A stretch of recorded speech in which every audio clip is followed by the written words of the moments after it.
Hello everybody and welcome to Bar Pro League Season 8. My name is Slick Like Vic and today I am joined by Helsan. Helsan, how you doing? Hello, I'm all good. Excited to watch the BPL.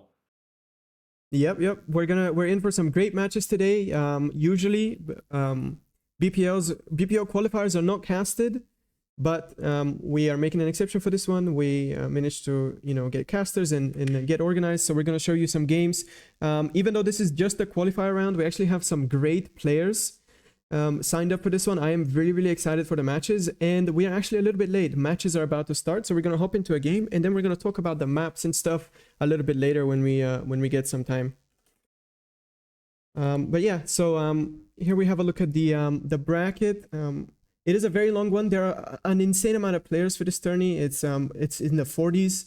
So yeah, we have a lot of players. But for the first game, we're gonna start with Fiddler versus Solar TV, and it looks like for their map of choice, they've selected Seth's Ravine. Yeah, a pretty interesting map. A lot of variety of tactics here, I imagine, but very choke pointy. So should be a bit of a knife fight over the middle. Yeah, Seth's Ravine is it kind of plays like one of those large team maps. So large team players like Fiddler, for example, he's predominantly a large team player, will find themselves at home on this map. It's very choky, very short, also pretty rich, so you can quickly transition into tier 2 or other plays. You don't have to keep playing around with the raiding units. So I think this map will deliver. I think it will not be your usual 1v1 gameplay. It will be something new, and I'm very excited for it. Does look like both players might be opting for an aggressive opening here. Fiddler keeps alternating where he's going to start, so I'm not sure about him. Yeah, it doesn't seem like he's too confident in his spawn. Basically, he's trying to decide if he should do a 0-mech start and rush for the reclaim. This map does have 500 metal of reclaim exactly in the middle. And in my experience, it's pretty important to contest it. Looking at Solar TV over here, he is going for the 0-mech start. He's starting as forward as possible, as far away from his back expansion mixes, and he's instantly putting down that Cortex bot lab, queuing up 2 grunts, a resbot, and 2 more grunts. So yeah, he's definitely gunning for that reclaim.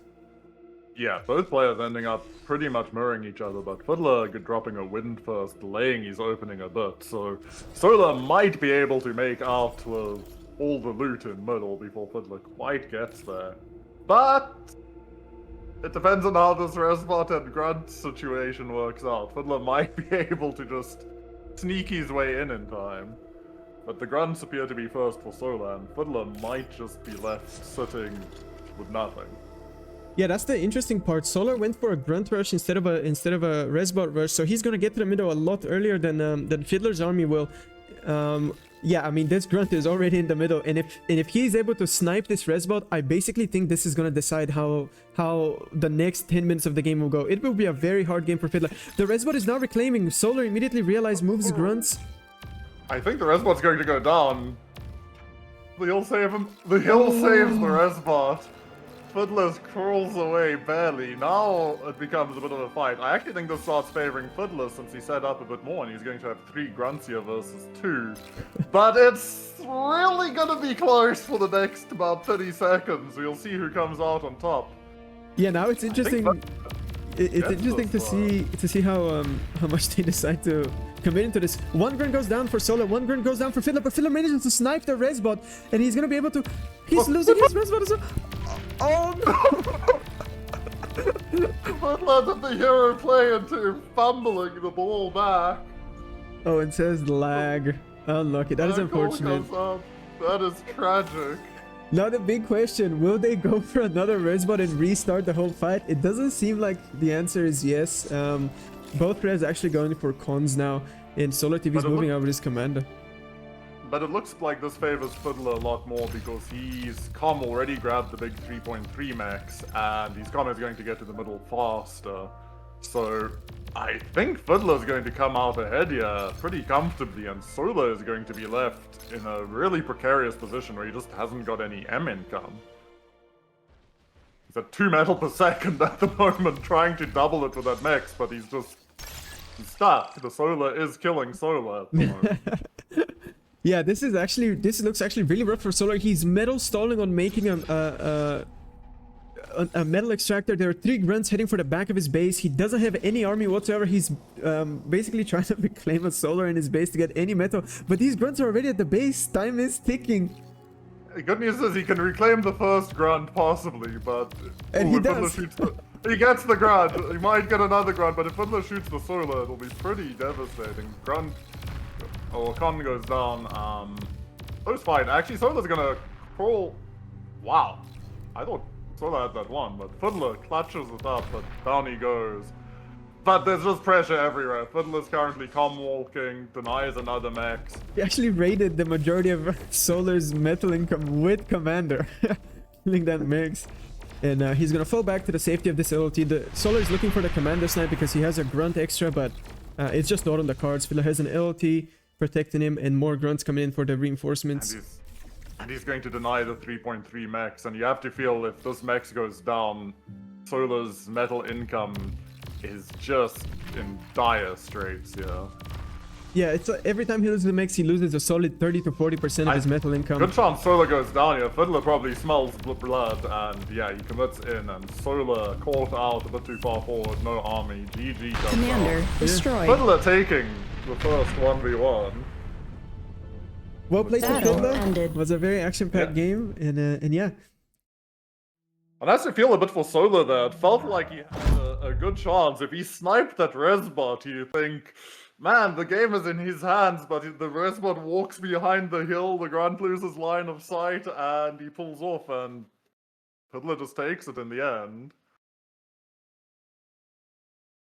Yep, and Fiddler takes the game 1. And the way this works is, because we have such a massive amount of players, Barkas has decided to make the first 3 matches a best of 1. And the matches after that are played as a best of 3. So this was just a quick one. Now we just have to find another lobby to join. Let's see if I hit refresh. Who is still in lobby? I see Pro High Gain against Pro Rexel. Do you want to give that a look? Yeah, that sounds like a good one. All right, let's go. Just 1 minute in on Suralata. That game was so fast that we can pretty easily catch more games. Yep. Pro Rexel. Is this actually a member of the Pro Clan? I don't know. So actually he is not. He is someone who has had this nickname for a very long time. I was Welcome, following Commander. this conversation on the BPL Discord. So he just has Pro in his name, but he's not a part of the Pro Clan.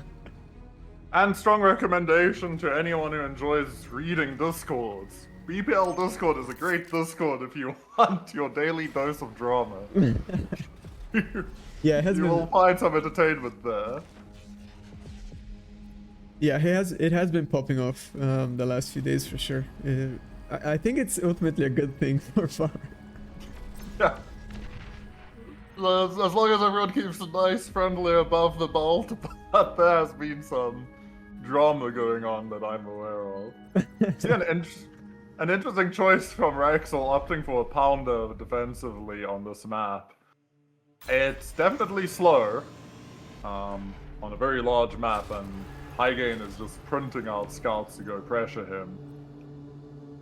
Yeah, it does seem like Pro Rex is going for... it does seem like he's a little bit new. We are getting some unbalanced matches for the start. That's just how the Swiss ranking system works. You get the best players against the newest players for starters, and then as the games go on a little bit more, we get some more balanced matches. So yeah, hoping for when the time for best of 3 comes, I think we're going to be seeing a lot more balanced matches. But now we see High Gain rushing into Rexel's base with a few scouts. He's going to be able to take out most of the base, to be honest, because the Brute is just terrible at defending against scouts. The Pounder ends up on the wrong side of the base, and the Brute is just ill-equipped to deal with any rover harass. So, unfortunately for Rexel, 2 mexes and a number of wins, and his radar go down. And at this stage, the writing is on the wall, but if you are in Rexel's position, what do you do now? It's like, as such a qualified 1v1 player, already in the BPL, how would you proceed from here? Well, you would need to cancel the medium tank. You would have to boost out cons in this situation, try to expand a little bit more. He's basically very behind on expand because of his opening. Yeah, I mean, I would say this game is already over. But if you had to recover from now, definitely more metal expansion is the way. High gains commander already to the middle, grab the big 5.2 mix on this map. And yeah, I guess now is a good time to take some time to talk about some of the maps. So I think the reason this BPL is particularly fun is that the map pool is very wacky, I would say. There are a lot of non-standard maps, a lot of maps where you would expect to see some cheesy play. We're going to take a look at the map pool in its entirety a little bit later. But yeah, basically we don't have a lot of these big maps where that viewers might be used to, where you make a lot of scout units, you make a lot of grunt and pawn, you raid. So yeah, you guys should be in for some very fun and very non-standard matches. Yeah, if the first game is anything to go by, it looks like there are going to be some knife fights going on. But Sorolata definitely seems to be one of our more standard maps where it's very much about controlling the tempo, taking up as much of the map as possible, and just building your economy into a mass of units. Yeah, exactly. It's very rich on both metal and wind. It's a very fun map. It's fast to get into the action, Sorolata. And we see Hagen actually go for an air lab here in the middle of the map. It looks like he's recognized that this game is largely into his advantage, doesn't want to stall it out, goes for the 20 banshees in the queue. He just wants to snipe the enemy commander as soon as possible and get the game to a close. Yeah, I can only respect that. I'm glad he's not stretching it out. Yeah, no reason to drag it out or do anything too crazy. Just find a way to end the game as quickly as possible. Yeah, I mean, after all, we are in for a long day. There are a lot of players, a lot of rounds. I don't know the exact amount of rounds. I saw Barcast announce the formula for it, and it included... I saw that as well. Yeah, it included a lot of big, complicated words that I could not comprehend. So I don't know the total amount of rounds we're in for today, but I know that we have a lot. Yeah. Rexel opting to get out a bot lab now, but pretty tough since his economic situation is not great. His production mostly stalled. Oh, sorry, that's high again if I'm looking at. Rexel has no metal, which is kind of the issue. He is reclaiming his vehicle lab to go for the bot lab. But at this stage, the best he can hope for is Highgain somehow fumbling his commander forward. And even that might not be enough to lose the game, unfortunately. Banshees are committed to try to kill this Pounder, because the Pounders will stop the Blitz. The Blitz are not going to make much progress against these Pounders, but if the Pounders die, Highgain can end the game. Yeah, I mean, kudos. Obviously, Rexel is a very new player, but kudos to him to sign up for a tournament. I think this is one of the best ways to learn. After all, he's gonna get access to very good replays that he can watch later and really quickly catch up to the skill level of the big boys. But there we go. Now the Blitz go in. He's going in for the commander snipe. Needs to split a little bit to avoid D-guns. D-guns don't actually come out, and Rexel goes down. Destroyed. And Highgain takes his first game win as well. I'm actually not sure if this is the first game. Maybe it's not, because these are very fast. That's a good question. I assume it has to be the first game since best of one, and we're round one, so still round one. Shouldn't be too much going on here. Yeah. Maybe Domino versus IYC could be interesting. Yeah, let's take a look. Let me just refresh real quick. Domino versus IYC, 9 minutes running. We also have a Kuchi game that's running. That's also a very fun player that I want to catch today. Would be tempting. All right, let's see that Domino game. Okay. Hades Pond. There we go. No, not in join queue. Yeah, he can't wait for the action.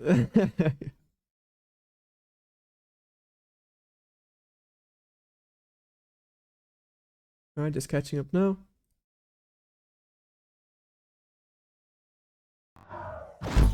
Lepatka's playing. Definitely want to catch Lepatka as well. That man is very interesting to watch.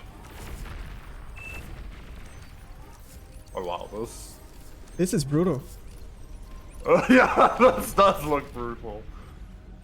Yeah, Yeah, okay, so while we're catching up, we missed a lot of the action. It happened very quickly, but it looks like Domino was able to get a really good blitz raid on the main base of IYC. Basically got most of his production down. He had to make solars again, he had to res again, and make BP. He has basically no expansion compared to Domino, who, if we zoom out, has a solid 25% of the map to himself already. Yeah, it's a bad sign when energy production is 300% up and metal, or energy per second is 300% and metal per second is 200% advantage. IYC is definitely having a tough time here, and it's really a choice for Domino on how does he end this game? What is he going to do? It appears he's opting for T2 vehicles as his next option. Yeah, going for the tier 2 vehicles is a very good way to spend that much metal. Obviously, he has so much of the map that's uncontested. It's normal for metal to pile up a little bit. IYC said earlier, it might seem BM. I just told myself I wasn't going to resign today. Sorry. I really like that. I really respect that. You know, biting the bullet and keeping playing on even though you're in a very, very bad situation. That's not very enjoyable at all. Yeah, I mean, I think it makes sense, like, especially when there's stakes on the line. Just hang in there. See what happens. There's always a possibility your opponent fumbles at the finish line. It's happened in numerous sports and numerous events, so why not try? The worst that happens is you lose. And if you resign, you've already lost, so... Yeah, exactly. You save yourself some time, but who knows, you might learn something along the way playing from a lost position, something that you can apply later in a game that it is undecided. And 1v1 is a game about killing the com, and the com is very fragile. So, yeah. There's a lot of ways you can potentially pull it back. We do see IYC opting for a naval lab. I'm assuming this is going to be to enable seaplanes. Might go for a sniper tent. Yeah, maybe. Could also just have the con for titles. Could also just make titles with his commander as well. Could also just do an amphib vehicle con. I think that's what Domino's doing. Take a look here. Yeah. Yeah. There you go. Is Domino going to go for not the game end? Currently appears this might be the case. Yeah, it might be the case. If we see that this game is going on very, very long and it stays extremely one-sided as it is now, we might switch to a different game. Yeah, no, fair enough, yeah. Refigs.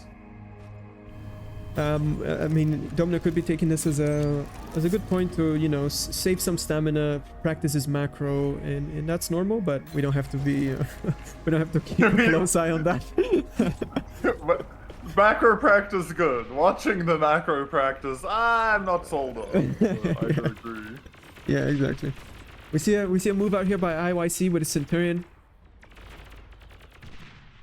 It's actually going to be a bit difficult for Domino to stop this, even if all of these units are here. These Centurions will eat the blitzes alive.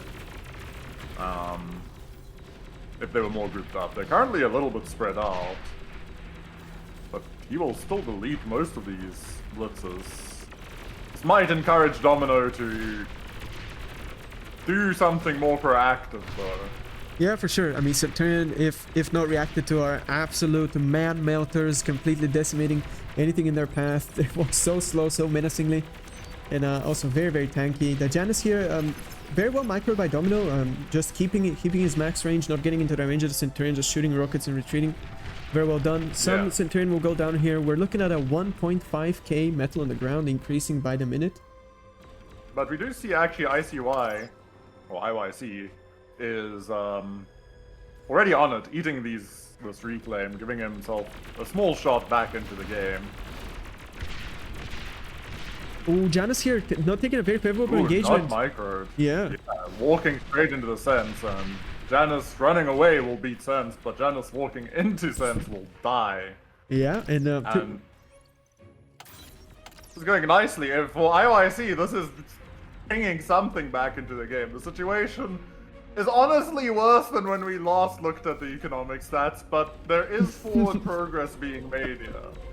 Yeah, I mean, having 2 reservoirs already on top of the massive reclaim field is very good, and when you're extremely behind, stuff like this is how you catch back up.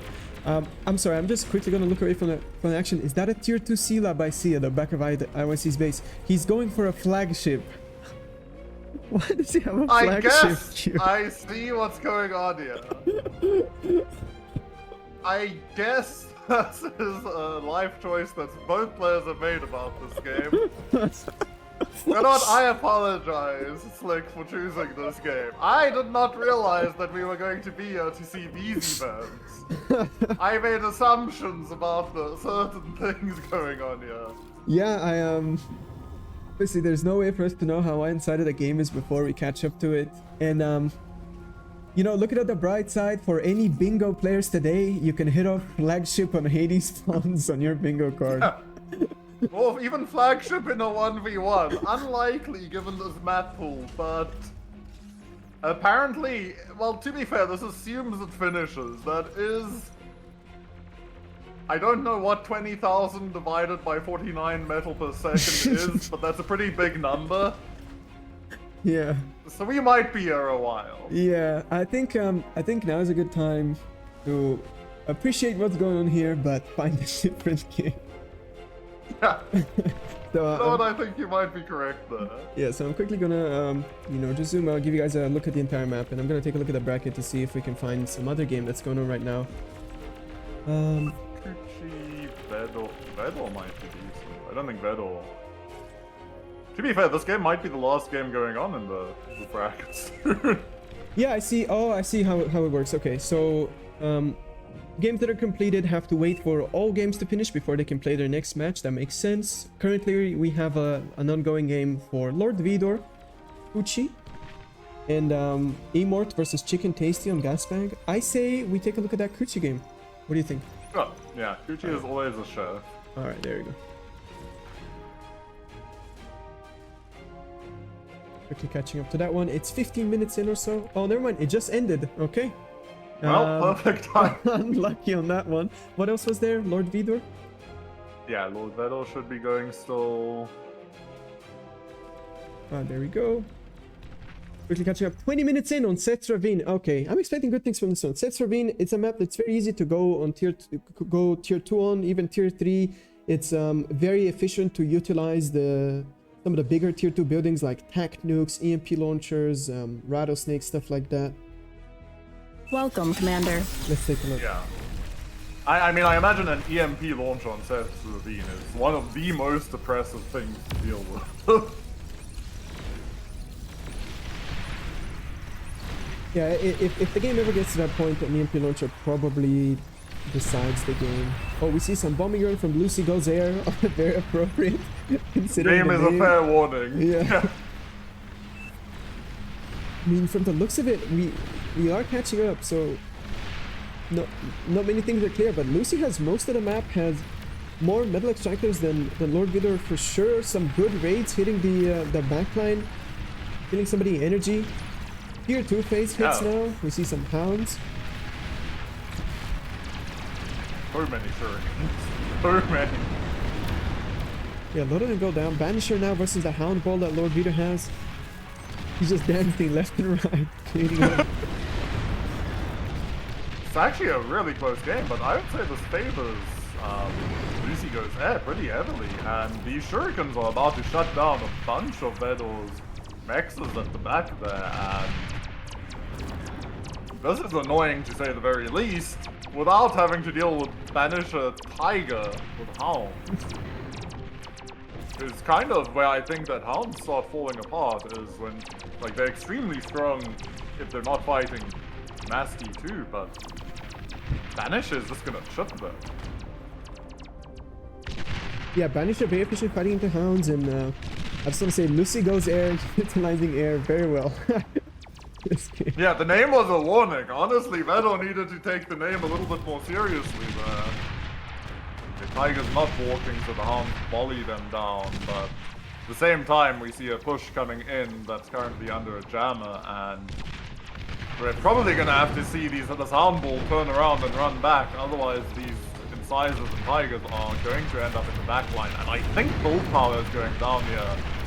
Yeah, we do see that yeah, go ahead. the bull power goes down, and on the other side we actually do see Vedor's converting the hound ball forward, but I think he's running into too much, and he pulls GG's. Oh, wow. Well played to Lucy. That's a big upset, actually.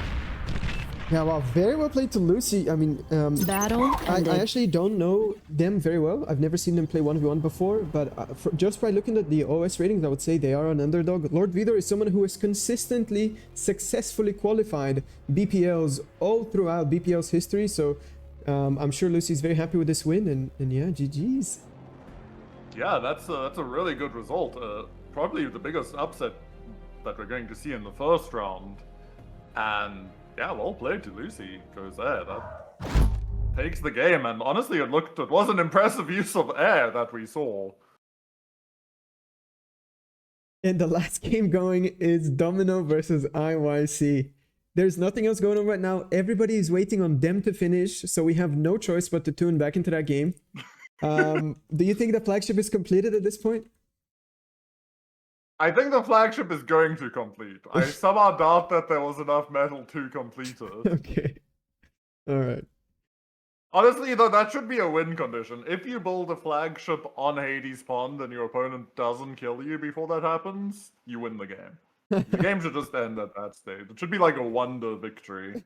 Yeah, like an Age of Empires thing. Yeah, catching back up to this game now.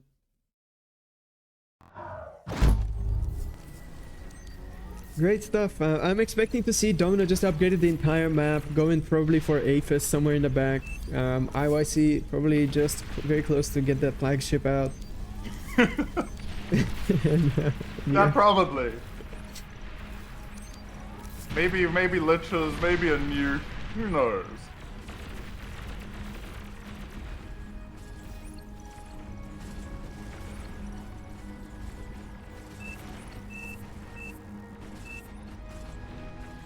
Alright. So we see some more conversation between the players. IYC says, "Why am I not dead?" Domino says, "You said you will not resign." Oh no, the flagship was cancelled. Oh, no. Oh yeah, we just quoted as well. That's a shame. A tragedy. Okay. It seems like what happened here is Domino is taking on the yeah, there we go, the Aphis spam. I will gently remind the players, you guys are the last game of this round. Smiley face. So we'll see if they decide to end it. But yeah, it seems like IYC is standing his ground, saying that he's not going to resign, and Domino is testing how far his patience will stretch. But by doing so, he's also testing our patience. So yeah. Yeah, he says, "I don't see rules about time of game," and I think he's correct. I don't think I read anything specific about how long a game can go. It's up to Barcast to step in and do something about it. Barcast, yeah. I think game time is never going to be the issue. I think game intent is the issue. So this is very much more the why aren't you playing to win the game? Yeah, I'm guessing some people find enjoyment in different things other than winning. We see Domino here pushing forward with just blocks of build power, reclaiming IYC's units. That did just happen. I can confirm that we are watching a slow plasma shield push with con towers to reclaim everything. Yeah, it's gonna be a real There are hard enough yeah, there's enough con towers almost to out-repair beamer damage, which is impressive. Yeah, I don't know what we're looking at here. The beamer outranges the con towers, but there's so many that the damage just doesn't matter. And yeah, he's slowly getting in range to reclaim it. Okay, the starlights are about to show up and shut down this push. I'm sure.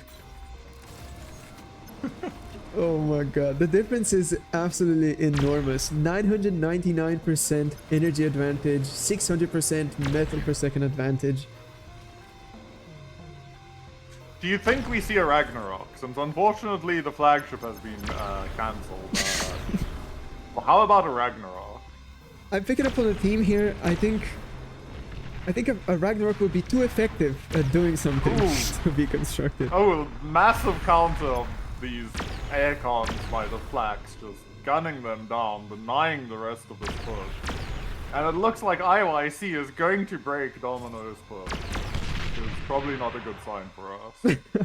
It's honestly probably the worst outcome that could have happened. Oh, Lich is here. Oh my goodness. Takes out a Starlight before disappearing. IYC is upgrading his mexes to T2. This area is not safe, IYC. Go back, upgrade something else.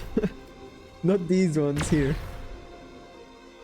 Honestly, I'm just rooting for like marauders off the top rope at this stage. Something, I don't know, but just give me something that makes this game end. Anything, like I would also settle for like electricity cutting out, internet router stops working, anything at this point if we can proceed to round 2. Computer explodes. Bar server crash. No, wait, I don't know. No, not that one. I don't know about that. No, what? Bar server crashes give both players a draw because of the timeless issue. That would Move be very on to funny. the next round. It would be very funny if Domino comes out of this game without a win, but with something else.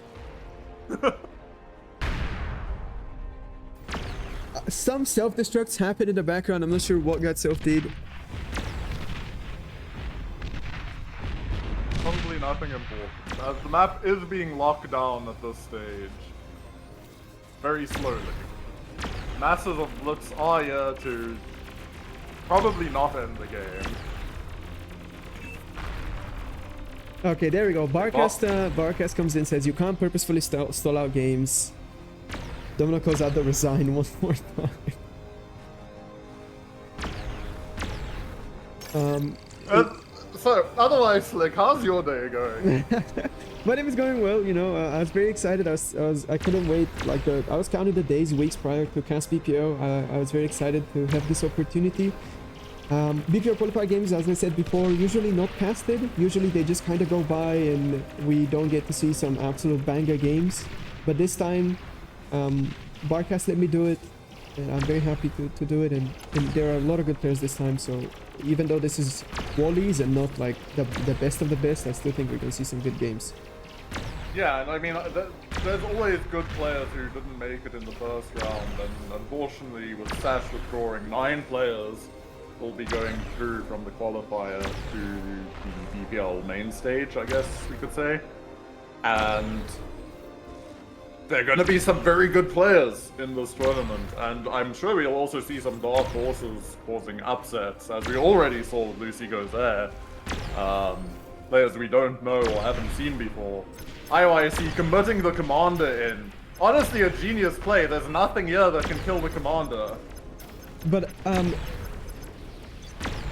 yeah, I mean, this is one way of I think he's trying to kill himself in a way that doesn't break his no resigning rule. He I guess today he set out to himself to not resign no matter what. So he's just running in, hoping to die. But as you said, Going out like a samurai on his sword. But yeah, he's found units that can kill him, and Domino pulls back. Okay, there we go. Convinced him. No, he's going back in. Thank Okay. the Lord, we're moving on. All right. Commander Freedom. destroyed. Freedom. All right, good. Well, that does mean that we now can access round 2. Round 1 is officially over with this game ending. Yep. I'm hitting refresh on the brackets page. I'm sure. Oh my god, I completely blacked out there for a sec. I'm sure the round 2 will update very soon. I'm hoping for some more balanced games. And yeah. The thing is, I chat saying that there's issues with this. Of course there is. But now we know, for next tournament, I'm sure that Barcast will include a rule about this sort of thing. So, unfortunately, that's how life goes. Yeah. Yeah. I mean, nobody's happy to see stuff like this happen. I would go out my way to say it's not really sportsmanlike, but now it's over and we can move on. But yeah, round 1 is complete. Just to name our winners: round 1, High Gain, Yun, Barcast, Domino, ainsi. Chomolungma, Lucy Goes Air, Hoochie, Fiddler, Jamers, C3BO, Galgun Tonode, Cool Cat, Akumar 6, Signo 777, GLaDOS, Lopatka, Bob, Glorp. Oh no, my bad, Busy Jack. Chicken Tasty, and then we have 2 buys. 2 buys. Alright, I keep refreshing. Round 2 is not out just yet. I'm sure we'll get it soon. Yeah, I guess this is a good time to show the entire map pool and kind of talk about the maps a little bit one by one. Just a second. Alright, there we go. Apologies for the somewhat scuffed picture. Not a lot of budget goes into the qualifier streams, but I'm sure it's all fine. So, Hells, do you have anything to say about these maps in particular? Which one would you most enjoy playing 1v1 on if you were in this tournament? If I were a 1v1 player, that's a difficult question. I think I'd probably enjoy something like Sorolata. I'm very much I prefer standard play to wild variety, and then like trying to find innovation in that. And then, so I think Sorolata would be like my choice, but oddly enough, from what I've seen, I've really enjoyed watching Seth's Ravine. But it seems that it has a wide variety of strategies, so I'm not sure. It would be between those two, I'd say. Yeah. Definitely not Shallow Straits. I'll put that out there. Not a fan of that map. Yeah, for sure. I think a lot of players are uncomfortable with that one. Shallow Straits and Faster Than Light, those are the 2 big wildcard maps, right? Kind of anything goes on those maps. Nobody knows a developed meta. There are very cheesy things you can do with early commander drops or walks. Yeah. So yeah, very uncomfortable maps to play, but I'm sure very entertaining for viewers who like chaotic matches. Faster Than Light is definitely one of those maps that has stood the test of time on having crazy strategies happen on it. Even when I started Barna 3 years ago, Faster Than Light was that com drop map where you could expect a commander landing in your base, which sounds crazy since you lose the game if the commander dies in 1v1. But it just so happens to work because this map is very much built on like a StarCraft 2 map style. So it can be very punishing as well. Yeah. What is your favorite map in this map pool? Oh, I mean, I am still a novice in 1v1 somewhat, so I'm still in the era where I like pure macro, large scale 1v1, so I have to say Hades Pawns. I'm really happy with that map. It's big, resourceful, but still choky, so it's not pure, flat gameplay. So yeah, that would have to be my favorite. To quickly say a couple words about the other maps, Delta Siege Dry, another classic 8v8 map like Hades Pawns, big map. Those are kind of the 2 big maps this tournament, where you expect a lot more, raiding, gameplay, incisor, spam, stuff like that. Heartbreak Hill is also another huge map by size, but the terrain limited to where we see a lot more bot play. Vehicles can hardly move anywhere on that map, so I really like that about it as well. Then we have Greenhaven, another huge map, but it's very poor. So you see a lot more careful play and not that many units go around. And then Gasback is extremely rich and extremely choky. It sees a lot of airplay. There are geos. There's plenty of energy. So yeah, we have a lot of these non-standard but very fun maps this tourney, and then we have a few big ones for the raw 1v1 endurers. So yeah. Yeah, and I think Heartbreak Hill is one of those very interesting maps. We've seen it in a number of BPLs many, many times. But I somehow always find the maps on that game to be really interesting. I am refreshing the website, but there's still no round 2. I don't know, maybe you could check it as well, see if it appears for you or something. Maybe there's an issue on my end. No. Okay. Not yet. Not yet. I see. Patiently waiting. Yeah. I will laugh if... Alright, let me not curse anything. Let me just, believe. Believe that there will be no issues.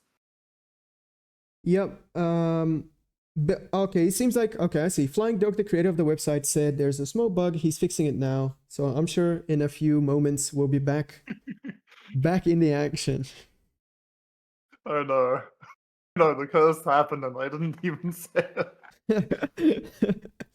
There's always Like- one issue per stream. I feel like you can't go without any issues whatsoever. Look, if there is not a technical problem somewhere, you're not playing a bar tournament. That's one thing I've learned. The number of audio issues that myself and Lost have had that happen to spawn out of nowhere is unreal. Every single major tournament, something blows up right before we start. Yeah. But then Volshock shows up like Superman and saves the day most of the time. So that helps. Yep. I really hope this problem is fixed pretty soon. We have a lot of games to get to. Oh, okay, there we go. Round 2 is now visible. I'm gonna quickly switch over to show that. There we go. For round 2, we have some interesting games. Let's see what catches our eye. We have Kuchi at, versus Meiko. I think that's going to be a very good game. Yeah, that would be a good one. Domino versus Busy Jack, I think will also deliver. Akumar versus Bob. Bob is sort of a newcomer, but I've seen some pretty good games from him. Vedor versus Immort could also be pretty fun. Oh yeah, for sure. High Gain versus Which one? Teriyaki. Ooh, that might actually be the best one to see. I am down for High Gain versus Teriyaki, unless you have a strong opinion on another one. We already caught a game of High Gain, and we have so many players today. I'd like to. That's true. That's true. Yeah. Okay, so I guess I want to start with Akumar versus Bob. Let's see if they are currently picking banning. This is Bob. We do appear to have an Akumar, but no Bob as of yet. But no Bob. Yeah, that is correct.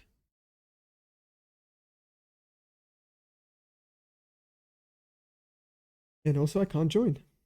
That's interesting. Okay, instead I joined in this Barcast versus Shirikawa game. Ah. If you wanna try, you can join on. Can you not join on me? Let me try. Breaks again. All right, there we go. It worked. All right, and There you go. and Bob is here, and they're going through picks and bans. So I'm going to show the maps on screen real quick as well. All right, first ban. Heartbreak Yeah, go ahead. was first ban. First ban is Heartbreak. Okay. Then Sets. Getting Seth Ravine out of the way does put a tear in my eye. I love that map. Honestly, probably my two favorite maps to watch so far: Heartbreak and Sets. Gone. Sadness. Gasbag as well. Oh my god. No fun, yeah. No fun zone established. Akumar has been audible in the BPL Discord that he doesn't like playing against cheesy strategies. Kind of surprised. Faster Than Light and Shallow Straits have not been banned yet. Give it some time. Give it some time. Yeah. Yeah, the way this works is players just ban maps until there's one left because it's only one game. So yeah, only the final map remaining matters. There we go. Shallow Straight ban now from Akumar.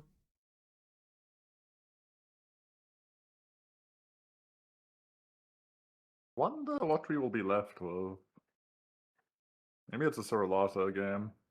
Hades banned now by Bob, and Green Haven banned by Akumar. What is even left? Faster Than Light is left?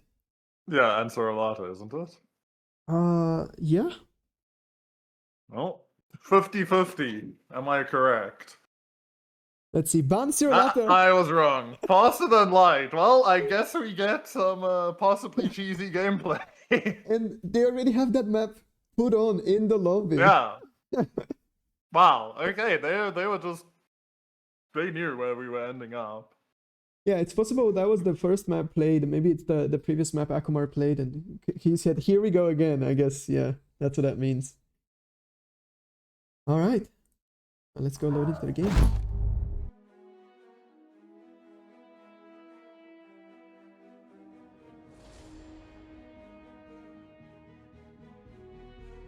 Welcome, Commander. Oh no. The bracket disappeared, by the way.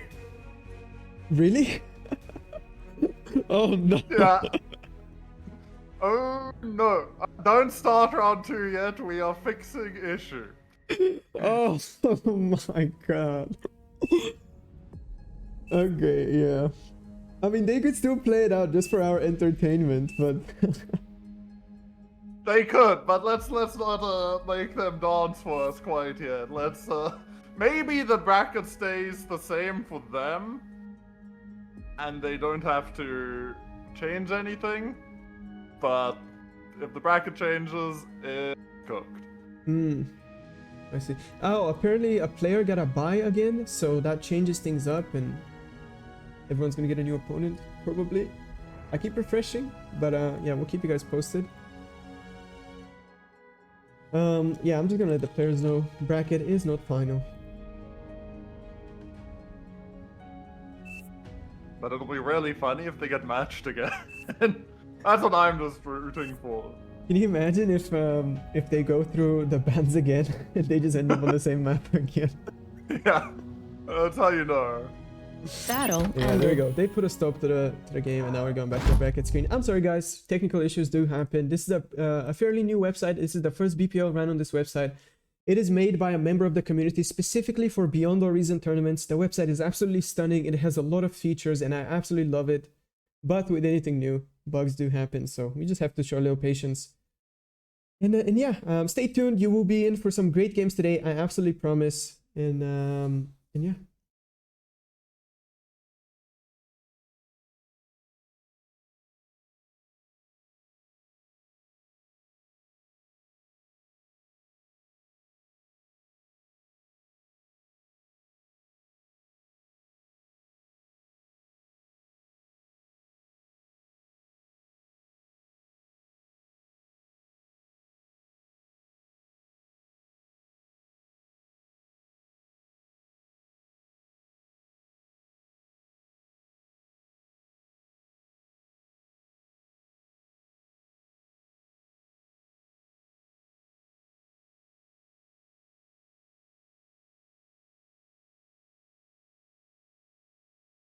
Apparently we're getting an updated map graphic, so I have to use this Excel one. Wonderful, wonderful. Yep. Someone stepping in. Yep. Shout out VDB. Thank you very much. Yet all we truly want is our brackets.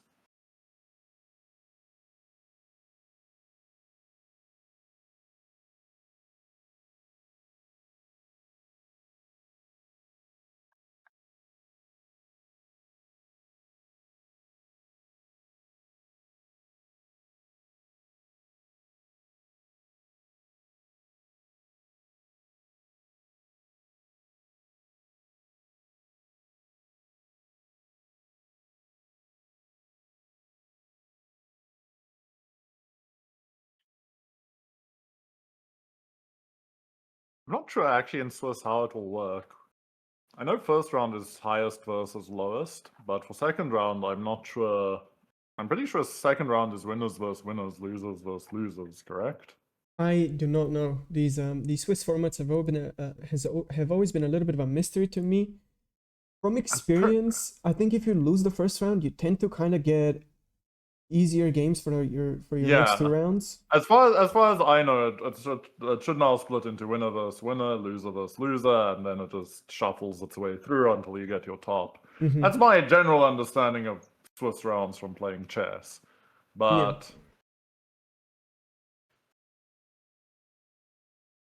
yeah, I mean, Barkas did say by the time when the games become a best of 3, games will be a lot more balanced. We're gonna have a lot more better players versus better players. yeah. So yeah, excited for that. We'll get to see some actual mind games with the map picks and bans. Obviously, the way this tournament is set up, you get to ban one map before you pick. So if you have a map you absolutely hate and you don't want to play under any circumstances, you can always get it out of the way before your opponent has a chance to pick it. Yeah, I'm just going around to players that I know and being like, yeah, you need to pause your game or wait. Because Oh yeah. Yeah, that's a good thing to do.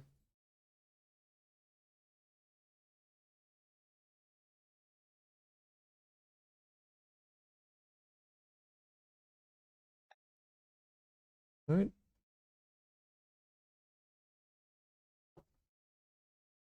Okay, It just Barkas wants to. I'm just seeing the curse of it matching the players again. That's what I'm just worried about. Yeah, imagine if they had to wait for no reason.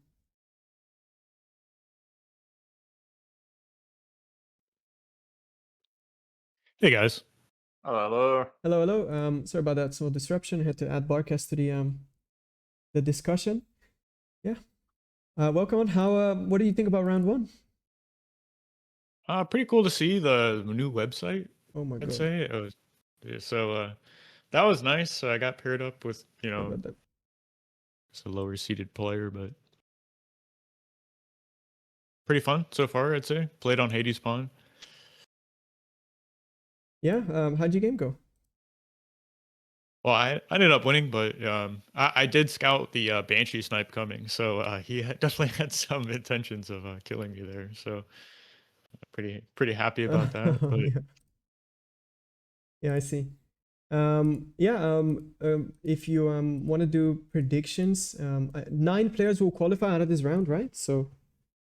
yeah, 9 players coming from the qualifier into the round of 16. So got the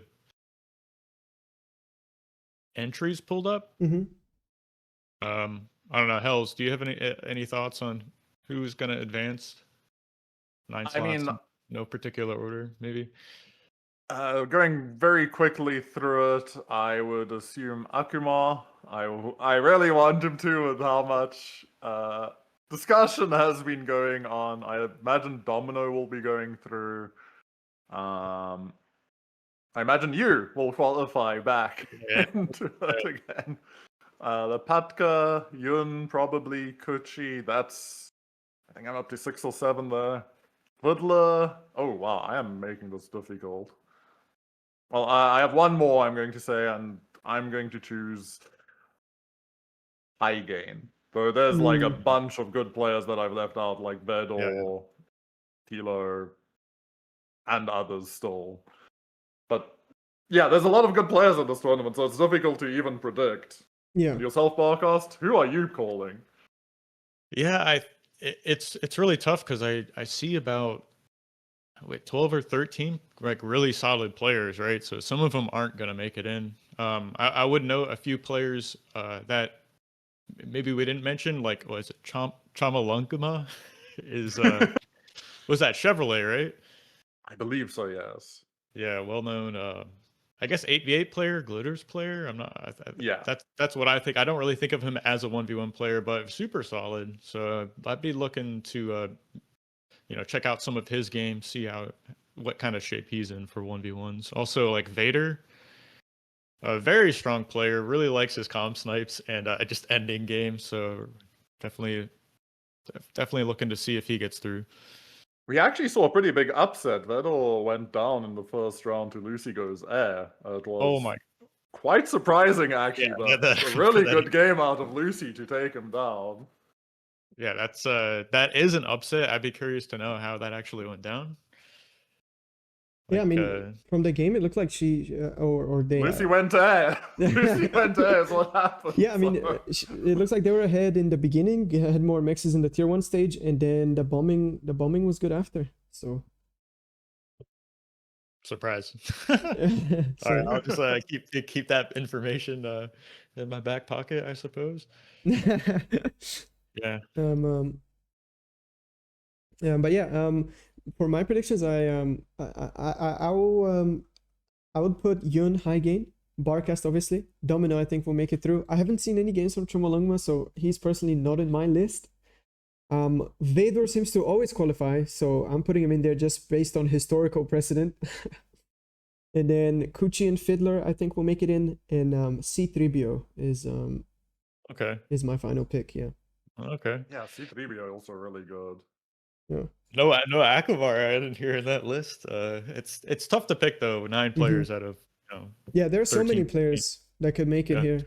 We have GLaDOS. He's a 4 Chevron, but he's very, very. He's learning extremely fast, progressing so quick. He could pull something out of a hat. Lopatka, obviously very experienced, but he's not very practiced lately, so you never know how that's gonna go. Yeah, I mean, we can keep going through the list. There's so many of these players that could make it in. I think Lepatka is always one of my dark horses in every tournament. That man has some of the most crazy series against the top players and sometimes takes them down. That just doesn't seem to quite get to the end. And yeah, I'm always rooting for him with the insane games he puts out. Yeah. Yeah, let's take a look Yeah, at I remember. Yeah, sorry, go ahead. I was just gonna say, I remember Lapaka versus Blodir was on Tundra a couple seasons ago. It was pretty epic game. Just kind of went toe to toe with the end, the finalist, and I think he almost like could have won that series. It was so close, but great series. So yeah, Lapaka, awesome player, awesome to watch. You were saying, Slick? I was just saying, just checking if the bracket is updated. Not yet. Do we have any ETA on that, by the way? Last time I heard from Flying Duck, he said he was rapidly disassembling his website code, so Okay. might need a few minutes to fix it, but not too worried about it. Hopefully, it gets settled here in the next couple of minutes, and we can move on to the next round. Yeah. Looks like he's typing in the Discord chat. Oh, let's see. There we go. Yeah, the issue was one of the players had 2 buys in a row, so we're trying to get him in, not let him sit out of a round twice.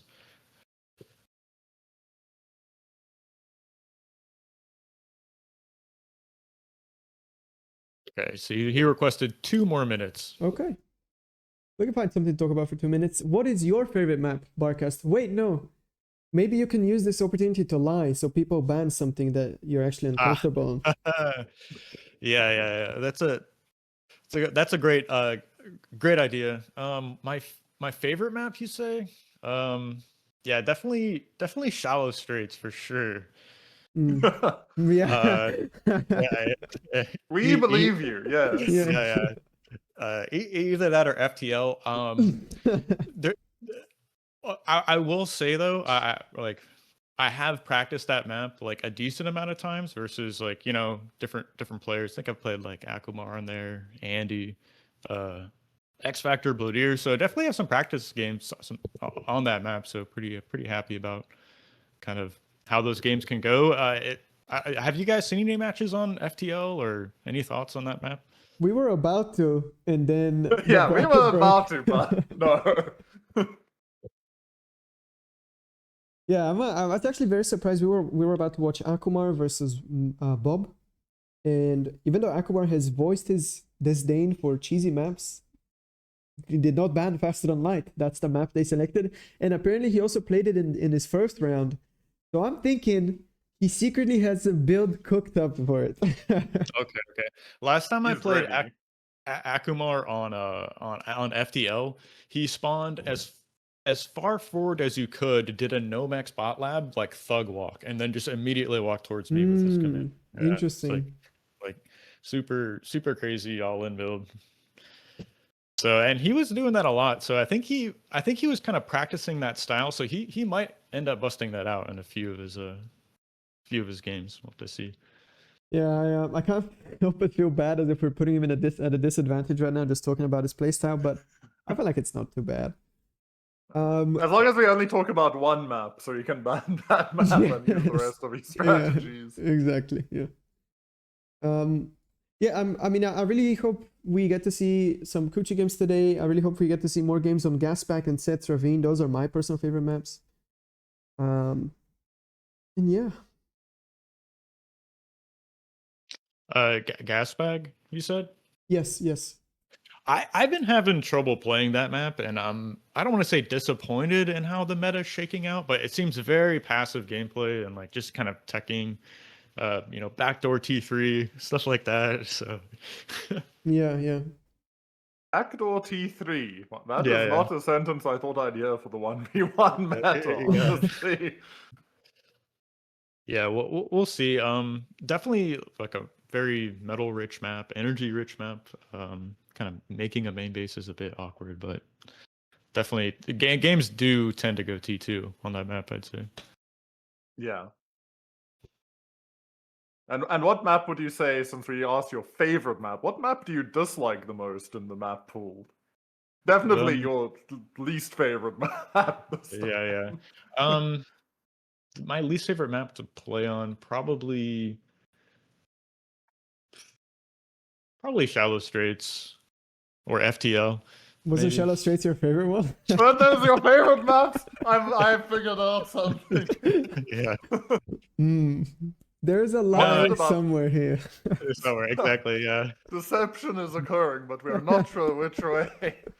Yeah, I will say I like more of like playing standard games, I'd say, or things that I understand well. And certain maps, like even Seth's Ravine, like I'm not really sure what's optimal on that map, so I probably end up just banning that one mostly. So, anyways, is that even a lie? Who knows?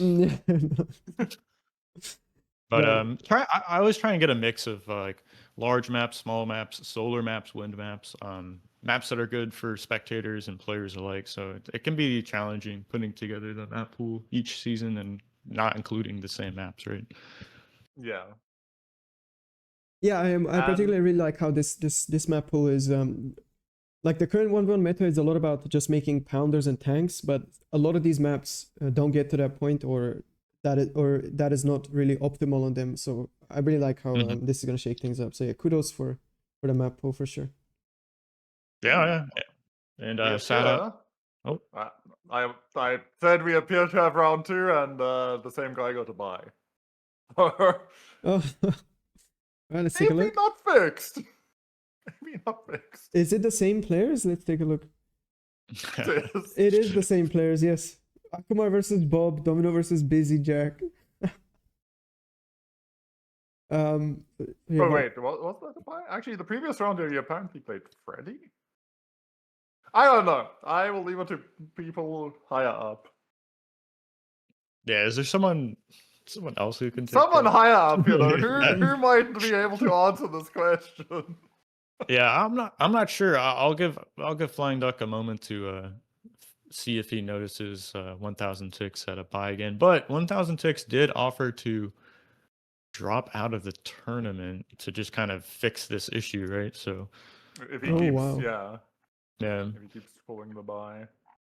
Yeah, I mean, Kind of him. I don't know, maybe Suck. it would be good if we just find. I see some games are ongoing. I see Hygen and Teriyaki are playing, even though it wouldn't count. Maybe we go take a look at that while we're waiting for the They probably paused Oh, okay, I see. because they didn't remake from the previous one just in case they end up playing. I see. Okay, yeah, that's pretty smart. All right. So Barkas, as someone who's playing in the tournament, how do you find the current faction balance? We had the pretty big shift up in the, I still hate the name, Sigma series meta, where the Hound went from being considered by a few players good, but by most players to be completely trashed here, to being the meta-defining unit probably of Sigma series. was it always good, or is it just players are kind of adjusting to all the recent It's changes? always good in the co-op meta, is my Right. read on it. If you can get that early T2 at like 4.5 minutes, and you can just start dumping all of the eco combined into hounds, it's extremely oppressive because you get 5 hounds out for effectively like, say, 1 banisher. And Right. then you have 6 players on your team, so you give 5 of those players 1 hound, and now you've got 5 T2 problems across your entire front instead of 1 T2 problem somewhere. And then it can snowball very quickly into like, oh, now there's 20 hounds out, and I have 4 T2 units to counter them. And so that's kind of where the meta break happened, and why the hound was so defining. I do think that we saw some variety of like counters and T2. And I'm sure Slick can give me deeper insight into how the T2 meta was read by the winning team of the tournament. But that was at least my view as a caster watching all the games, is that hounds are extremely good, extremely cost efficient, but not the only option. They're just probably the best option on a large number of maps. Yeah, I mean they're just the it's just that after the update happened and a lot of the tier 1 labs got cheaper and the tier 2 labs got more expensive in build power, we were led to believe that we just have to play on the tier 1 phase a lot more and stuff, but then we realized that there's a unit that actually has enough speed and impact to help around the entire map, so people can skip their tier 1 labs and battery for a tier 2 rush. And yeah, that's basically just that the Hound just enables the playstyle that the Bull was before the changes. Oh, apparently we have our bracket up, and funnily enough, we still have iGain versus Tilo. So maybe it's a good thing they paused their game. I'm looking. Barkas just said, "Never mind, we're still fixing stuff." Yeah, it looks like no, Vader. I got lied to my chat. Have it. Apparently Vader like isn't in this round 2. Let me check for him. Teething issues. Teething issues currently. Flying Duck saying it should be good. Please refresh. Okay. So Amort got the bye. I see. Yeah. Vedal's against Tix this time. Okay. All right. All right, do we go back in Akumar versus Bob now? Why not? Why not? We Yeah, can either let's do do that or... But I will go to you. Sure. Yeah. Okay. We just need to wait for the players to come back in lobby. Yeah, goodbye, Barkas. Good luck. Yeah. Thanks for casting, guys. Looking forward to dropping in the stream when in between matches. So good luck, casting. Thanks again. Yeah, Sure. thank you. All right. It looks like Akumar just needs to restart the game and he'll be back. I assume they're not doing the picks and bans again. They're just gonna play faster than light. We're gonna get to see our FTL game. Do you think we're gonna see com drops? I don't think so. I feel like Comdrop is just like, I know there's some players that do it, but I don't think it's the sort of thing you bust out in a tournament. Unless you don't think you can win. Yeah. It's the sort of play that, like, the odds are against a good player who doesn't just fall for it completely, I think you just lose. So I don't think we'll see it, but I'm ready to be proven wrong. It would be a surprise, though. Yeah, for sure. I really wonder, what if we see a match where we have this 0 megs pure thug commander all-in play versus an instant com drop play? I don't even know what happens, to be honest. I'm pretty sure they switch bases and the game continues. And the game continues with one player having a heavy transport and the other having 3 thugs. Yeah.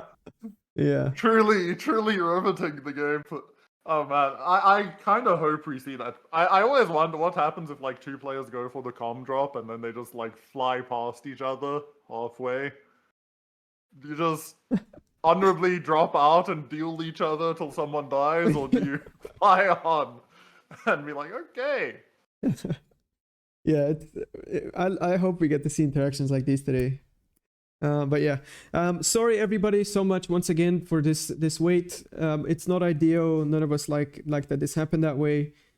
For anyone that's just tuning in, the reason we're not watching any games, there was a bug with the website, so round 2 wasn't posted for a very long time, but now it's good, and we're just waiting for players to get in lobbies, and we can start the games very, very soon.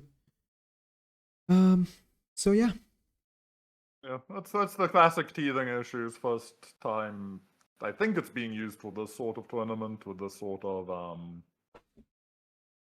match system. So fortunately, we discovered the bug. As a group, we discovered the bug for this one, but that means that the next time it's hosted, it will hopefully not be an issue. Yeah, I mean, I'm sure about it. Flying Duck has been great with fixing all issues and bugs with the website very quickly before. Yeah. So yeah, okay. Start vote gets called here by Akumar. Bob needs to click yes, and our game will be undergo. We also have this extra awkward moment where not all the players are sitting at their PC. People have gone off, wandered around, figured out doing something else. Yeah. As it appears Bob might have stepped away. Yeah, that is just unfortunate, but it is what it is. It's gonna be smooth sailing from now on, I'm sure.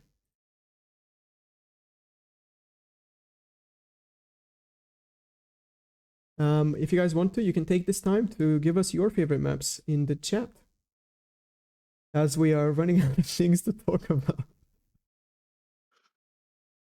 You know what? The real that's it's very easy. It's just so tell me about Sigma series. What was your great takeaway from that tournament, Slick, as a tournament champion?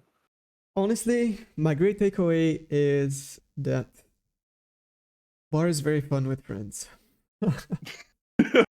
I mean, that is actually true though. Like, if you play bar in a group of people that you can talk to and like that have the same like competitive spirit as you, the game is infinitely more fun. Yeah. Even when you're losing, the game is fun because I'm just thinking of yesterday where I was playing with Blodear and Passion, and Blodear just got you. I think you did it to him. You like one person went air bombed him, and then you bombed him on Tartar. That poor man was suffering over there. But overall, we had a good time. Yeah, you guys sounded happy on the stream, so I'm happy to hear that. But just to cut out any more waiting, I actually did load into this Kuchi versus Mako game. It's 6 minutes in on Delta Siege Dry. So yeah, let's just cut out the wait and get into an actual game. It just must them start the faster than light. That is unfortunate, but that is just the way it is. I'm sorry. The way the cookie crumbles. Yeah. So we see Kuchi here opening bots, Armada bots on the high ground on these D, rushing in for the Geo and then going in for an air lab. On the other side, Mako starts for the corner start. Definitely seems very safe, but at the same time extremely conservative and very far away from expansion. He's actually gonna lose a con right now to this 3-tick 1-con attack. Definitely going to put him behind.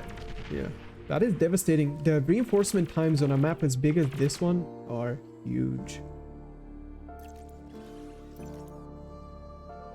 It's kind of the danger of going the side opening that Mako has done. Kuchi just gets to expand so much faster because he has like 4 different paths he can expand on, whilst Mako is stuck. And unfortunately for him, he's now also taking damage even though he has the safer expand.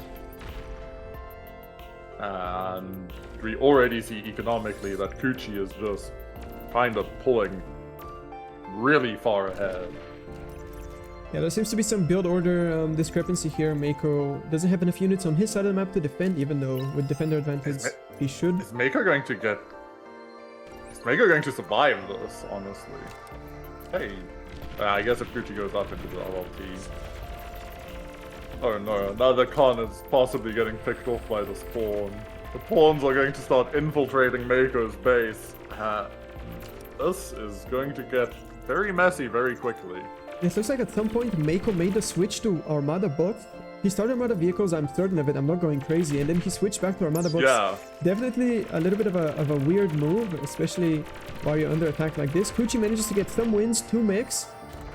Use the self-D on the pawns, realizes they're not dead just yet, keeps going. Maybe if he can find this con and kill this expansion, it will also be really good damage. Sees the con. I think he can get the con if he micros it, but he isn't quite focusing it.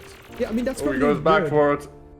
Ooh, close. If that con went down, this would be extremely bad for Mako, but there are now Banshees on the attack, and that is... in the sky. They are in the sky and on the attack. There is an AA turret already set up in Mako's base. I think he might have suspected this. Yeah, I think Kuchi made is just... Yeah, I think he made a mistake sending out the Banshees one by one like this. I would have much loved to see him stack like 5 to 10 in the shadows and then send them out in an ambush. But there's just a stream of units from Kuchi sprinting at Mako, and things are starting to look pretty bad. And by pretty bad, I mean dire. Yeah, this is a devastating amount of damage. Mako calls the GG before the bombers even drop the bombs, resigns. Nice clean win out of Kuchi there. Honestly, it was... Battle ended. Ran at Mako, and Mako just could not hold the line. Yeah, pretty Shall we clean hop again. back into that Akuma game? Yeah, is that one, if that one's still going on? FTO games tend to be very, really short. We're at 3 minutes 40 seconds. I'm hoping I don't go curse us 2 for 2. Alright, I'm rejoining. Let's see. Let's see. On hopes that this game is going to last longer than 4 minutes. But if this is a one-lab thug war, Welcome, Commander. okay, it is not. Okay, Yeah. it looks very standard, actually. Yeah, it does. Low ground spawn from Nice. Akumar. Cons to expand to the high ground. Moves outward con to the rest of the map. Try to close it down. Playing Cortex spots. On the side, Bob. Same low ground spawn. Same expansion path, except he chooses to go for 2 cons for the high ground. And yeah, nothing out of the ordinary so far. Yeah, pretty much mirrored builds, except one is playing Cortex, Akuma being the Cortex player, and Bob is playing Arm. So we will see if either player can squeak out an advantage somewhere. But currently, very balanced. Not much in it at this moment in time. So how does this map progress? Do you stay in bots? Do you switch to vehicles? I've seen like Janice Whistler pushes on this map. I've seen people go obviously you have the drop plays. Yeah. I've seen bombers, but is there like a preference? Do you want to stay in bots, or how would you progress from this game state? I think you can use bots or vehicles on this map. You know, choosing to go into Centurion or Janus both work very well on this extremely choky map. Personally, I think an air transition really early has a lot of value on this map. Ooh, a nice little engagement here from Bob. Manages to catch out 2 grunts, Yeah. reinforcing the front line here for Akumar. But to go back to my point, just air transitions are pretty good on this map. There's a lot of air mixes to grab, and you can drop units behind your enemy's base, which can be very annoying. And do you think this map will go to T2, or are we going to see a grinding fight in T1? I mean, it decides where the players want to take it. Definitely has the potential to go tier 2, but they could also choose to just have a knife fight. Yeah. Yeah. Ooh, Bob pulling back, yeah. I actually think this was a pretty good window for Bob with 3 pawns versus 2 grunts and an incomplete LLT. He might have had a chance there to go in and snipe out that con.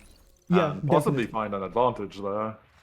Yeah, for sure. There was enough pawn there to just rush, overwhelm the con, kill him. Grunts don't have the DPS to take him out that quickly, even if the pawns choose to focus the con. But Bob probably didn't have sufficient vision, didn't want to... He probably saw the range indicator of the LT, probably didn't even recognize it's not built and decided to back up. Yeah, played it safe rather than sorry, but unfortunately he misses his chance there to gain an advantage. We do actually see in Bob's base air switches happening. He is currently establishing his air lab, setting up some A-solars, so be interesting to see if he goes for a more bomber-centric, but it looks like he's opting for Banshees for an advantage. Yeah, it's just Banshee on repeat. No cons, no drop plays. It looks like this is just going to be a Banshee ambush. But if we look at the big picture, Akumar has a way better expansion at the moment. He's grabbed a significantly larger amount of mexes, and he's also making a bot lab on the hill as a way to grab these mexes. Yeah, and I think my favorite part about this bot lab on the hill is there's 180 thugs queued up in it. Yeah. Which some would say is a large number, but perhaps not enough. I do wonder if Bob is just going to play for a snipe onto Akuma, yeah, with the con so set out, but Akuma might start smelling that something is weird as he's grunts at the front line, and I don't know if Bob has any units there except for 1 LLT. Yeah, there we go. Akumar immediately, out of instinct, or he hears you, has placed down 2 Possibly. pistols. No, jokes aside, guys, we're running Nah, 3 nah. minutes delay, so there's no way for us to influence these games.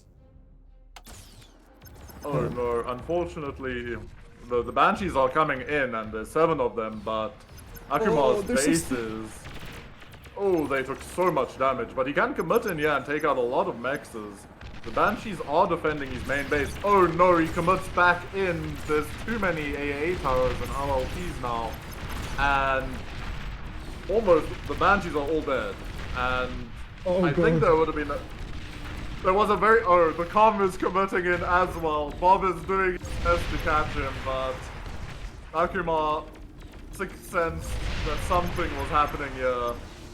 And defends himself very well against the unseen Banshee threat. I do think Bob missed a window there to just fly past and go straight into the eco of Akuma. Yeah, I think But when you now- see this amount of AA available at the commander, you choose a different target. I think that would have been way better. And very well played from Akumar on seeing that his opponent is not expanding much and intuiting that there's probably some funny business going on. Yeah, and that funny business was very scary, but unfortunately it looks like Bob is stuck in his corner now. While Bob is building some LLTs, I don't think it's going to be enough. But if he sees this lab and he drops the LLT to counter the lab, that would be pretty good for him. Well, gets gonna. And it is kind of a Mexican standoff in the way that Bob cannot retreat now. The thugs have enough range on this elevated surface that they can completely shut him down. Do they see enough, actually? They don't have enough vision, but they do have enough range. So it would be very tricky for Bob to ever retreat. I think he's stuck in this corner, and he doesn't really have reinforcements coming in anyway. I see he's making a lot more Banshees at home. Just quickly going to zoom in on those. He has 14 Banshees now moving out to you know, go for this final hurrah. No, he's getting shot from the hill. They are absolutely devastating him. Can he hide in the shadow of the corner of the map? Oh, it's close. He's slowly walking away. I think he might have made it if he keeps walking. There's only one AA Oh, bot available. Akumar's walked so far forward. Go, Bob, go for the play! He's going for it, but he has no scout. And Akumar is invisible. Oh no! And he flies into the AA, losing almost all the Banshees again. He commits in, kills the AA this time, but it's not really worth it. Bob's commander is going down in the background of the Commander play, destroyed. and he blows up to the thugs. GG's. GG gets cold, yeah. I mean, it Battle was ended. almost close, but Akumar had the correct reaction both times, and he took the stone cold victory back home. Yeah, he definitely has nerve there, and very good game sense to figure out how to deal with that. Are you down to watch Chomo Langma, or as I'm going to say, Chevrolet versus Victoria? I don't think that's Chevrolet. I think that's an entirely different player from the same. Oh, is that country. a different one? Yes, I think so. But yeah, let's go. Let's take a look. Find that. What is? Oh, I've then completely got Chevrolet's current name wrong. Yeah. I just use set alias, so I don't see their names. Oh, I see. Yeah. This is a 5 Chevron player, so it cannot be Chevrolet. They're just both from the same country. I see. Welcome, Commander. This game looks like it's 13 minutes in. We're catching up right now. It's on Green Haven. First time seeing Green Haven as well. Yep. I'm gonna zoom out fully because it's just impossible to follow anything up close. You don't like sped up bar going even faster.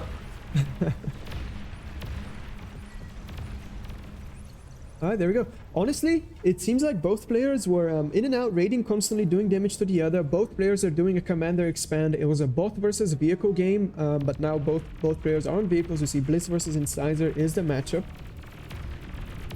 Nice engagement here from Victoria. Managed to catch out a few Incisor. Statistics do look primarily in Red's favor, except for metal per second. That is in Chomo's favor. But this might change very soon because this raid is going to be very devastating. 11 Blitz on the attack. There's not that many units available here for the defense. Defending units resurrected at 1 HP.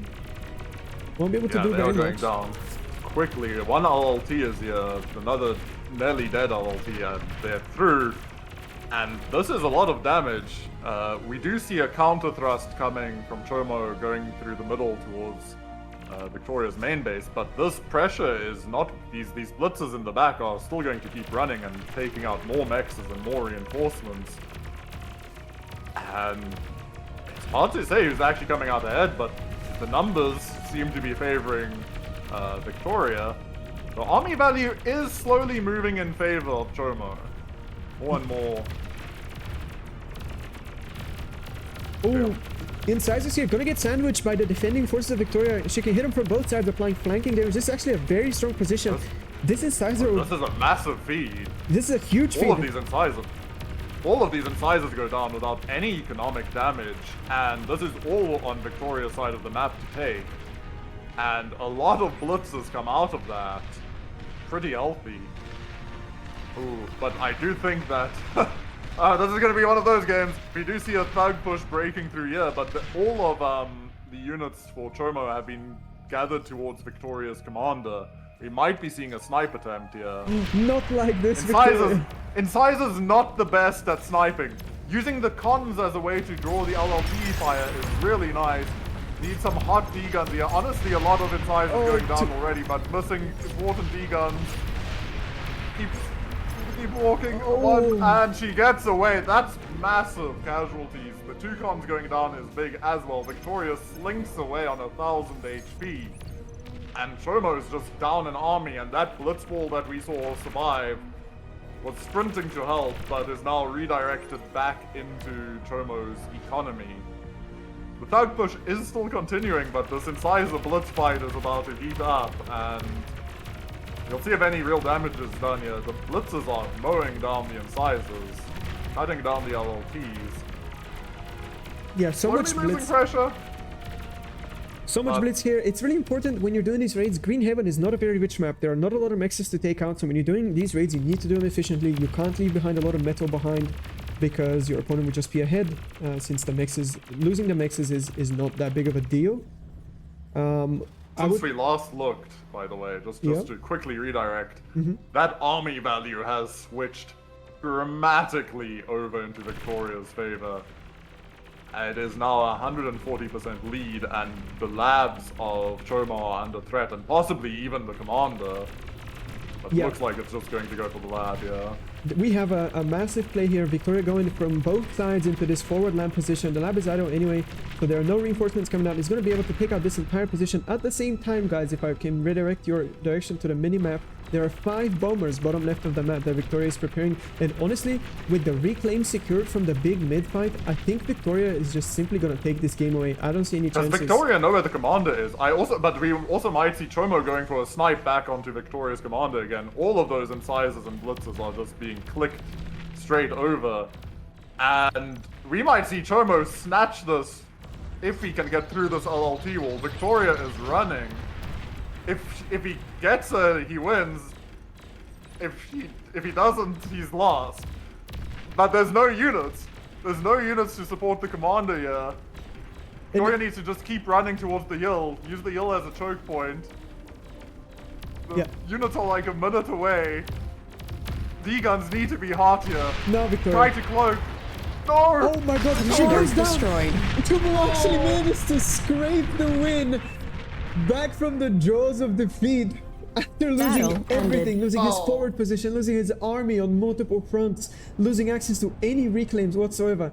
He manages to lock in on the one thing that matters, takes out Victoria's comm, and takes the victory. I think she tried to go for a cloaking play, but unfortunately she had set target onto the incisors, so was firing the laser and didn't cloak, ended up getting surrounded and going down. And even though the game was so heavily in Victoria's favor, we see Chomo just barely pulling it back and snatching, as you said, victory from the jaws of defeat. And I think Victoria is going to be extremely sad when she realizes that Chomo's commander was entirely isolated behind like 40 blitzers, but cloaked and hidden. Yeah, I'm sure Victoria will watch the replay and fix the mistake, make sure the commander is never out of position again, because losses like these sting. That is for certain. I'm currently catching up into High Gain versus Teriyaki Tilo. It seems like they're in a pretty long game on Set's Ravine. Nice, nice. This game has been going on for a long time, about 50 minutes. Don't know what the actual in-game time is though. Yeah, I don't know. It says I'm catching up to 30 minutes, so this will be a treat. The game is going into tier 2. It looks like Teriyaki Tilo went for Sheldon. Core bots, obviously, and High Gain is playing that the Cortex vehicles. Nice spy bot usage from Teriyaki. Manages to take out a little bit of Quaker and banish her there. Looking at the statistics, it seems like Red is slightly ahead, but it's probably nothing game deciding just yet. That bombing run definitely gave Tilo a big energy at lead.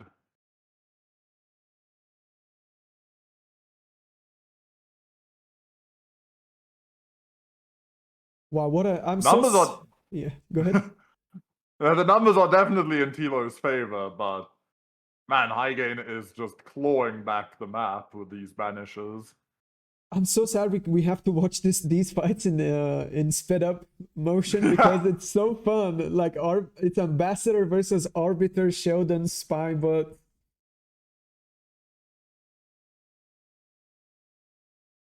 Game is still super close, even 24 minutes in now that I've caught up. It kind of looks like I would guess that Tilo's at an advantage, but we see Shiva's out now versus Mammoth. We see Sheldon taking out Shiva. Okay, I've caught up. Okay, we have catapults coming now. I think that Tilo has an advantage, but Hygain is just refusing to die and keeps clawing his way back in, but Tilo is definitely still cooking. I wonder if we see a tech nuke anytime soon. Yeah, that would be huge. It would just give so much control. I'm going to look at each of these players' bases real quick. We see 2 fusions and some wind out of Hygain. 3 fusions and wind out of Tilo. No players have captured the geos that are around the map. There are 4 geos that require air access to capture. No players have opted for those just yet. Man, this is a stressful game. Yeah, this is, and it's so close. Like it's so balanced. Like economy is slightly on Tilo's favor, but Hygain has a slight army lead. I do think he lost the catapult to Tilo's catapults, but we do see a T2S switch now out of Hygain, and I have no idea who's favored at the moment. I actually can't even guess. Yeah, I mean, we've reached the complete stalemate. It's both players have unlocked the highest range units in the game, the catapults, so they're just trading with each other. It's going to come down to who can trade better and who can use stuff like tac nukes or tier 2 air transitions better. So yeah. Ooh. We do see probably this mech has seen the T2 fighters now out. So I wonder if we see Tilo switch over to T2 himself or if he just keeps spamming out more catapults. All of the Sheldons do go down, though. There's 1 Sheldon left for, I doubt, very much longer, and it's gone. And there is just a no man's land in middle. You do not want to be a unit entering anywhere near there. Yeah, absolutely. It's just not a very good place to be at all. The only thing crossing is Brasco and Grunt. They're being sacrificed for the greater good. But all the other units... Ooh, some very solid catapult connections here. 1 catapult does end up going down. Yeah, another one down is honestly really big. Hygain definitely will want to try to repair these and possibly revive the dead ones. We have to keep in mind, though, Tilo's base is entirely forward, and it's mostly in range of Hygain's catapults. Losing this position basically means game over for Tilo. Even his commander is sitting right there. So, I think I would prefer having Hygain's position in this situation. The game has gone long enough where having a front lab is turned into a viability, and it's just you have to keep it alive at all costs. I feel like Hygain is definitely sleeping on attack nuke though. Attack nuke behind this hill just threatens so much of this base. Yeah, let's to be able to take out all the BP and all the and possibly even some of the fusions. But we do actually see all of this. Tilo is starting to get an advantage with the catapults. He's now up to 6 catapults versus 7 even. 3 for Hygain now. Well, there's 10 catapults on the map, but I see 6 versus 3. I don't know where the other one is. The entire time I've been on the wrong scene. So they just heard us talking about these epic unit fights that they could not see. I am so sorry, everybody. No one is going to complain about it, don't worry. I am no so one has sorry. ever complained in the last stream. It'll be fine. Yeah, but to get back on track, it seems like Kayaki's now managed to mass up predominantly more catapults than his opponent. Yeah. We're looking at a 6 versus 3, and he's slowly creeping forward. You do see that High Gain is switching into bombers at the moment, so he's going to be looking for an out with that. Do you think you could you ever justify going a dragon here? Oh yes, in High Gain's absolutely. position? Absolutely, yeah. There is absolutely no static AA available for Teriyaki. Obviously, he doesn't know that, but as long as he just manages to get the air superiority in fighters, the dragon will have free reign. Yeah, I feel like a dragon would be a fascinating switch. I don't think most players would do it here, but I think enough free falls have shown me that when in doubt against T3, dragons are pretty useful. But we do see a large T2 bomber mass. Hello, welcome. Sorry to interrupt you guys. Slick, can you double check your settings? Like, I think I see the bracket right now on the screen. I'm not sure. Yeah, I'm so sorry. We already caught that. It switched on, the delay just has to catch up. Yeah. Yeah, sorry about that. All right. No, I apologize. I'm so sorry. So you see the bombing run going in. Not a lot of bombers though. Only about 4 or 5 T2 bombers. Still enough that'll kill a fusion, but the time is kind of running out of it here, and there's a lot of T1 fighters coming. 3 of the bombers down, and honestly, High Gain just got swarmed here. I thought his T2 fighters would be better, but not really. And now that he's done that air switch and it failed, I think Kilo is going to take this game. Yeah, losing that bombing run like this always puts it in disadvantage. Smart from High Gain to use the edge of the map, fly over the nothingness there, stay undetected for longer, but it just wasn't the cards. Too many fighters available for Kilo. Very good defensive play. High Gain calls the GG, realizes this position is undefendable. Honestly, I feel like it wasn't as bad as he thought it was, but there is a Basilisk coming up. I guess in the next minute this would become extremely unpleasant. Yeah. I think out of Tilo takes it against High Gain. A bit of an upset again, I think.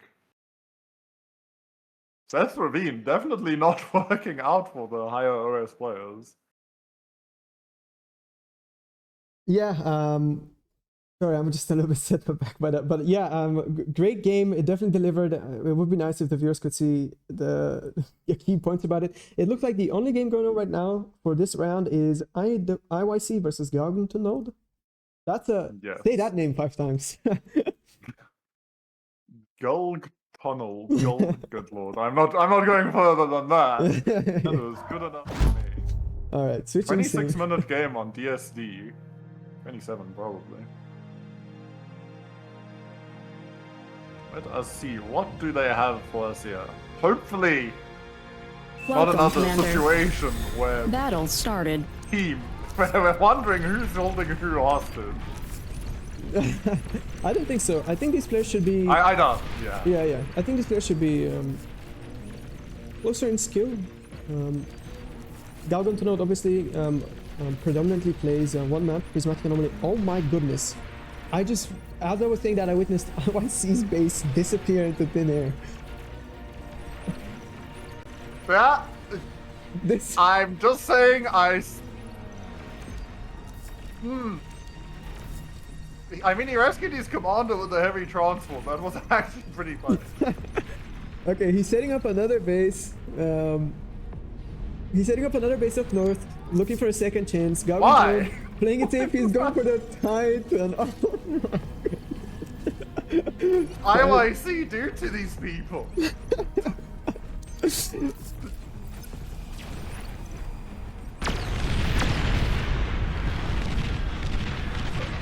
I guess it's unusual to see a Titan.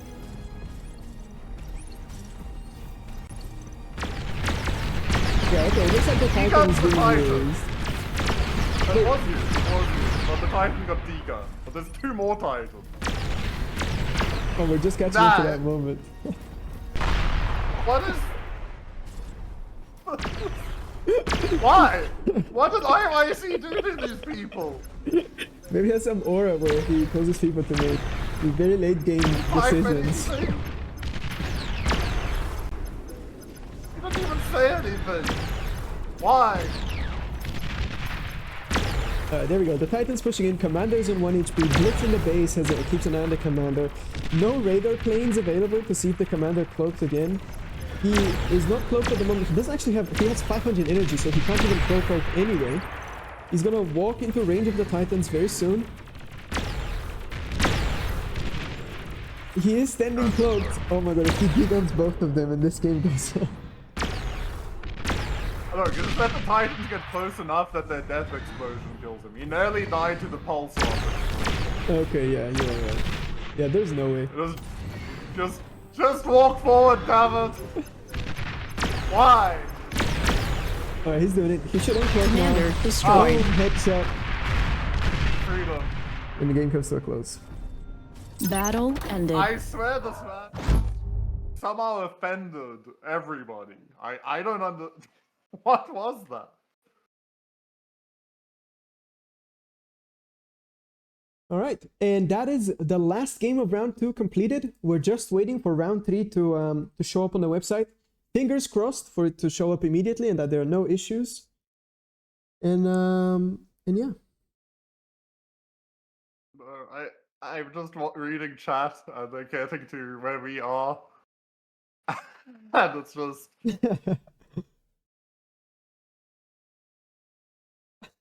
IYC says, this whole not resigning thing isn't working for me. Don't give up on not giving up. That's what I have to say. Yeah. Keep at it. Or maybe give up on not giving up. No. No. Look, just keep not resigning. Whatever you're doing, it's working. But somehow it also seems like self-flagellation. So I'm not sure. All right, I just keep refreshing here. I'm sure we're just minutes away from round 3 going in. And yeah, the matches keep heating up. I don't know, we keep getting better and better games. Teriyaki versus High Gain on Seth Ravine definitely delivered for me. I wish we could have been there to watch it throughout its entirety, but it is what it is. I think for this next round, we should try to catch Barcast. Per Barcast, he talks to us, but we don't even watch him. yeah. I'm down to watch some Barcast games as well. Of course. We're just patiently waiting for the bracket to update. Please check it on your side as well.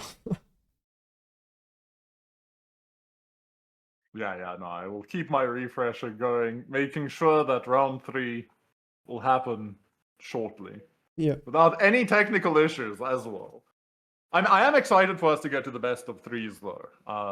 Best of 1s are obviously interesting, but I think there's a lot of variance in best of 1s, but best of 3s I find really, really interesting to watch. Yeah. How players adapt and adjust. Yeah, exactly. And especially considering that we have so many maps that could go either way and the tier random has not been developed whatsoever, it would be nice if a player wasn't out just because they died to something very cheesy they couldn't react to. Yeah. I also just enjoy seeing like the adaptation players sometimes make versus as well, like the singular cheeses, and like if you get to a game 3, how do you respond to the do or die situation?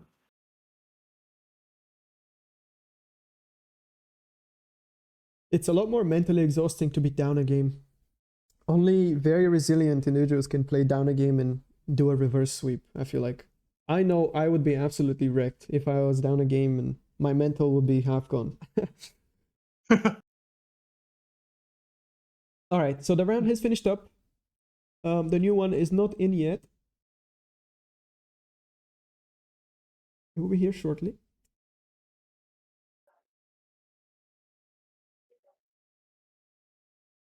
Titans de-gunned in BPL Qualifiers. Yeah. That was a good one. Yeah, I really wish we could live in a world where we had no delay and we could talk to the people in chat, but it is what it is, fairness above all. Yeah, unfortunately with tournament casting, it is definitely where there's prizes involved, something that has to be done, but you know, think of it as you're the leader, and now you're giving them topics to talk about. Yeah. Sure, round 3 will be along shortly. Yeah. I do wonder if we're going to start seeing the winners versus winners. I guess it's been a bit of a mix actually. Because there's some 1-1s, there's some 2-0s, and there's some 0-2s. Which obviously is how Swiss is going to work. What am I saying? Maybe I'm losing my mind. Yeah, these are our current winners. We have them on screen right now. We'll keep a track of the scores as the tournament goes on.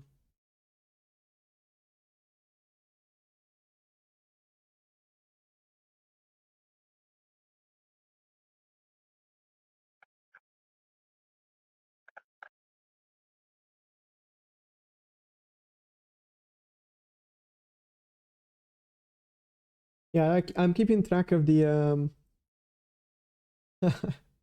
the Discord. Not saying anything about the bracket just yet. Still no round 3. I believe it'll happen soon. Yep. Yeah, it's a good time for everyone to go make another batch of popcorn. You know, get your comfort blankets, get your drinks. You know, that's a great idea. I'm going to go get coffee. Yeah.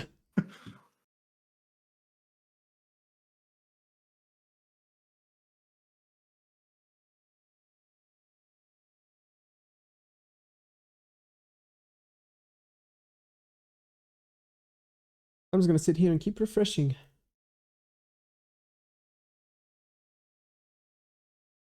Oh, there we go. Round 3 is in. We have Domino versus Barcast. Oh, I definitely want to watch that. That's definitely game 1. Let's see what else is good. What else is really interesting. Jamers versus Lopatka, 2 pro players against each other. Spring off. Vidor versus GLaDOS will be nice to see. C3 versus Kuchi. All right, we have a lot of good games this round, but let's jump into Domino versus Barcast right now. They're going to start banning maps very, very soon.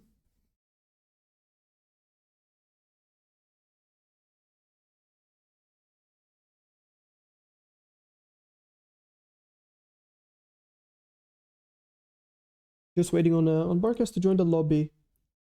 And then map bans will commence.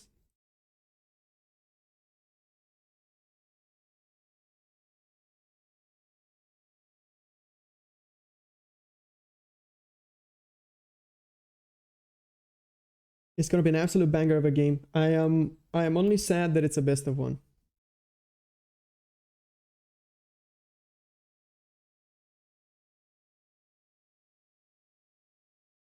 All right, there you go. Barcast has made it.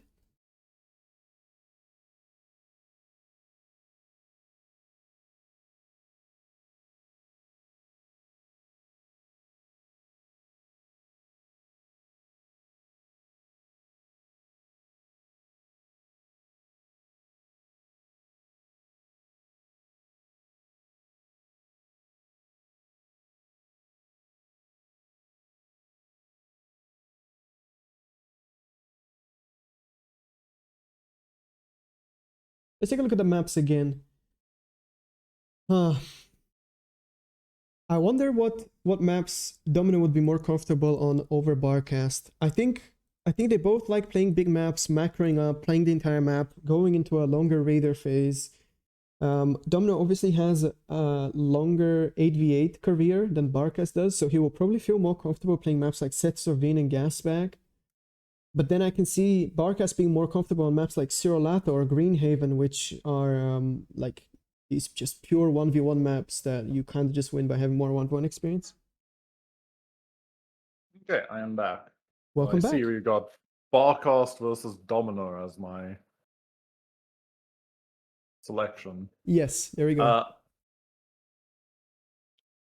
Yeah, this will be an interesting matchup. I think Domino's definitely been grinding a lot, though, in 1v1, and he's put a lot of time into getting better at it, so it will be interesting to see.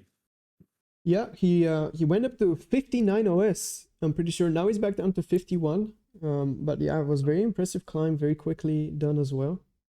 I'm sure his win rate is up there in the 60s. First ban comes out now from Barcast. He bans Shallow straight. Who could have seen these Barkos bans? Yeah, I feel very how do you say this? Deceived. He said it's his favorite map. Now he's banning it His first. 2 favorite maps, and they're both gone. Yeah. Can Next, we trust this man? I don't know. I think we need to take everything he says with a grain of salt. Yeah, it appears he is not being honest, but they are down to what are the bans? Shallow, Hades, FTL, Delta, Gasbag, Sorowata, and Sets. Leaving us with Heartbreak and DSD? And Greenhaven? Heartbreak Hill, next ban. Yeah, so DSD or Greenhaven? Did I miss DSD? I'm not saying anything. Delta Siege right. Delta is Delta Siege right. Delta Of Siege. course, sorry. Yes, there we go. All right, and we're heading into the game. DSD is so deep in my head that I don't even recognize Delta as a name. Oopsie. So Greenhaven should be a pretty interesting map. Who do you think this favors? We saw the really close game with Victoria Welcome, versus Commander. Chomo. Chomo snatched that victory right at the end. Who do you think is favored between Barcast and Domino here? I want to say Barcast is favored on this map. It's just this type of map. I feel like will go to the guy who has just played more 1v1s. I think it's just like a pure experience map. It's all about it's constant raiding and defending. It's very APM taxing, I would say. So I want to give Barcast a slight edge, but I don't think it's going to be a one-sided game. Yeah, I feel like they're pretty evenly matched, probably, where macro focus is going to lean in Domino's favor, and then just pure brawling and, as you say, 1v1 experience is probably in Barcast's favor. Yeah. How do you feel about the geos on this map? I think they are bait. I think if you try to take them too early, you will just die. Army value is king on a map as open and as big as this one. So going behind in the army value stat will be like signing away your death sentence. You have to Battle be very skilled started. at defending to be able to pull it off. But if you are able to get one down, then obviously it's a huge power spike because energy is so scarce on this map. Yeah, we see 5 to 10 win, so Yeah. I guess you'd say this is a solar map, but do you have enough metal to say it's a solar map? I'm not sure. It's tough. It's a hybrid map. You want to definitely make some solars, but when you start M-stalling, you can drop some wins down, in my opinion. We see Domino spawn in as the Armada commander. The red player of this match. He is queuing up an Armada vehicle lab, going straight up for Rover. And on the other side, Pro Barcast with the Grunt hat. Also Armada, also going for Armada vehicles. What is that queue looking like? He's going con first. Okay, so already we have a discrepancy in the build orders. And yeah, I'm gonna make a prediction. I'm gonna say that Barcast is gonna do an X Factor walk. I've seen him do it a couple times. He's gonna take some mixes with his commander, then go back to the lab and go for a very powerful timing attack. Okay. But yeah, go ahead. What do you think about the starting locations? Domino with the central start location, while Sparkcast choosing the corner. How do you think this plays out? Does this favor either player, or is this just kind of a neutral thing where expansion favors Domino but Barcast is more secure? I honestly don't know, to be fair. I don't know how. I think it's a neutral thing. I don't think it matters too much. Yeah, I think you can do either, and it's kind of same-ish. That's my opinion. Okay, so more or less the same. Not really anything too big coming out of it. It does look like you were right. If I saw Barcast's build path on that commander, he is going to do the X Factor walk. Bit of rover jostling going on over here. Nothing really happening. Yeah, just some chasing around. Domino got a good scouting information. He knows where Barcast spawned now. He knows he's in this corner. That is usually... He's going to lose one rover. Yeah, just go in for some more info, dies. Yeah, we see Domino returning back to the lab after grabbing one metal extractor. He's just spamming out to the spawn. Is slowly is very soon gonna transition into blitz. Ooh, Barkar saw it, but went the wrong direction. Should cover this mech still. Yeah. Takes the rover down. More rovers on their way. I do think that Barcast is now scouted. Is going to take out a radar with his own counter scout. But rovers are running past each other. Domino seems to slip through the cracks here and turns Seems to around go though. Takes one mech, one rover down. Possibly taking this mech out, but might lose one. Okay, honestly, pretty nice little dip in there. By Domino takes the laser max, takes out a rover, but nothing really to write home about. But we do see somehow on these metrics that Barcast is just a little bit ahead. Yeah, it seems like he has an extra solar and you know, a little bit of a better expansion, but it's not even. It's like half a mix. He's like half a mix or something like that. Yeah, it's a very small amount. About 200 metal at the moment, maybe 300 and maybe 1,000 energy, but maybe less. Yeah, about 1,000 energy, 200 metal, which is really not a whole lot, but that is about a blitz, almost a bit more than a blitz. So maybe this gives a bit more of a lead to Barcast, but still way too close to call. We do actually see Barcast with a very sneaky play at the top of the map, sending one blitz and a rover all the way around, which might sneak in, but Domino is definitely pushing hard, wants to break through here, commits in onto the LLT. Looks like he's actually going to get shooed away and not take the LLT out. The LLT surviving there is really big. The metal extractor also survives, and he loses a blitz in the process. Some rover and another blitz is on 1%. Oh no, he loses 2 blitz. Yeah, that's right. Ooh, that is rough for him. Oh, He needs to find some damage somewhere, and this blitz is on 4 HP. If Barcast is paying attention, he might even find the expanding con of Domino at the top side. He is looking, but he's fight commanding. There is a tower there though, so this might not end up doing more than taking out one of the... It will be crucial for Barcast to pay attention at this moment, save his blitz. He decides to just commit. Let's see, is he gonna get two mexes? No, only gets he one. went too far. Yeah. But not too bad, just a mex going down. Could have been a lot more if he found the con expanding, but... I think Barcast is relatively happy. He's just so slightly ahead, but really not a lot in this game still. It is very close. Yeah, it's small on a poor, huge map like this. Small advantages will compound. Barcast has... oh, Domino going into 4 expansion cons right now. I'm just looking at the minimap. Barcast, okay, Barcast pulling back his engineer just in time. Should probably start repairing it. Might be able to save it. Oh, goes down. Very well He played takes by out a Domino. few blitz. Yeah. But we do see a big counter raid in the southwest of the map heading towards towards Domino, and there's a chance that this will take out the con if Barcast looks. If he just keeps driving, it's not going to be enough. 2 blitz Repairs can take coming out in an by the- LLT, but he has a 3rd and a 4th blitz coming in, and Yeah. this con is definitely going down, and that is very painful because the reinforcement times are so long. He needs to send a new con. It's going to And be so Domino's long. possibly losing a con on the other side of the map as well. If 2 of his expansion cons go down, that is big. He gets the reclaim on the rover, but Barcast showing up and catch it. Okay. Alright. Showing up kills the con. I was worried for a second.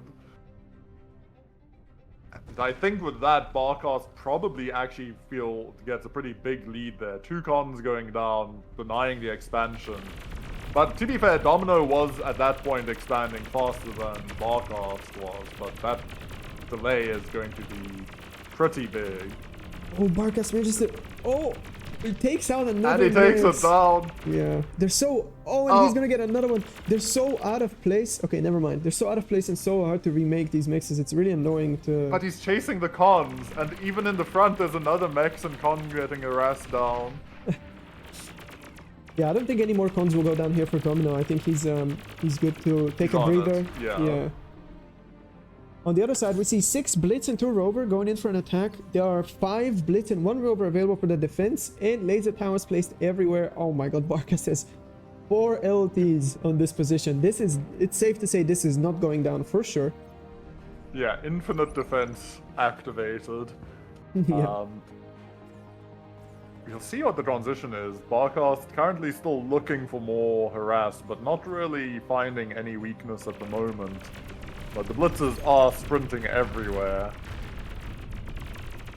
Ooh, Barkas committing a lot of blitzers in here. This could be a bit of a feed. He is currently very much down on army value, and Domino just has a giant surround on him. I think Barkas is going to lose this entire group here, and that's a really nice punish by Domino. These units were just kind of sent over across the map. Possibly a con going down here, which is big, but Domino's counterattack is looking very threatening. And Barkas doesn't really have enough units in this area. He's kind of sending them in piecemeal. Might even be self-B time on that LLT. This has been a very favorable chain of engagements here for Domino. He got a lot of army down. He also killed so many. There was like 800 metal on the ground right next to where he has a con already. So he's immediately going to grab that, immediately going to pump out more units. And this advantage, I think, is enough to snowball into a massive army value lead. Now we see 4 more blitz here for Barkas going in, but they're just going to meet an LT and reinforcing unit, so they're all going to go down in vain as well. On the south side, we see a blitz going in into an LT. Again, not going to get value. Yeah, this has been an unfortunate chain of events here for Barkas for sure. He's trying to find pressure and create openings, but Domino just seems to currently be defending a bit better. Domino has lost a lot of cons though. A lot of cons have gone down to this pressure, and he's got a number of mexes that are not currently taken, but it feels like Barkas has lost so many blitzes at this stage to achieve these results, and possibly going to lose a con here. Will we see a commitment forward? Yeah, definitely going to go in. Takes down the con. Power goes down, bombs his own blitzers out, and Domino is just trading so well. Barkas is kind of just sprinting his units in at this stage. But possibly another Domino con going down at the top side. But Barkas is just queued. Sorry, go ahead. The Barkas is just queued. He walks past the con and the mechs, doesn't take it out. Oh, that is unfortunate. It is ridiculous that units keep sneaking up there in the north all for the entire game. Now we see 5 more blitz going to make their way there. Mechs goes down. I mean, yeah, that is the one way to utilize the speed of the blitz. You just go everywhere. Massive attack in the south. Oh yeah, sorry. Thank you. I think Domino is just going to start getting through. Like, Domino's army value is 50% advantage. I don't know how you really defend this when you just start picking off all your expansions with this blitz ball. Yeah, it is tough. It is very, very tough. Domino needs to play this smart. Go through, like, yeah. Oh my god. 4 blitzes down to the Zal team. Wow. MVP. But even after that, army value is now 75% in Domino's favor. That is pretty big.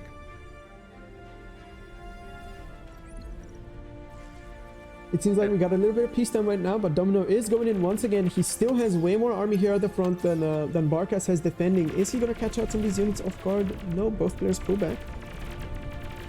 I think Barkas is just kind of lacking a radar in the area, so he's kind of fighting a bit blind in this whole fight. It's like right at the edge of his radar. Whilst Domino keeps putting up radars wherever he thinks Barkas is going to harass him, and it's been paying dividends for him so far. Perhaps, though, this LLT chain can buy enough time. I mean, a bad fight can still swing this pretty quickly, but that army value issue is looking more and more concerning. Another huge engagement here. 2 LLTs available for the defense. Honestly, I don't know how this will go if Barkas... This will be good. This should be good. And Domino pulls back, losing a couple of blitzers. At the same time, on the bottom left, he and lost another another con. con. Yeah. But look at the stream of blitzers coming to avenge that con. Yeah. There's a lot of them. But even now in the middle, there's more cons being harassed. Barkas is everywhere. He's just like biting at Domino's heels, just not letting him settle anywhere. Even though it feels like Domino's coming out ahead. Yeah, I mean, the army value is now almost reaching 100% advantage for red. But, I mean, if he is all the time stuck on his side of the map defending random blitz less efficiently, then he won't be able to really utilize that advantage. But this amount of blitz is really hard. Yeah, there's a lot of blitz running down towards Barkas expansion. They hesitate, they turn around, but the LLT's not going to be up in time. I think this expansion goes down. Massive counterattack in the north as well, but I think this is just starting to favor Domino. And the cons going down are big. And this army value is now nearly 150%. Like, Barkas needs to find some way to group up his units and stop taking unfavorable trades. And if we look at the minimap, we actually see Banshees out of Domino. 10 Banshees coming in, and I think that might be the death knell for Barkas in this game. I don't think he has a way to answer this. Let's see, does he even see it? Yeah, he sees now, he starts panic dropping nettles. What is the target here for Domino? I think you need to go for BP first, then kill the AA. Let's see, what is he targeting? He's targeting the AA first, then the construction turrets. But now Whistler comes out. Whistler's very tanky, not going to be able to burst him down very easily. Another construction turret goes down, another nettle goes down. How many Banshees are left? 7 Banshees left. Oh, and Barkas is just getting broken open all over with the blitzers. I think this is the end coming for Barkas here. The blitzers entering the main base now as well. The Banshees are almost all dead. There's 2 of them left, 1 of them left alive, but now the blitzers are breaking into the base.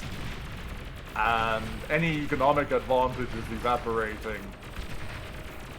And the unit advantage is still heavily in Domino's favor. Barkas lost all of the construction turrets that he had on And his he's line. uncloaked! He's uncloaked so he can't Oh, shoot. he's cloaked walking and he's gonna go all the way around to assist this slab. Okay. It's not as bad as I thought, but it's still pretty bad.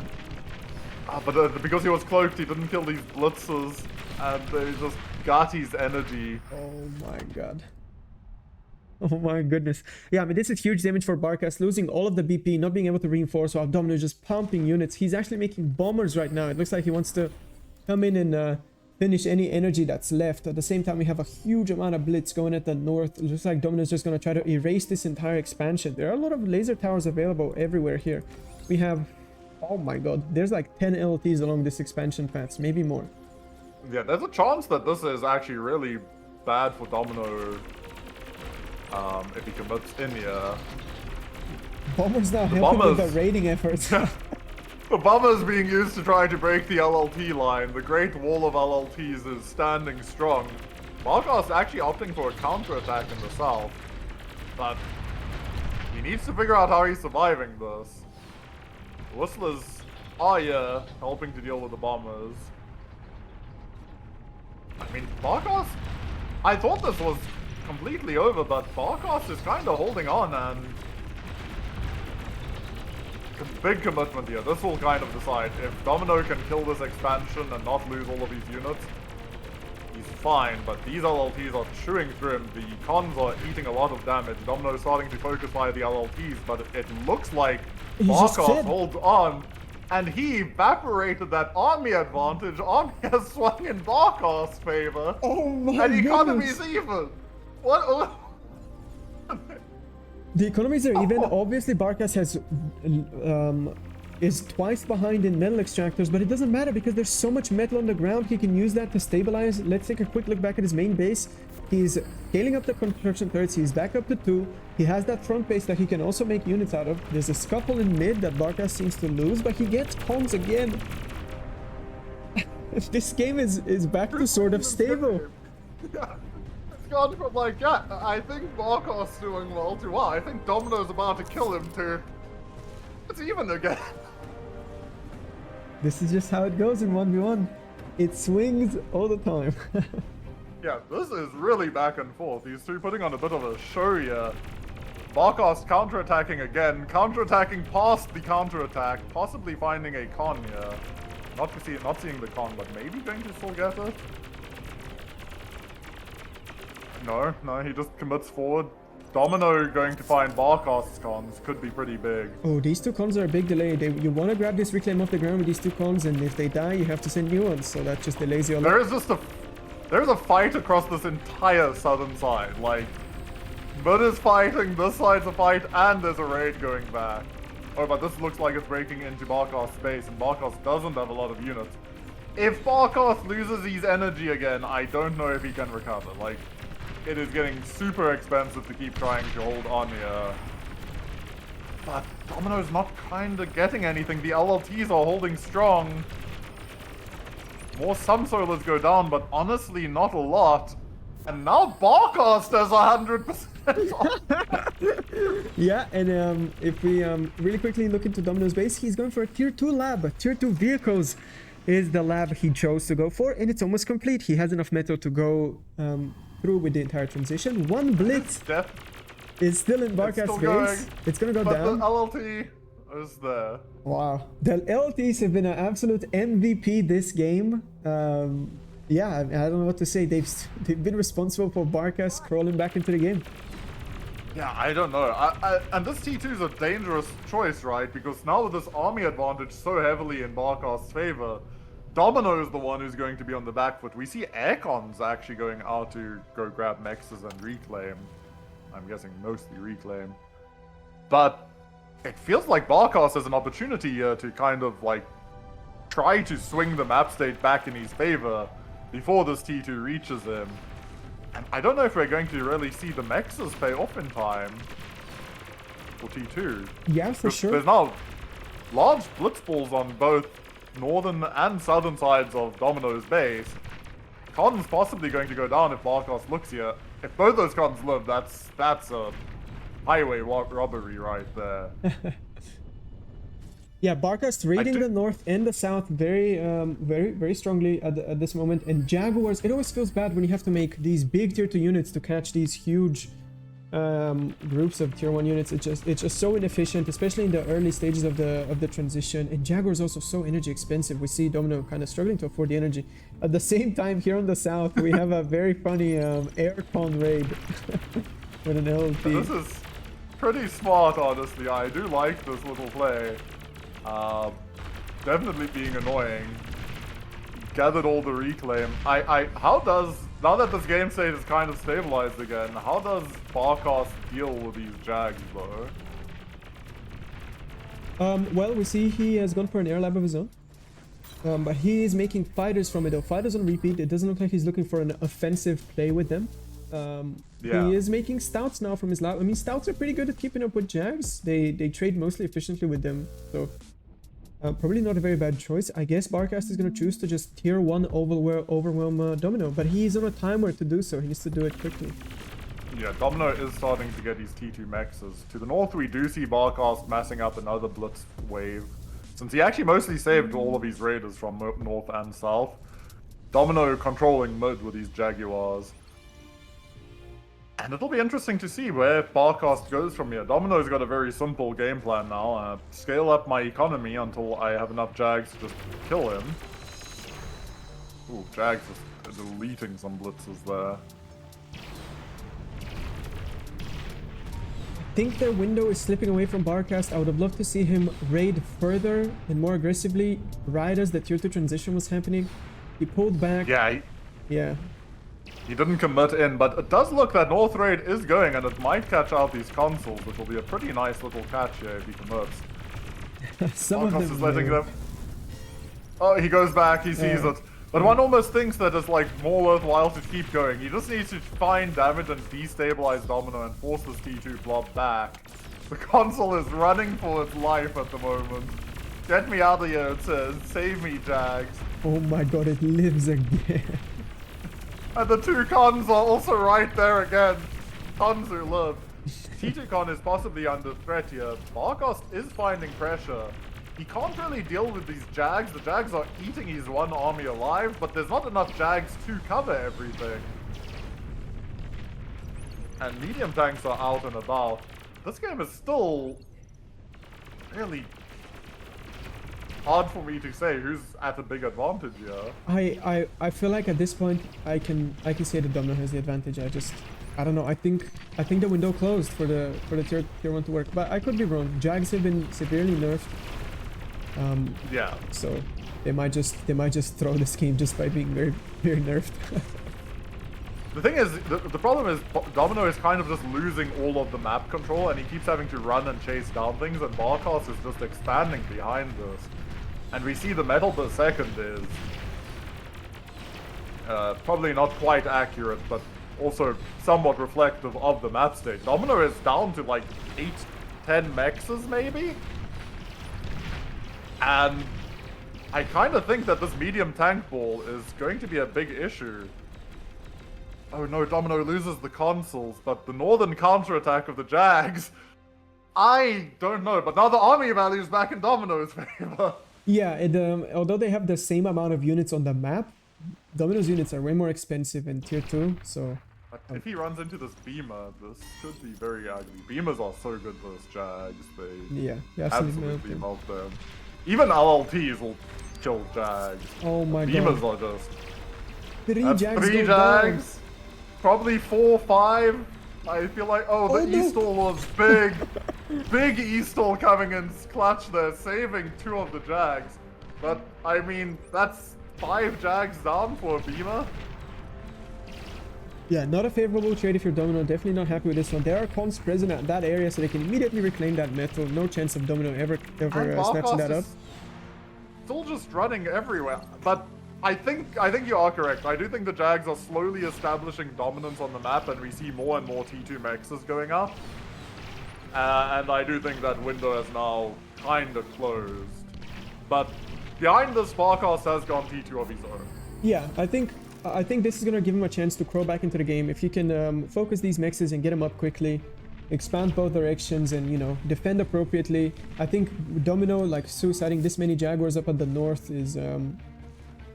definitely gives Barkas some more time to get his transition done. Yeah. And Domino's still looking for more damage at the moment, but LLTs are just so good versus Jags, in all fairness. Yeah, and Barkas has plenty of them. He has printed LLTs this game. Yeah.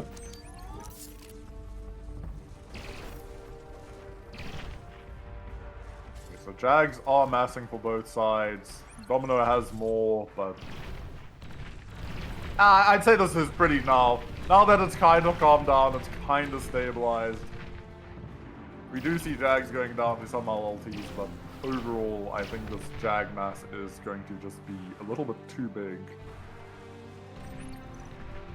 You see 4 Jags now split off towards the bottom. They're going to run into 2 LLTs. Whichever way they decide to go, there's 2 LLTs actually. Let's see. I think that they can take out 2 LLTs, sure. Yeah, no, definitely, definitely. They might lose 1 Jag. Yeah. But Alright, now the Jags have arrived to cover this, and that will swing the fight. Yes, for sure. The Domino runs in. These are big corpses. 200 metal per Jag on the ground. All 4 are going to go down. At the same time, Bulls now have hit the front though, and Bulls are a completely different beast. They actually shred Jags in a lot tougher to take out. They definitely don't die to LLTs and Beamers. Yeah, they will pretty much ignore LLTs. It'll be interesting to see if Barkas can create enough of a window here to catch up. He still actually has a metal-produced lead, but other than that, it's looking really rough for him. You actually see a T2 radar going up here for Domino, which is, I would say, unusual. Raid hits the bottom now. 6 Jags and a Blitz are gonna catch this tier 2 con out, and that hurts. Tier 2 con's obviously very expensive. And we see Domino like kind of flinch and send his entire army out of mid back.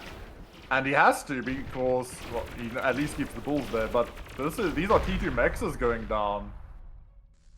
And I kind of think that perhaps Barkas should have kept going there. Yeah, I would say so as well.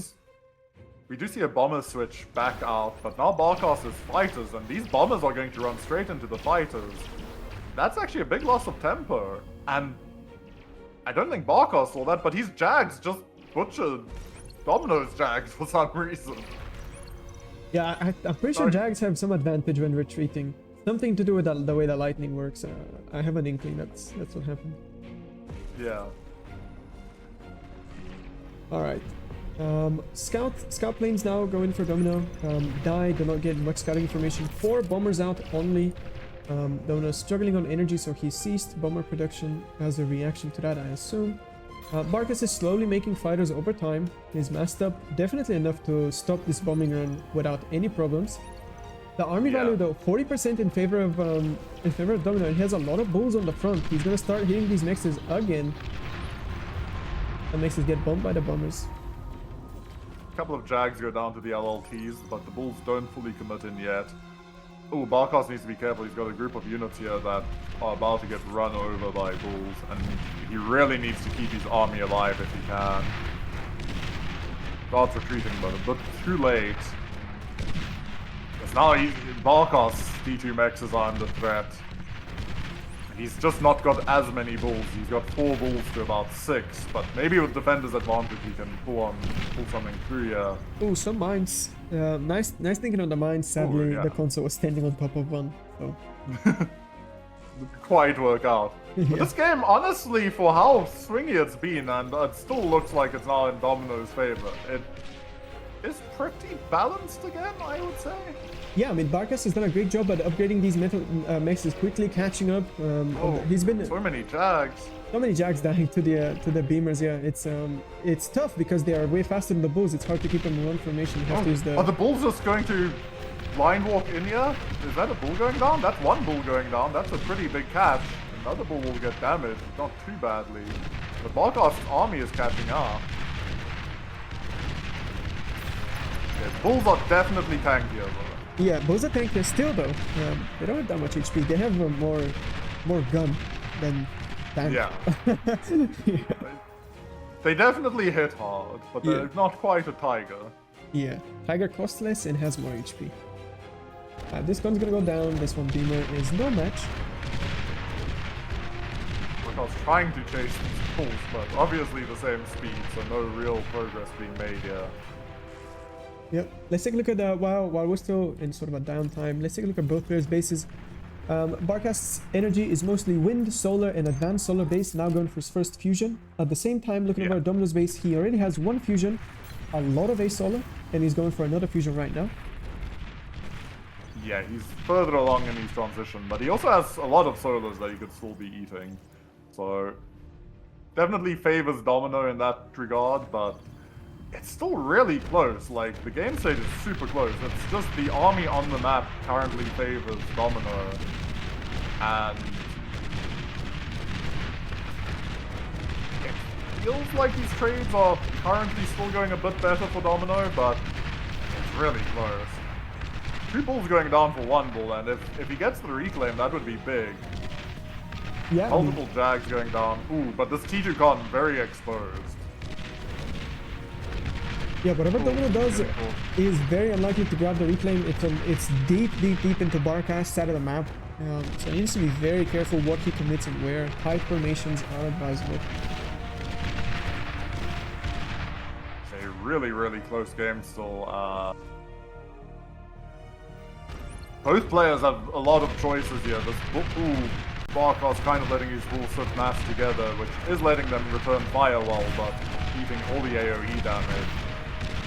Ooh, but all Domino's bulls are going to go down as well from this little engagement, and that's 2.4k metal on the map that he could, you know, eat with this console right now.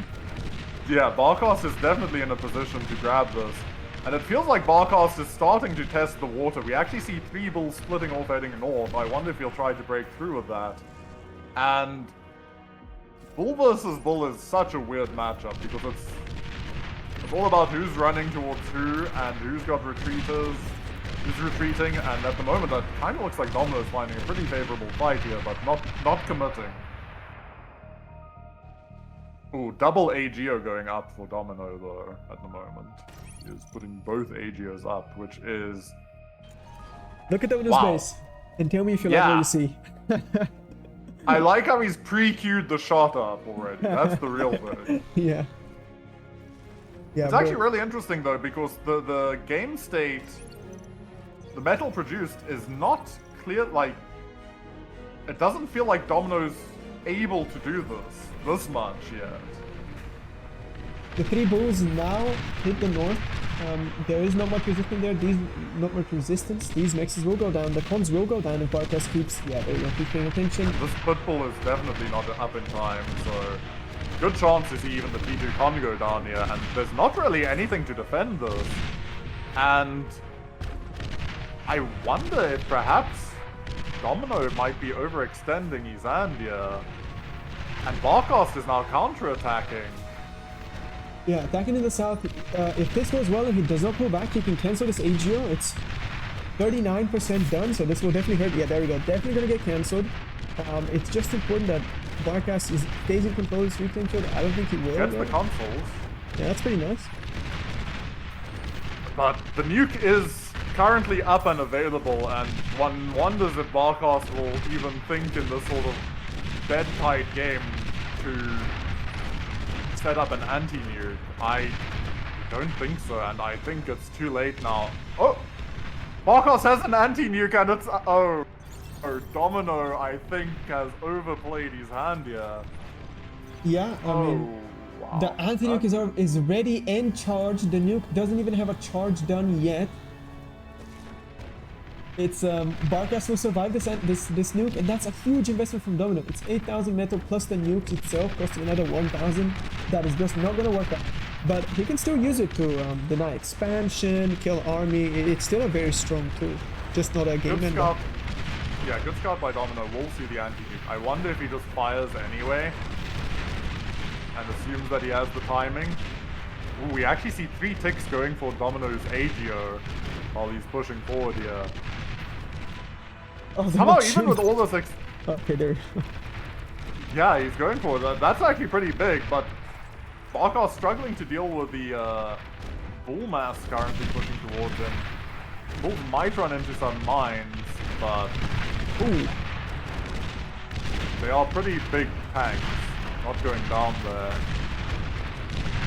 Very nice connections. AGO goes down while we're looking at that engagement. We have to remember, 6,000 metal on the ground right now. This is going to be huge for whoever manages to get it.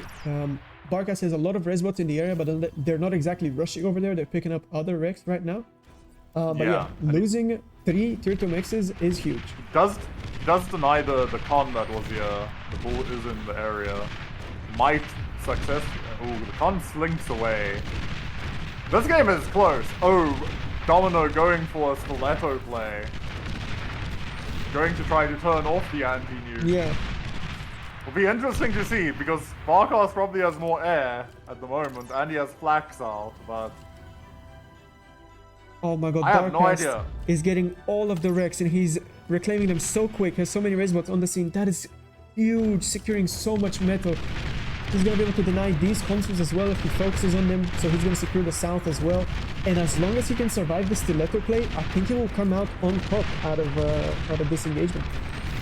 Yeah, he's currently just getting map control back. We do have a big push in mid from Domino, which is going to break through. There's nothing really in front of it.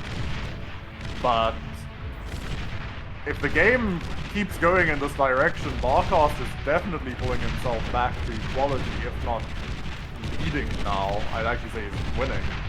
But Domino has something loaded in the chamber, and he is just waiting to fire it at the moment. Yeah. That is a lot of bulls hitting the north side of Barkas, though. If they deny all of these mixes, that is going to be... 2 pitbulls though are going to be... Is that enough? 3 pitbulls. Depends. Probably not enough, but it's going to dent them a lot.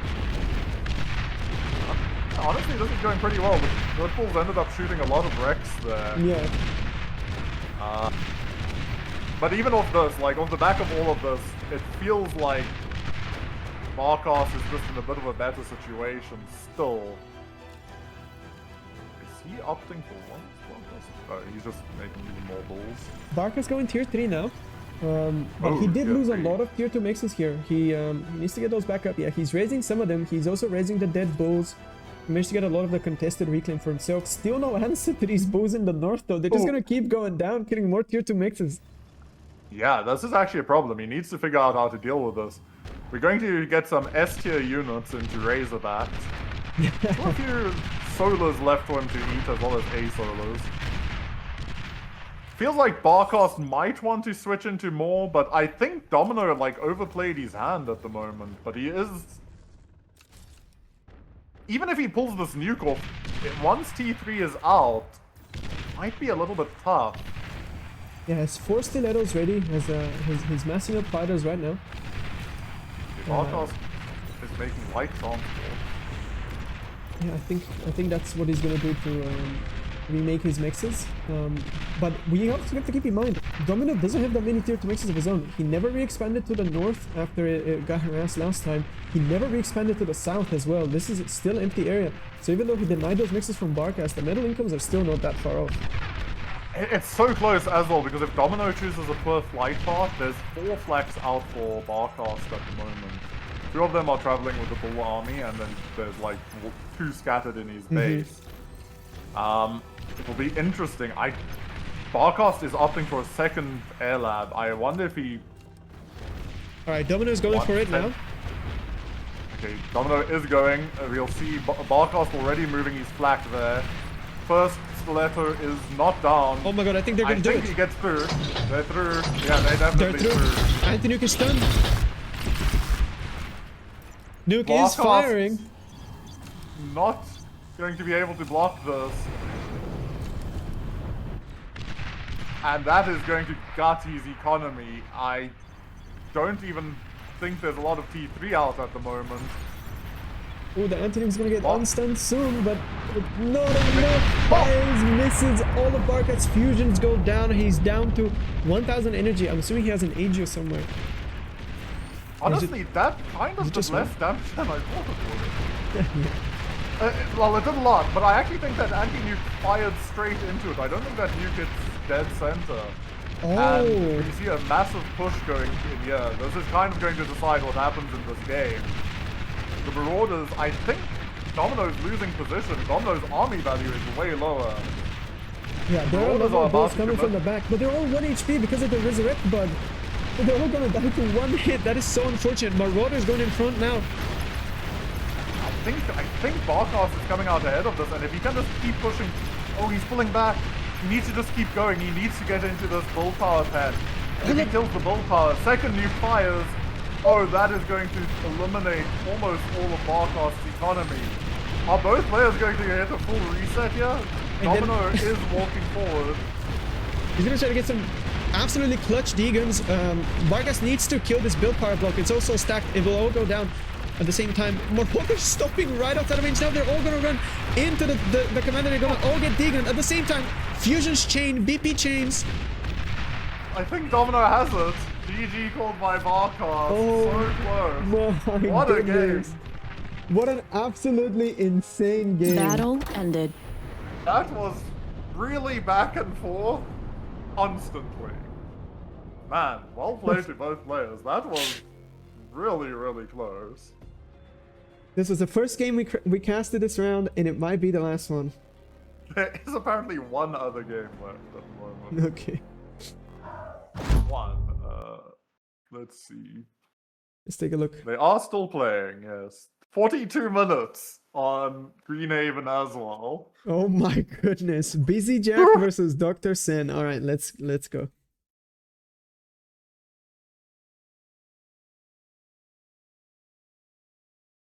Battles back and forth. And I imagine this one is going to be similar. Oh, could you check if your microphone switched? How did it switch? Should be fine, no? Okay. Yeah, I mean, I hope you guys like green, because we're heading into another 40-minute game on Greenhaven. Yeah, this will take a while to catch up.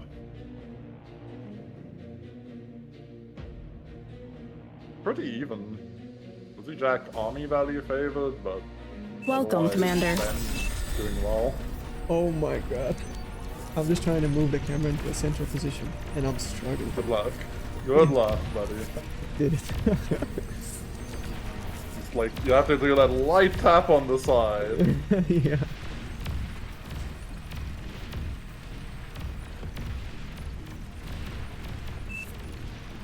Okay, both players have blown up bases.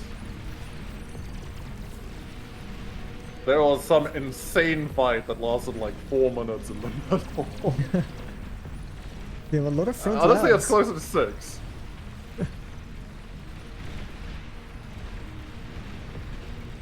Demons are being pushed with HLTs at this point. Wow. I cannot zoom in. I will take your word for it.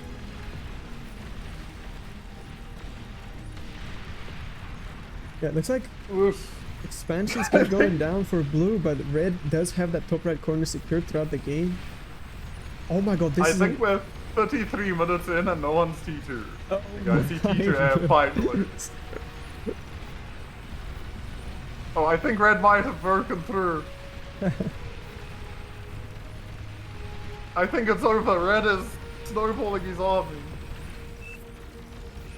I have no idea though. I actually can't tell you who's winning. Yeah, I'm on 30 minutes and I have no idea as well. Yeah. Red's reached the main base, but he's pushed back. But he's rezzing everything. I mean, neither player can transition to anything because this reclaim, it's all it's about. And if you stop doing whatever these guys are doing, you're just gonna lose it. Oh, there was a comp snipe attempt, I think. You're catching up way faster than me. Look, laptop is OP. You have to believe in my laptop. Of course. Okay, all is said and done, it looks like blue is coming out ahead. Possibly. But I think red is better on the T2 phase. Blue is coming out ahead. Oh my Yeah. god, the way I'm looking at it, it just looks like a... I know!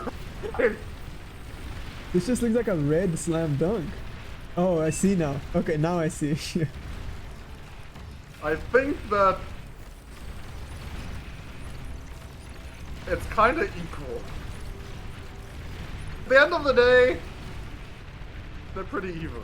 There's so much reclaim on blue side of the map now left. And are they just gonna keep snowballing? Okay, there we go. Tier 2 available for Busy Jack. He has Tigers out in the front. He has the tech advantage. He should be able to snowball this into a win.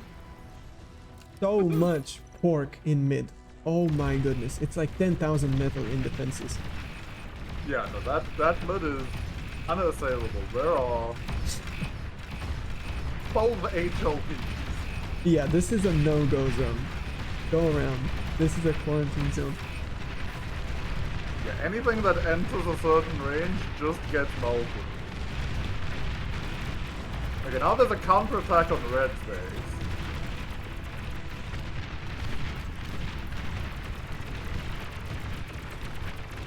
I have no idea. I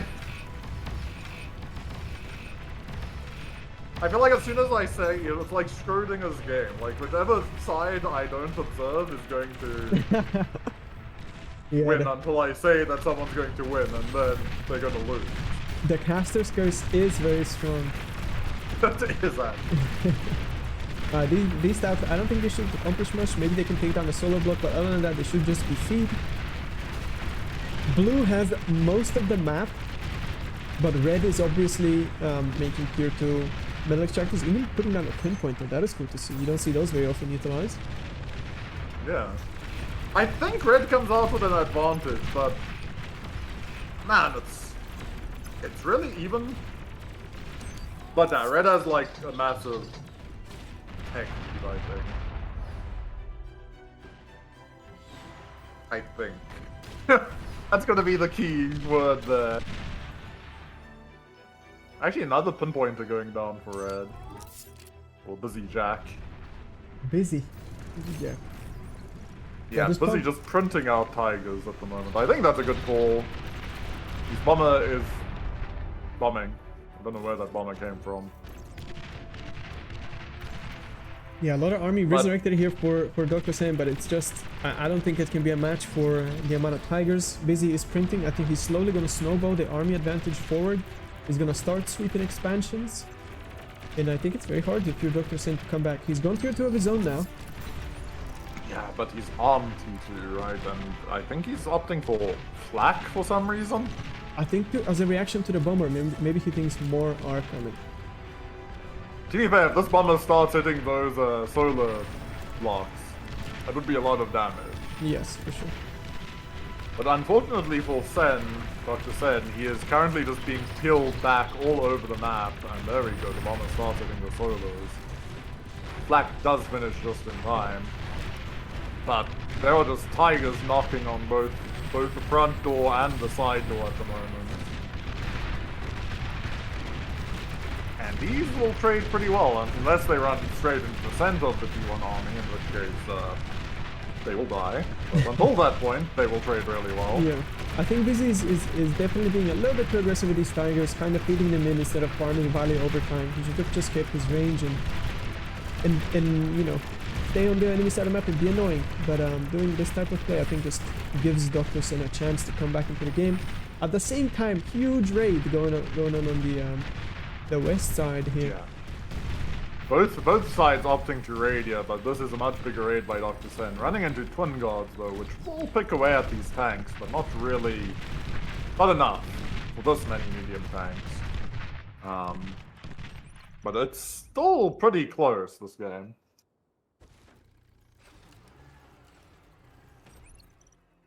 Yeah, both players going into more metal extractor upgrades. Red is a lot, obviously, more advanced than his because he started first. But blue has more of the map, which is what's keeping this game oddly even. Yeah, it feels like the game is in Red's hands. We just haven't seen him really seize it yet. Yeah, I think so as well. Red definitely has the advantage. He just needs to be smart with the way he uses his units and snowball that advantage. We see the south side completely get erased by the blue army. There are so many tanks in this area, 7,000 metal worth of army. And if they decide to go further, they will meet no resistance apart from one Twin Guard. Yeah, if that army heads north, that is definitely a threat. But at the same time, I'm not sure how Sen is going to be dealing with this T2 block here. These T1 units are struggling with the Tiger Banisher as well.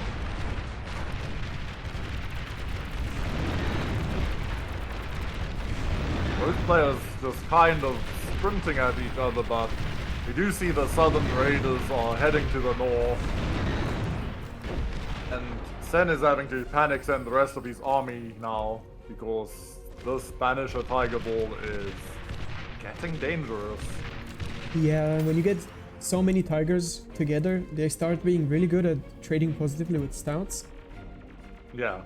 Alright, the South Raiders now hit the Twin Guard, take it out absolutely effortlessly. 3 tigers are not going to be able to stop this, but they can for sure chip away over time.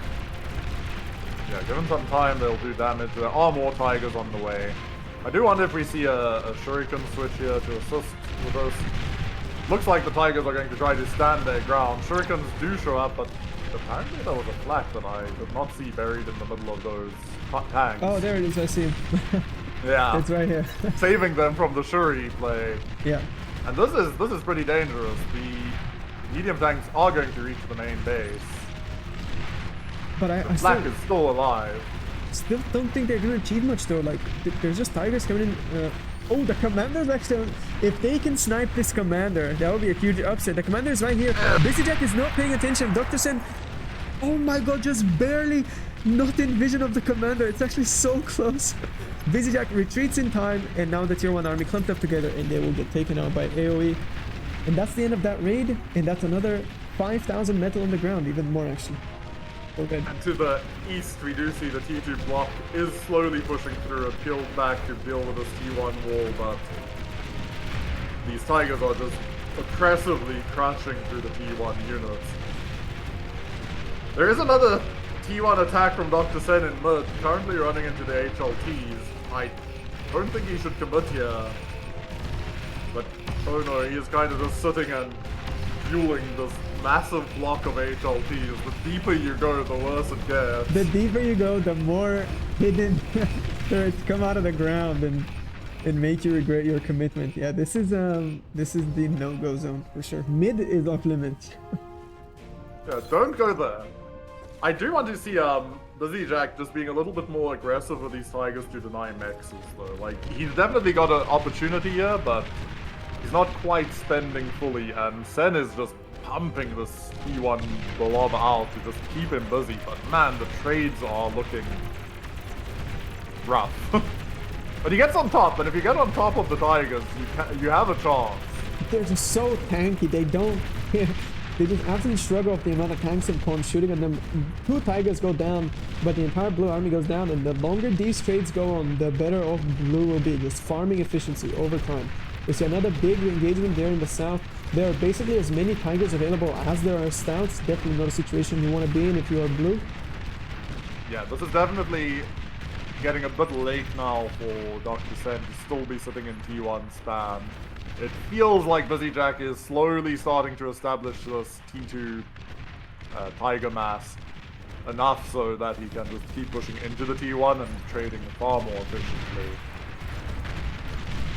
And slowly the mexes are being denied to Dr. Sen, and as the mexes get denied, as the trades keep going ever so slightly worse, I think we might see it, but perhaps there's an overcommitment here? Maybe? Yeah, maybe the Beamers are slowly chipping away the Tiger HP. At the same time, there is an attack at the north that got shrugged off as well. Just running in. Both players, yeah, both players just smashing into each other. Robot on robot violence. I guess punk on punk violence. Yes, at the moment. exactly. No hesitation. Where are the tops? No sit back. What? Busy Jack says this game. Dot, dot, dot. I wonder what each player thinks about the game state. I feel like Busy Jack must feel like he's doing better, but man, if Dr. Sen can res all of this T2, that's gonna be some serious issue. Yeah, just he just needs to pay attention. Make sure to repair the units after they get resurrected. They don't do that currently automatically, not always. And otherwise, they would just die again. Okay, the final Tiger is going down here, but behind that there is another Tiger attack that will avenge this Tiger going down. And this looks like it might reach the base, and if to the north there's a pretty big engagement happening, but the Tigers are retreating. These Tigers, not having a lot in front of them, will take out the res bots, and if he dives into the base at an angle, he might just sneak past the army before it arrives. Yeah, it would have been nicer if he just stacked more units before committing like this. These are just 2 small raiding parties to achieve that much. With that being said though, these 4 Tigers and 2 stouts managed to make it to the big solo blocks. They're going to take out a few. 2 solos go down. If he takes out the BP, that would be the big thing, right? Yeah. Oh, we see a set target now happen on the build power. Conturts are going to go slowly down. Just, oh my god, just army running into army. Just complete traffic in Dr. Sen's space. Fist fighting.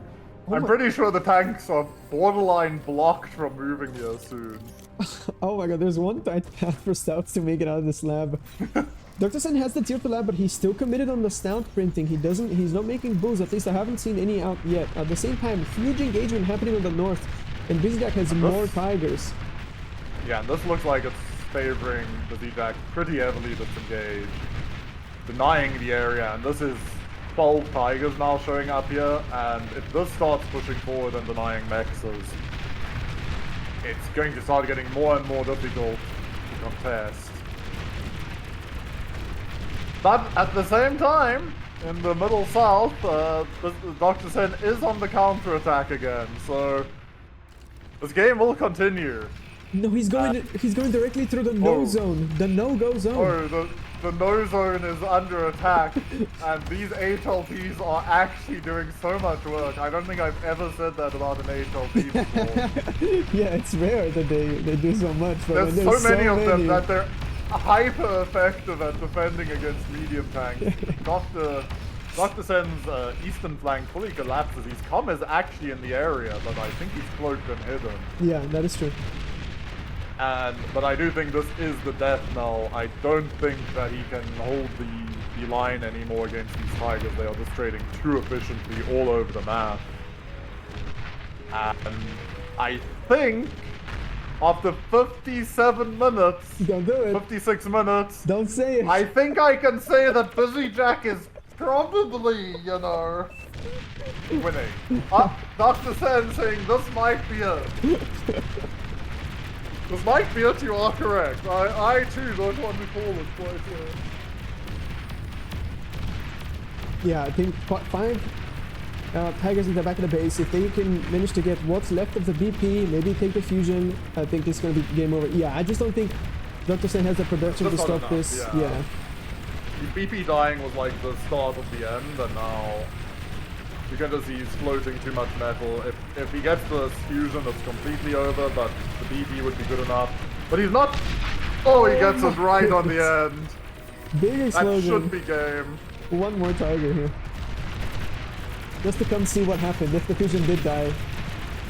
Reporting back, the fusion is dead, and now I die. Yeah, my job here is done.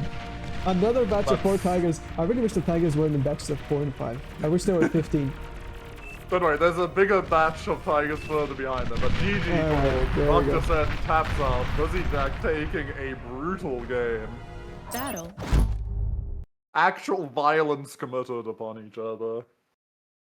And we're ready to go to round 4. This is going to be the first round with best of 3 games. Is it? Is that confirmed? I did read somewhere that there might be. Let's do first 5 rounds best of 1. Oh my god. That's 7 rounds, by the way. Okay. So the last 2 are going to be very cinematic, and we're going to do 2 more quickfire ones. Okay. Yes, two more best of 1s into 2 best of 3s. All right. I'm just going to keep hitting refresh, and see when the round 4 updates. But yeah, okay. What do you think about the game so far? Can we talk about this Domino Barcast game for a second? Yeah, that was a fantastic game. What an actual seesaw of a game. Just every time you think someone's winning, it just doesn't happen, and then they lose. Yeah. It was a fascinating one. Domino losing so many cons, but keeping the army advantage throughout the entire game consistently. Then Barcast losing basically everything, but because he has 5 LTs on his expansion, Domino runs in, loses his army, we're back to an even game. Then the Jags start coming out, they run into a bunch of beamers. So much back and forth. Yeah, it was just wild. And then the nuke is built, but Barcast has an anti-nuke. Domino goes for the platypus, stiletto play. I don't know why platypus came up there. Yeah. Stiletto play and finally clinches it. But Barcast counterattacking does nearly take him out, but not quite enough. These are our front runners currently. Domino at the top with 3-0. Galg, I'm just going to call him Galg. 3-0 as well. Akumar, Jamers, Cool Cat, Chomo, and Kuchi are all of our perfect players so far. No losses. And yeah. Let's see if we have a round 4. Yes, we do. Very quickly. Okay, let's see. What are some fun games we can catch? Since I chose the last one, I leave it to you, buddy. All right. We have Fiddler versus GLaDOS. That would be an interesting one. GLaDOS, an up-and-comer 1v1, 45 OS at 4 chefs. Very impressive for sure. We have Akumar versus Chomo, but we did already watch an Akumar game. We have Lopatka versus Yun. I think that's going to be the one. Oh, yeah. That sounds like a good one. Yeah, okay. Let's go to Lopatka versus Yun, and then we'll keep an eye on the others.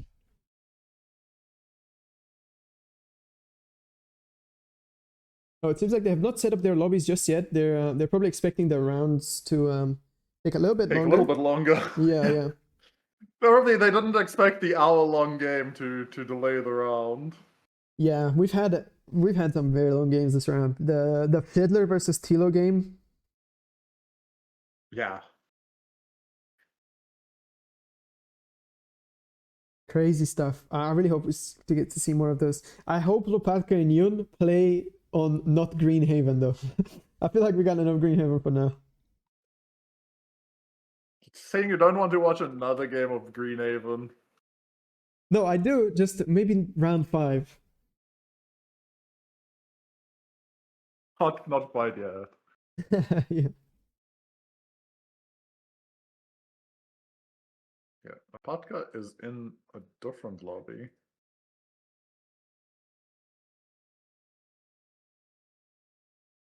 Oh, he left this one.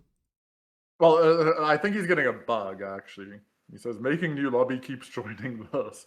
And I think he's correct, because when I look at Lopez, like looking for his name, I just see 2 empty Pro Lopatka private battles. Yeah, I do see that as well. Some trouble with the lobbies.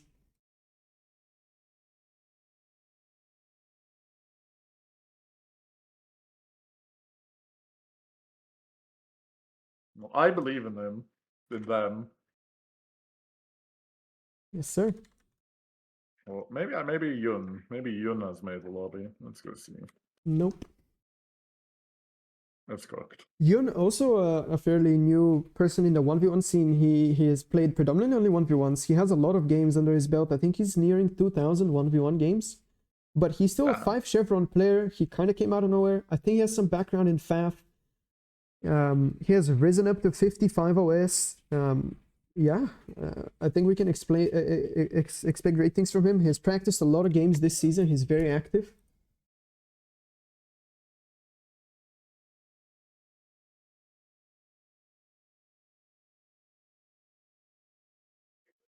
I don't know what's going on. Oh, I see Lopatka's got a lobby. There we go. Nice, nice, nice. All right, we are in. I don't know if he bust himself in time.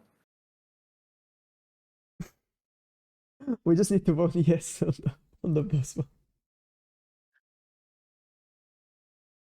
It's fine. It's only one. True, round for we're the this one. spectators. We're the spectators. It's okay. There are no problems here. Yep. Yeah, I've casted one of Yun's series before for a previous BPL, I believe it was. He definitely showed up, but I think he unfortunately got someone very good. I I think remember it was Autopilot or Blowdeer. I think it was Blooder. I think he was in Blooder's group. Yeah, And I think that's remember the game you casting casted. that. Yeah. Yeah. And Blowdeer is just an actual machine in these games. Yeah, and if you guys want to watch Blooder play, and also X Factor, Autopilot, and Randy, and me, and I think Flying Duck and Raxo are the 7 people that still remain from last time. Tune in. Oh wait, next week, group stages. Yeah, they might not be televised. Just keep your eye out. You know. It'll be interesting to see if they do it the same as last time, where the group stage is played and then the games are cast after the fact, or if there will be a actual specific time for them. Yeah. I kind of liked how it was done last time, with a bunch of guest casters coming in and casting the games afterwards. Yeah, it was really fun. Most of them should be uploaded on the Barcast YouTube channel, guys. So check that out if you are interested in more high-level games. It only gets more competitive from here. This is the least competitive stage of the BPL, and we've already seen some banger games. Yeah, and I think this is also really good, because it lets new players get into the BPL and see what level they need to get to, and for players to start refining their play to actually reach that level. I mean, you did it very quickly. You got into BPL, got to BPL level impressively fast for a newer player. Yeah, with some great coaches and luck. Yeah. Some skill involved there as well. It's a fair credit there. All right, our players are in the lobby. Bans are on the way. Let me pull up the maps real quick. Unluckily, Greenest Haven was the first ban, so we cannot have a repeat. Yeah, so Green banned, FDL banned, Seth's Ravine banned, that hurts me. Shallow Straight banned from Lopatka.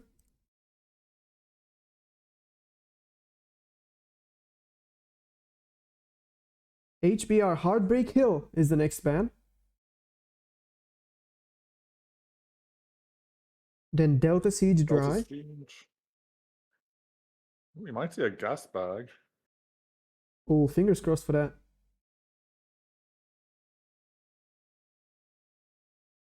Ah, damn it. And it's gone. And it's gone. Why did I say anything? All right, we have Hades Pawns left, right? Yeah, I think And it's there we go. Hades, Yeah, they banned Serlata. We're getting a Hades Pawns game. Should be really good. Big map, lots of opportunities. Should be really nice. All right, there we go. Players are loading in. We are doing the same.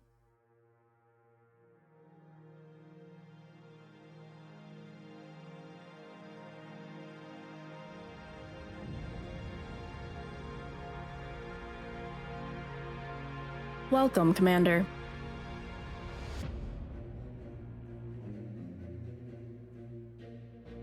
Alright, there we go. So, this map is predominantly vehicles. I think the vehicles just give you the best chance of winning because of the distances you have to cover and the fact that the terrain is a little bit flat. But there are still some very curious spots where only bots can walk. For example, this path right here. Only bots can walk this path right here. They can also go on all of these pillars, which could be very annoying, especially if you choose to spawn somewhere close to a lot of pillars. Lopatka, for example, right next to a pillar. So parking units there could be annoying. Yeah. So we could see bots, but probably going to be vehicles. Do you think we're going to see Cortex or Arm? I see more Yun. generally? Yun is already an Armada commander. Maybe he's gonna switch. I think personally both will work. Blitz good on big maps where there's a lot Battle of distance started. to cover. Incisors always good on all maps. so Yeah.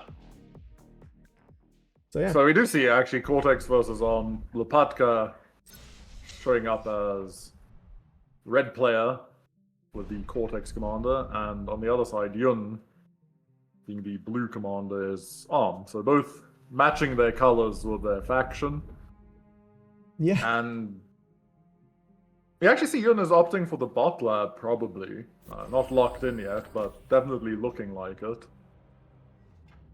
Yeah, oh wow, he is going to play indeed Armada bots. I think this is probably the hardest lab to pull up on this map. The strong points are the Centurion, I feel like. And this map is so big. You might never Yeah. get to that stage. But if he can put on the aggression early, he could probably achieve great things. Yeah, Lopatka going for the core vehicle lab. I think that's what he predominantly plays. I don't think I've ever seen Lopatka play Armada. I think it's always Cortex vehicle. I might be wrong, obviously. Probably. I wouldn't know, to be very fair. Yeah, there we go. But Cortex vehicle has consistently been extremely strong for a long time now. I see the first pawn is out. That's an interesting opening. Opening 2 pawns. We're looking for some strong aggro play out of Yun. Yeah, Vasquez is going to be aware of it pretty quickly though, because the rascals are already halfway across the map and on a perfect angle to see it. Yeah, I'm locked in on the Lopatka player view right now. Let's see if he spots the pawn. Yeah, there you go. Spots it. Does Lopatka pay attention? Yeah, he does. Immediately spots the reinforcements as well. So there's an extra added layer of complication to this play by Yun. You don't know where your opponent spawns. You can basically spawn anywhere on this map. And there is no set best spawn location as far as I know. So Yun is currently sending his units where there's nothing. And that's kind of going to be extremely bad. The pawns both traveling in the wrong direction. Good defense here by Yun, but off the back of this, one kind of feels like Lopatka's just at an advantage as long as he gets an incisor out before the pawns arrive. He's just got better expansion and can't take damage. He even moved his commander to make sure that the Mex is taken and the winds and solar are protected. Even has a And just in construction. time. Oh no, that's a disaster.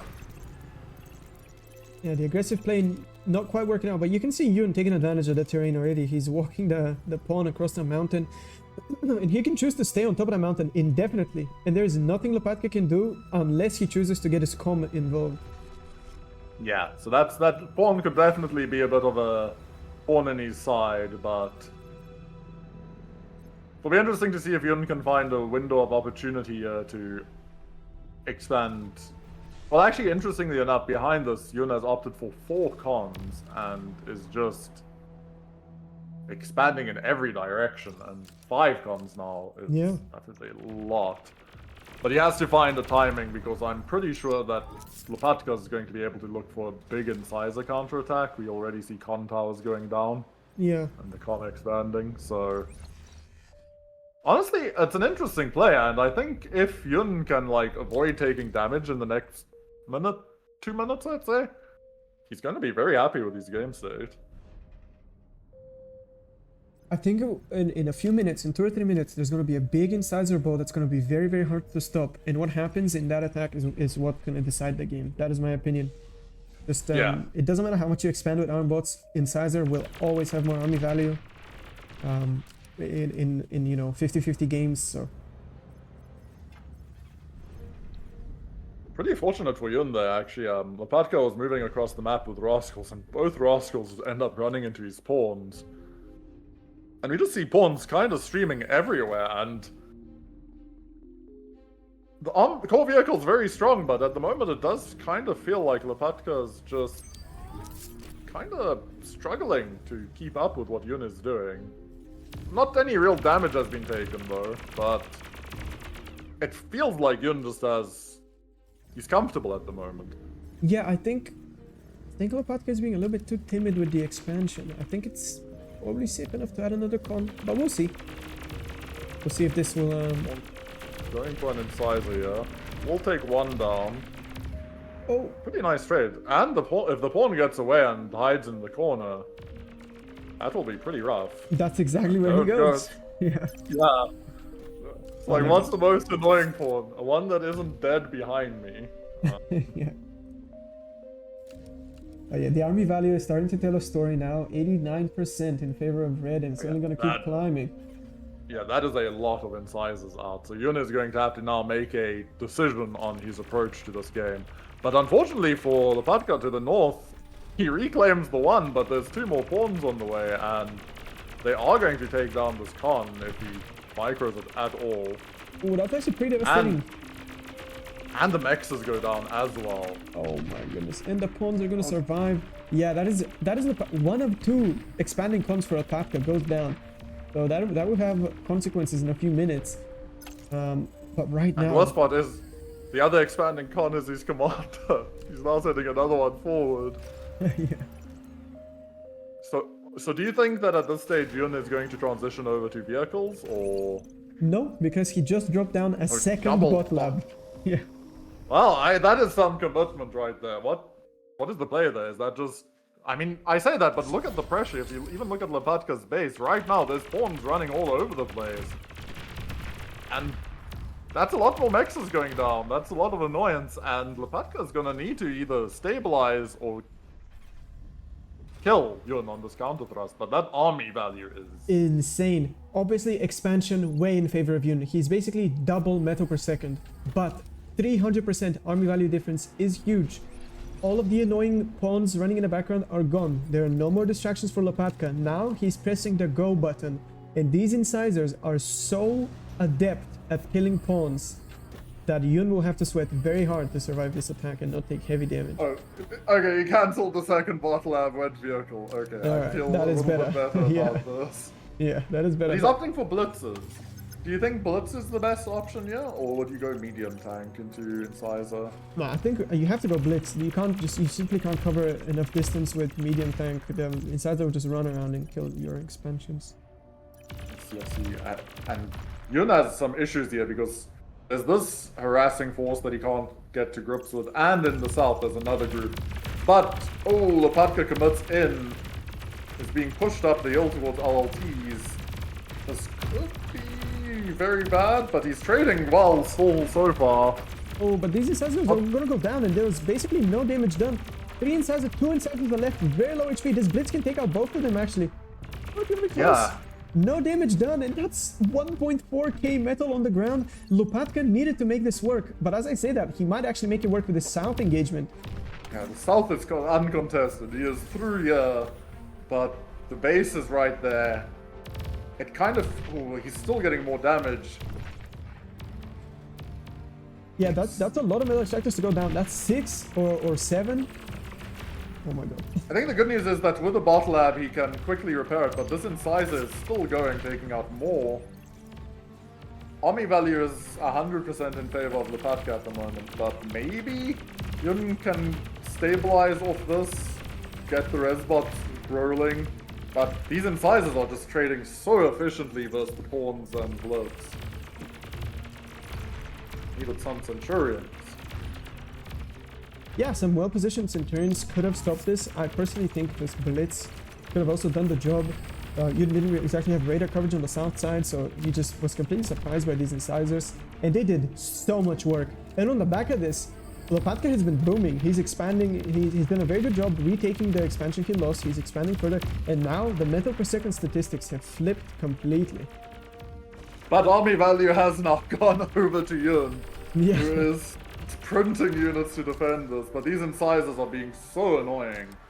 You just cannot deal with them, and it looks like they're going to catch both a Resbot and a Konya, maybe. Definitely the Resbot going down.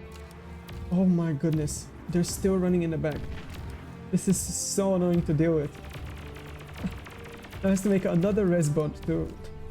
He denies the mix, the incisors still going, goes down finally. Will this one go down? Okay, all the incisors cleaned out of the back of the base. Yun has kind of drawn the line on the map. Is going for the counterattack to the north. A lot of Resbots out. I mean, that's a lot of units on the ground, and honestly, I feel like Lopatka probably wanted a bit more damage to the energy, perhaps. The Mexes will be taken back pretty quickly, and then there's all the wrecks on the ground. Running into an LLT and 2 incisors, not fully committing. Medium tanks rumbling out here. One is going to probably go down though. Yeah, Con goes down, but the army doesn't achieve much more than that. And there's already another Con in the vicinity, so it's not a huge loss. At the same time, we see... Middle has a bit Oh yeah, the middle. as well. And this is a problem. Do you think the medium tank switch was premature? Maybe? Well, yeah, perhaps. A lot of ground to cover and went into a lot of Pounder as well, but Pounder mispositioned here, actually not catching out the big blob of army. At the same time, so many pawns managed to get through the defenses on the south. They're going to take out some mixes. Lopatka's commander is in the vicinity though. 3 areas are currently fighting at the moment. Yeah. Yun is finding damage at least in the north. In the middle, the units are going down, but he's taken out a bunch of mexes. But to the north, he's actually through and is about to get into Lopatka's back line of mexes. And is about to return the same favor that happened to him. And in the south, he's also through. Yeah, there. So this is a problem. Lopatka needs to stabilize this and secure his area, or he's just going to start falling behind again. Yeah, chasing down pawns with medium tanks never feels good. And he doesn't have any static defenses available here in this northern area, so they just have a completely free reign over all those metal extractors. The south attack finally gets repelled. And this is actually pretty interesting. I see a lot of Twilights in the mid. Not a lot of people use those. Yeah. They can be clutch. Maybe Pounders are out and about. Not quite committed to the push yet. Probably going to be a bit difficult for Yun to get past these Pounders, but maybe he can just swarm them. Medium tanks going down for Lopatka here. Kinda just forgot about them, unfortunately. But 4 Pounders standing in that choke, that is a no-go zone. Yeah, do not go there, you will not have a good time. Yeah, absolutely. I do see Shurikens out. Both players have opted now for air. Yeah? Both players have opted for air cons as well. So the game is definitely pretty even, but army value heavily favoring Lopatka, but metal per second and metal produced favoring Yun at the moment. To be fair, this mid push looks actually very scary. If Lopatka pushed with these, oh, it looks like he's heard me again. If he pushes with these pounders, I'm not sure how Yun stops that, but I don't know how Lopatka stops Yun's giant blob of units from just breaking through this defensive line as well. Yeah, Lopatka takes the safe option, goes into the water with his commander instead of trying to go for some hero. The Yun's, it doesn't matter though, Yun's army doesn't go through that area. Anyway, they're just going to sweep the side. Shuriken available for the defense, but they're not that many. It's like 7 Shuris or so. And Pawn and Blitz have very good anti-air. Ooh, wait, are the Twilights going to stun up Lopatka's army in the middle? Oh, Barely misses, but he's going for the other one. Is Yun paying attention? He might not need to. It might just explode by itself. 50%. There you go. That could have been the whole army, but instead only 3 Pounders get caught there. But interesting use of Twilights to kind of act as a mine. Man, but Lopatka is now on the counterattack all over the map. North is collapsing in many ways for Yun, and army value is so heavily in favor. Did Yun switch to something? Why is his army not keeping up at all? Yeah, I think Yun cannot spend his metal. Yun is just metal low. Oh no, he's actually accessed 1.5k metal. I think it's because he's trying to make pawns in the air at the same time. It's just wise to just switch fully to tanks. They spent very well. Yeah, this is definitely like, if Yun could dump out the 3,500 metal he's sitting on, the army value goes in his favor, but at the moment he's just stuck, suffocating on his own metal, pretty much. And it's also with the Resbots resing units, they're using a lot of E that he doesn't have. Oh, these brutes at the back of Oh my god. Yun's base are going to get in, and if they get into the solars, that's even more energy issues going to happen. Yeah, Yun moves his commander in position. Lopatka not paying attention. I would love to see Lopatka just go like this and just sweep this entire corner. It doesn't seem like he's gonna do it in time. Else. I mean, but look at Yun's mixes are all Twilights, and by the way, they consume E. Yeah, he's losing 120 energy per second on those. Yeah, that's definitely not helping him, I would say. Yeah. I think he's currently created a lot of issues for himself, and Lopatka is roaring forward all over the map. But the Twilights are alive because he doesn't see that. Yeah, even if you know they're there, they're very annoying to raid. You have to do a couple additional clicks, which in the heat of battle you might not have the APM for. You can't just move through the area and sweep it. Yeah. Being And if you do south, click on them, you get your whole army stuck. yeah, exactly. You have to split one unit off. It's a hassle. Yeah, big engagement here in the south, but I think Yun has enough army to cover this. This should just be a feed from Lopatka. Yeah, this is definitely protected, but I mean, Lopatka has air control over Yun's base, and there's no like AA response being made. But there is a big counterattack by Yun to the north, and not a lot in front of it. Yeah, armed Nexus, I which think are trading pretty well. Yun finally got some of his energy issues sorted. He spammed solos everywhere, and now that he's spending the 4,000 metal he had in bank, the army value absolutely exploded. We're looking at 70% for blue. And there's nothing to stop these units through the mid. There are no more shuriken available, really. Lopatka went T2, that's why. Like, he lost all of his tempo, but there are some Tigers out heading to the north to stop that push, but this has now opened himself all over the map to the counter push. Yun has a massive group of units, about 2,500 metal, just chilling, not pushing forward.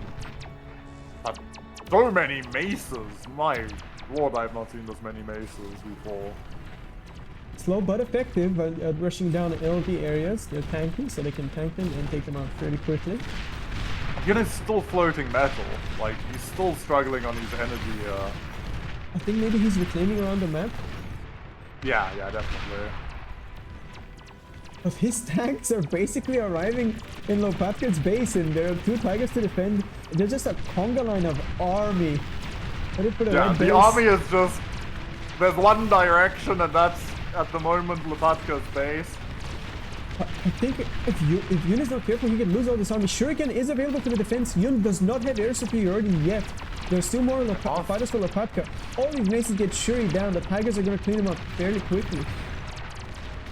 There are some lashes or whistlers in the army approaching, but he lets him leave. He doesn't keep him stunned, and there's still a massive unit. The Shuris are back, taking some pot shots.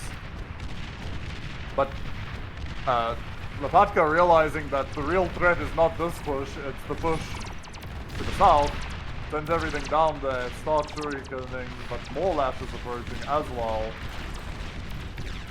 Man, and there's a counter-attack of Tigers into Yun's backline by Lopatka.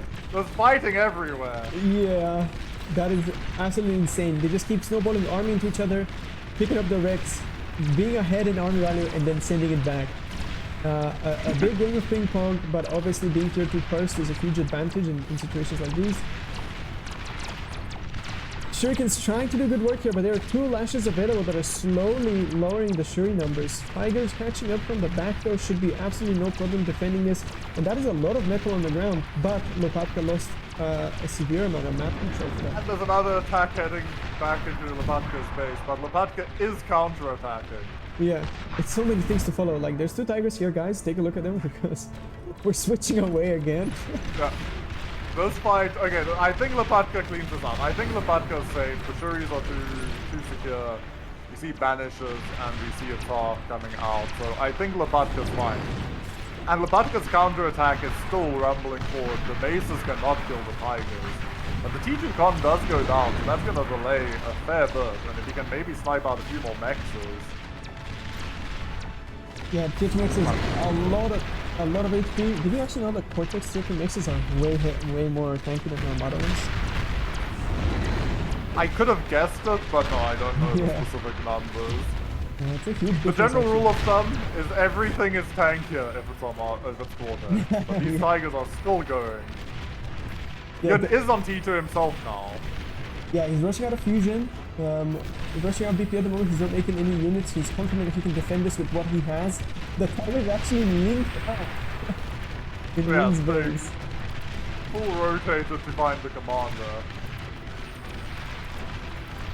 Capture it. So dominant. I don't think it's happening. I think he's gonna go down. Some summons go down, but honestly, not a huge loss in the base. Now, Yun did lose all of these metal extractors in this area. Only the Twilights remain up, so maybe the Twilights were a wise choice. At the same time, there's still some leftover units roaming in Lopatka's backyard. Yeah, and they are denying those mexes, and a lot of reclaim going over. It's very even, but army value is an issue, and I'm not sure how Yun is going to deal with this Tar Tiger Banisher flat ball that is going to be approaching him soon down mid. It's just started to knock on his front door. There's a counterattack in the north as well, but this looks very dangerous. Yeah, the Tiger Tar push is huge, and Armada Tier 2 vehicles has bulls, which are not very good against Tsar. But if he can hit these Twilights, once again, raiding Mace is not a thing I've really said that often. Let's see if this even stuns. I'm not even sure. 10 seconds, pretty Gets good. them. But it has to be right on. That's interesting. Oh, okay. There's so many Could get a big Twilights. one, yeah. Oh, Ooh, that's pretty good. Not enough though, I wouldn't say so. These Masons getting Yeah, so not much yet. value in the north. They got like 8 mixes, I want to say. 9 actually. at least, maybe even more coming along. Yeah. Yun is going to have to make a bit of a miracle here to kill this Tar Banisher push, but perhaps he can chase them onto the next Twilight. But Tar's just destroyable and Banisher is even better. Big connections here by the Tsar. The Twilight working against Yun in this situation. At the same time, I'm just quickly going to switch up. There's 3 Yeah, Tigers Yun here in in the the middle. north. Tigers are breaking through. 1 bull versus 2 Tigers now. Favors the Tigers pretty heavily. But actually doesn't. The Tiger's not really committing forward, but I don't know how Yun is stopping this top push. I think this. I guess he's using his commander. Yeah, I think the commander is going to stand on business, going to come here. He does not have any energy though. He's trying to get panic fusions up, but he does not have enough energy to cloak, walk, or degun really. Oh, he's going to The problem is burn that more. there is a radar there. There is a radar here, so this can't so easily degun everything. Yeah, that is true. In Tower, very good at killing commanders. It only takes a few shots. At the same time, It here in looks the like it's north- just... Yeah, it's just snowballed. Lopatka's Tigers are just kind of everywhere on the map, denying more and more area, and this is soon going to be pushing into Yun's main base. I don't see how he stops this at this stage. Yeah, bulls are being printed as a panic response here from Yun. He has 5 bulls coming for this defense, but the Banisher and the Tar are just so absolutely devastating, especially if the bulls keep stacked like this. Yeah. Oh my god. Impulsed into eating the AoE rough. tower goes down here. Actually, I don't think Lopatka is microing this very well. All of the units are stacked. Vanish on top of the rest of the army. He's getting AoE'd by the bull. I think this is actually going to get stopped. He holds for now. Stopped, I'm not sure. There we go. How's the GG's? Yes, Tigers all around his base. Yeah, they are circling him. Battle ended. And the writing was on the wall. Well played by Lopatka. Definitely a back and forth game there. I liked Yun's idea, but yeah, Lopatka kind of just locked up, and that T2 switch just kind of won the game for him. Yeah, if I was Lopatka, I'd be very happy with that win. Yun, a very practiced, very active player, high OS. Definitely a good one. Ooh, we could have a Bedor versus Barcast in Greenhaven. We could. We also Victoria have versus Sen. Lucy goes air. We watched that already. Not sure. Who do you want? we've watched most players here. I don't know. Most of these matches are repeats. I kind of want to look at Domino versus Jamers. 12 minutes on Seth's Ravine. Huh? Let's go take a look at that. Yeah.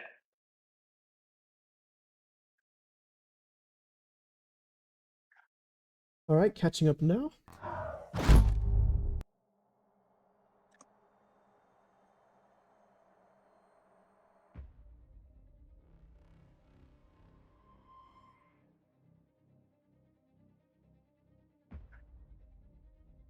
Welcome, Commander.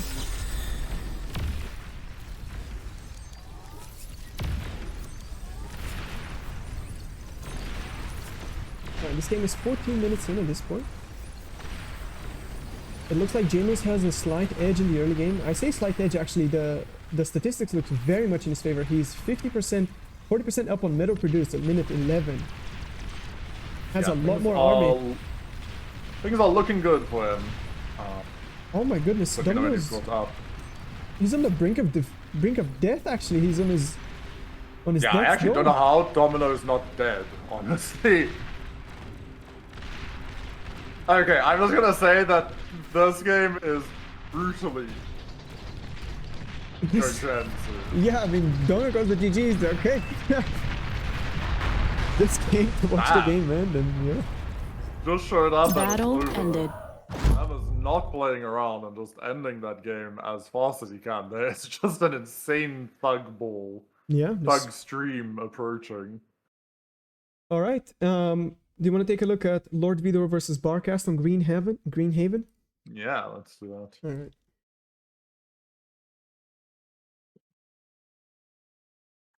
"28 minutes in. Oh god. Can you imagine if we see? Aren't you excited for another long game on Greenhaven? I am. Yeah, I'm I excited. prefer these rounds to be a bit shorter, but Welcome, you know, Commander. I can't resist a good Battle started. Can you imagine if we see 10 HOPs on middle again? I don't think so. I just don't think we're likely to see that.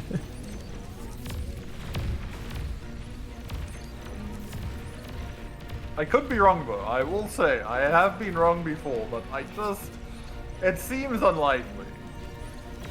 Alright, it seems like Barcast is in a considerable advantage at 13 minutes, but he does not have the tier 2 advantage. Lord Vidor looks like he teched first, immediately goes into Fiends. Not into a vehicle tier 2 lab. That's pretty interesting. Yeah, that's a fascinating choice.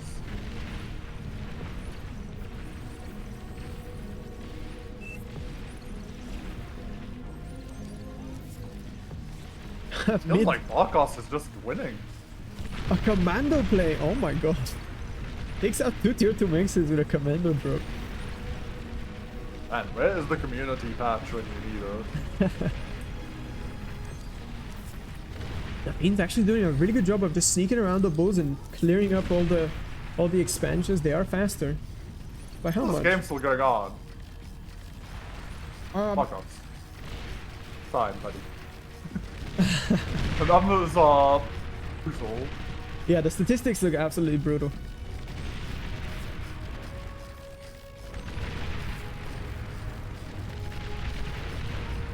trying for counterattacks, but he just, yeah, GG well played, he taps out. Oh, there you go. All right, another game we caught the end of. Perfect timing. Yeah, I've caught the glimpse. All right, what is left? Let's see. Lucy goes there versus Glorp on Seth Savina and Victoria versus Dr. Sen on Surlata. We haven't seen Glorp yet, but we've seen all other players, so let's just jump into that game.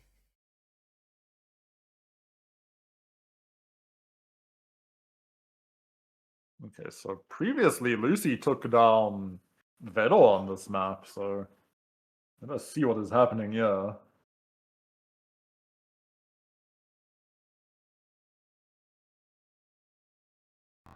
"30 minutes in on Seth's Ravine."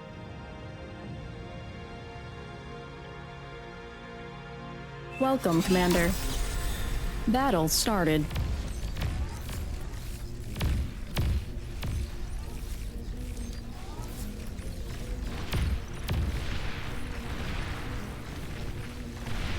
Some thug-on-thug violence in the early game.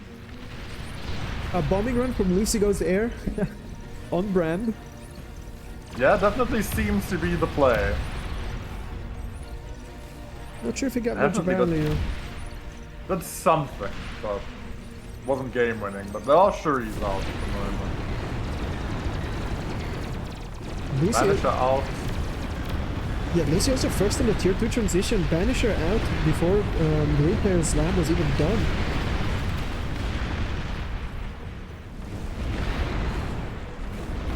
Feels like it's heavily in Lucy's favor for about 20 minutes. But Glorp is fighting back. Oh, interesting. Actually, the negotiator's doing a lot of work to pull the game back. Lucy goes for a massive attack, but doesn't Massive quite find the win. connections.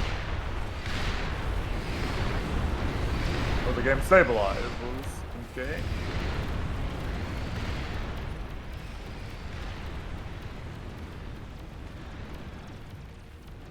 Okay, Shiva's out. And get run down by grunts. Ooh. Catapult came out, he immediately got run down. Bombing run. Oh! Oh! We are not seeing you that catch up yet? No. Okay. You'll see. Wow, I think this game is over. Oh, really? Okay.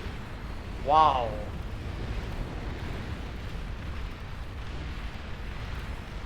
This game is very over.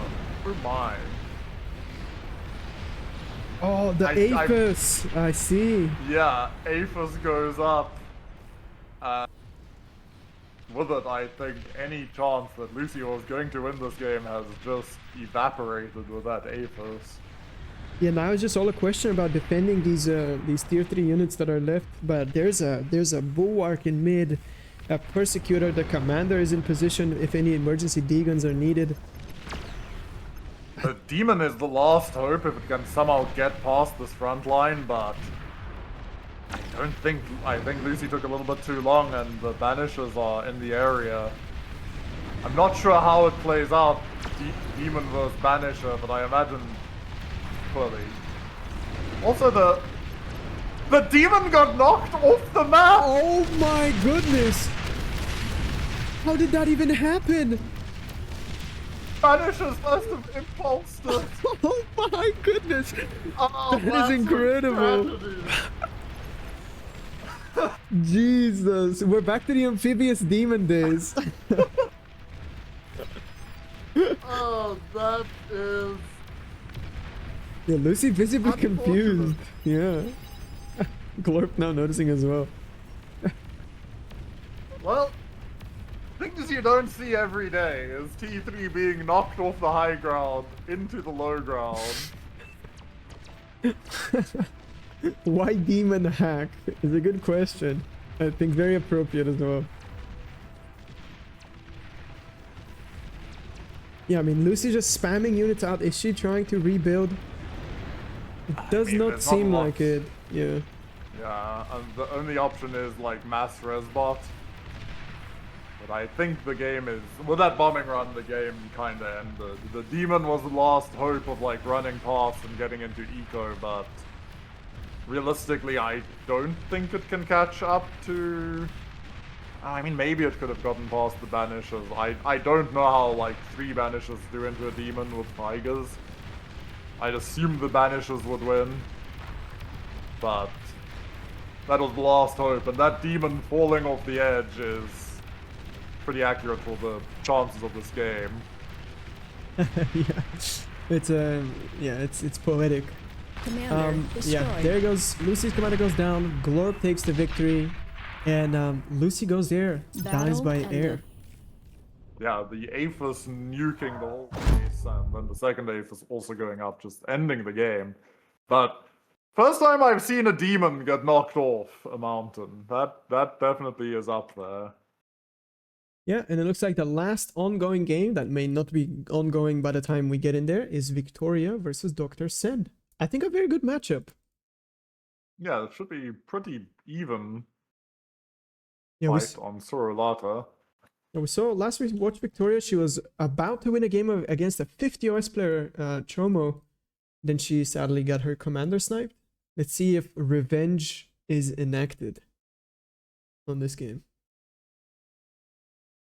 Last we saw Dr. Sen was smashing T1 tanks into tigers. Welcome, Commander. Battle started.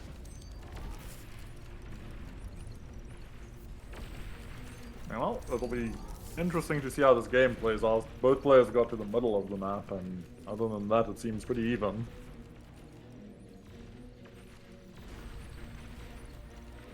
It was a very wholesome start to the match. Yeah, the first time playing in a tournament, but clearly they know each other.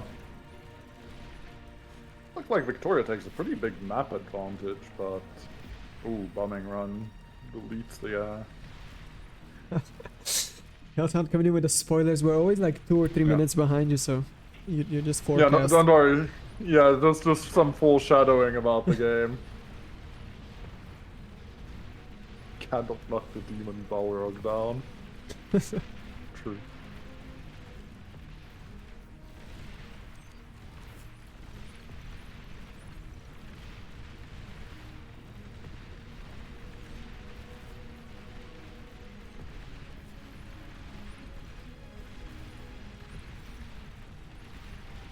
Yeah, I mean, we see kind of a repeat of that Green Haven game between Dr. Sen and Busy Jack, actually. A massive reclaim field forms in the middle of the map. Both players are fighting for it.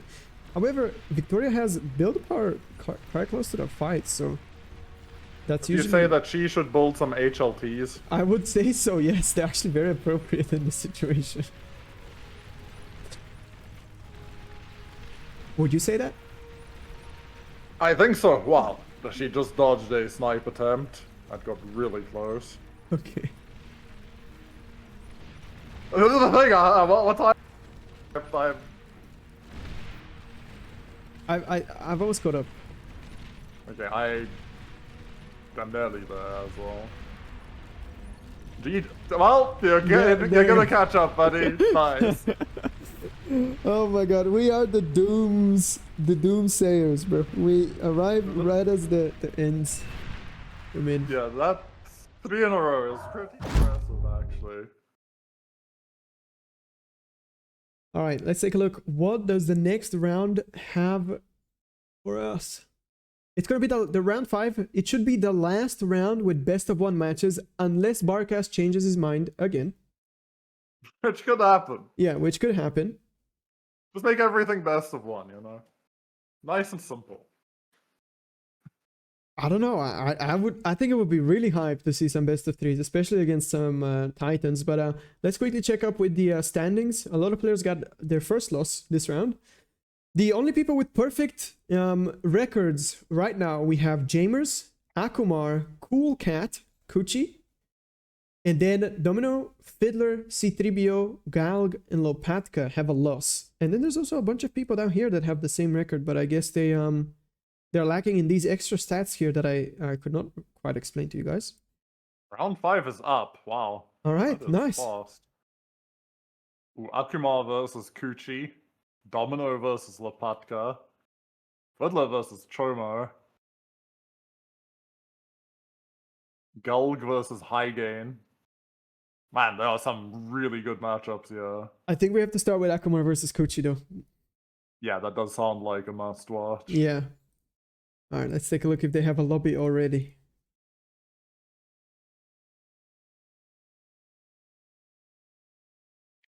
No, no lobby just yet. Not as of yet. I'm gonna quickly step out. I'll be back in like 1 or 2 minutes. Yeah, no problem. Quickly gonna go through the rest of the standings while we're waiting for the lobby to go. In case you guys have some favorite players you're rooting for, I will slowly pan up.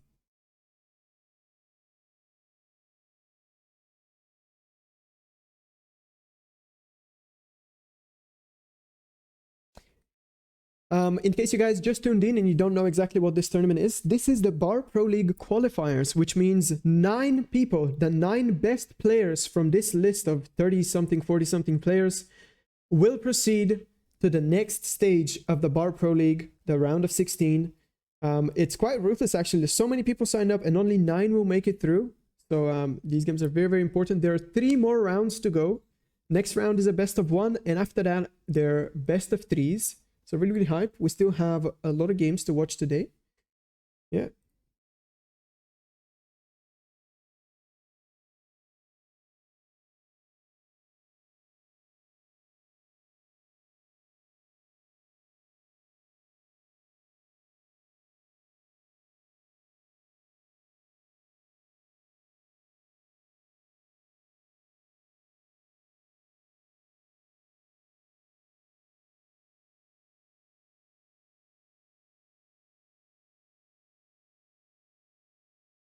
Just have a little downtime waiting for the players to get in lobby together. It should not take more than just a few minutes.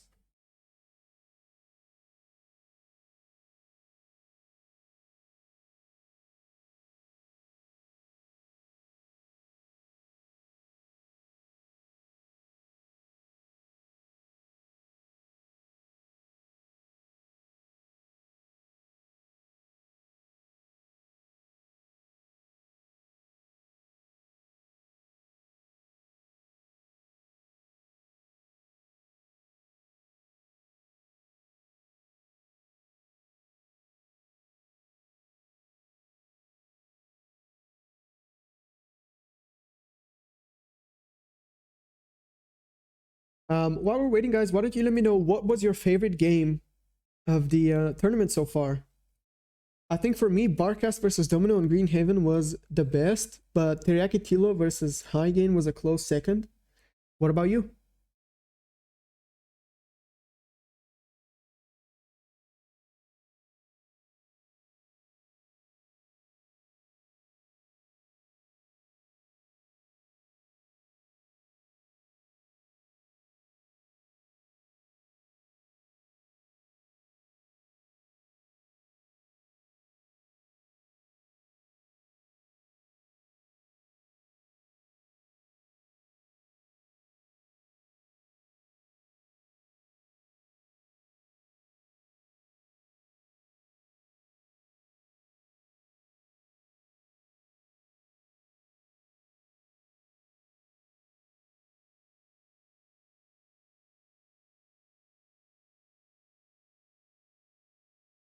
They're still not in lobby.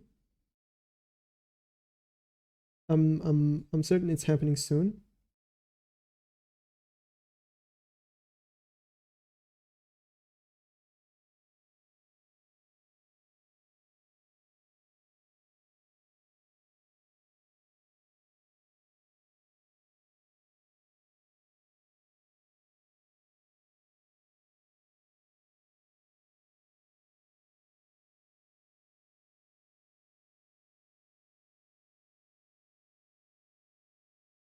Okay, I have returned. Welcome back. I actually have trouble entering your lobby. You're blocked. I guess I am, yeah. I cannot enter, even though I have the special permissions and everything. Doesn't work. Could you maybe ask the players for a password? Give me a second. Thank you very much.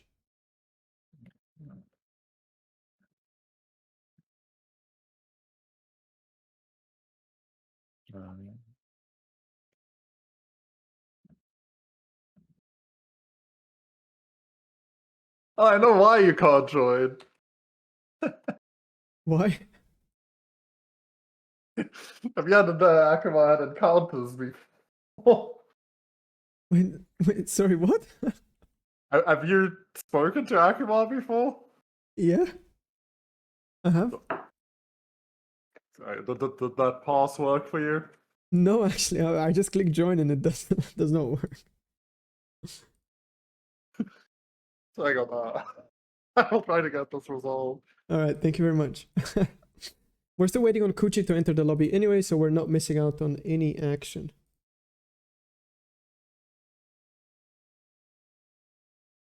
Kuchi is missing in action at this moment in time.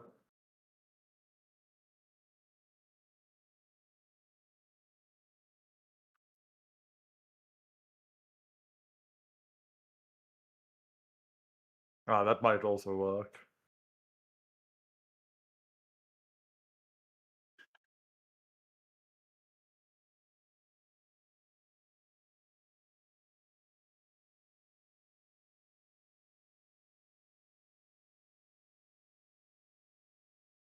Well, I'll tell you when Kuchi arrives. Yep, thank you very much. It looks like he's actually watching a replay right now.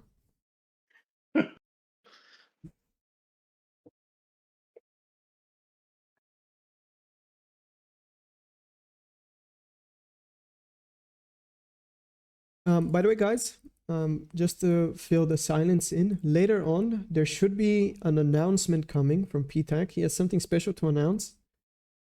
Something to do with 70,000 Discord members, so stay tuned for that. I'm sure there'll be some special event happening or something like that. What was the last one? Will this be 70 v70 v70 v70? I don't. Let's absolutely blow up the server again. At some point, we have to stop adding more players in a lobby together. At some point, surely we will reach the limitations.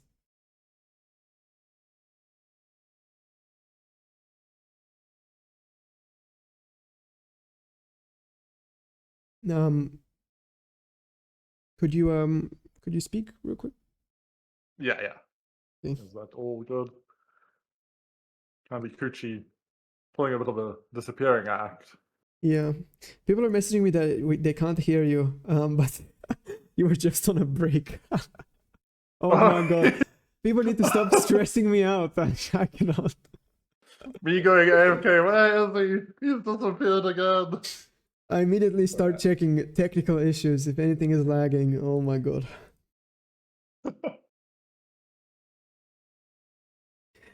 That is why I also had a slight hiccup joining the first time. That does explain it. Yeah. Oh, that's so funny.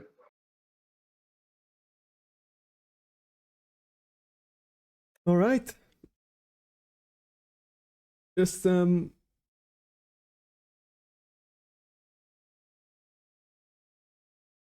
few more minutes, I'm sure. Yeah, just waiting on Kuchi to. Hang on, this man is streaming. Let me go look at what he's doing.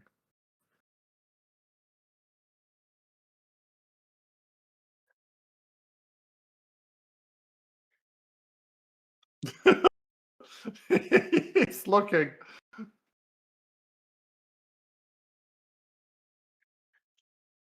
Classic Uchi, honestly. He's exploring how to get tremors in the back line. Yeah, that is absolutely unreal. That is all well and good, but it would be nice if we also started the next game. Yeah, hang on. I have a plan.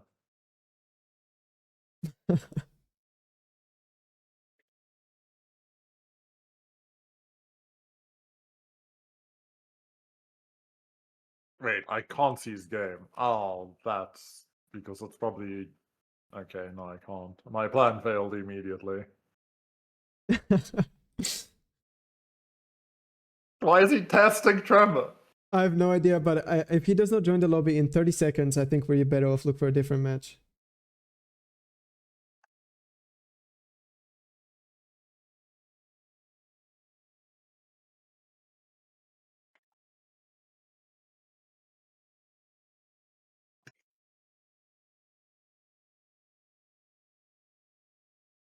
Maybe doesn't want his secret strats to be revealed. While he's live streaming them to the world. There we go. Looks like he's hitting it now. We figured it out. We got the.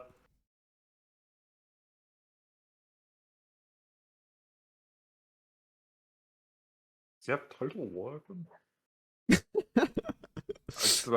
I swear I just saw what looked like that.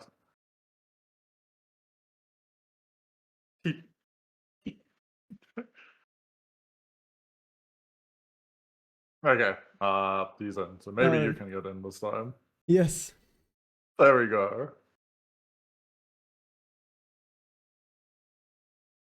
Yeah, guys, by the way, I know we have a lot of waiting and stuff. I promise you for the finals and stuff, they're going to have like a way higher production setup. Like we're going to have proper graphics, player stats, detailed map pictures and stats that you guys can look at. And yeah, there's going to be stuff to do in this downtime. This is just the qualifiers. It usually doesn't even get streamed. So yeah, we're just here to show you some games, and the finals are going to be properly cinematic and high quality. All right, heading into the lobby now. They're starting to ban maps now.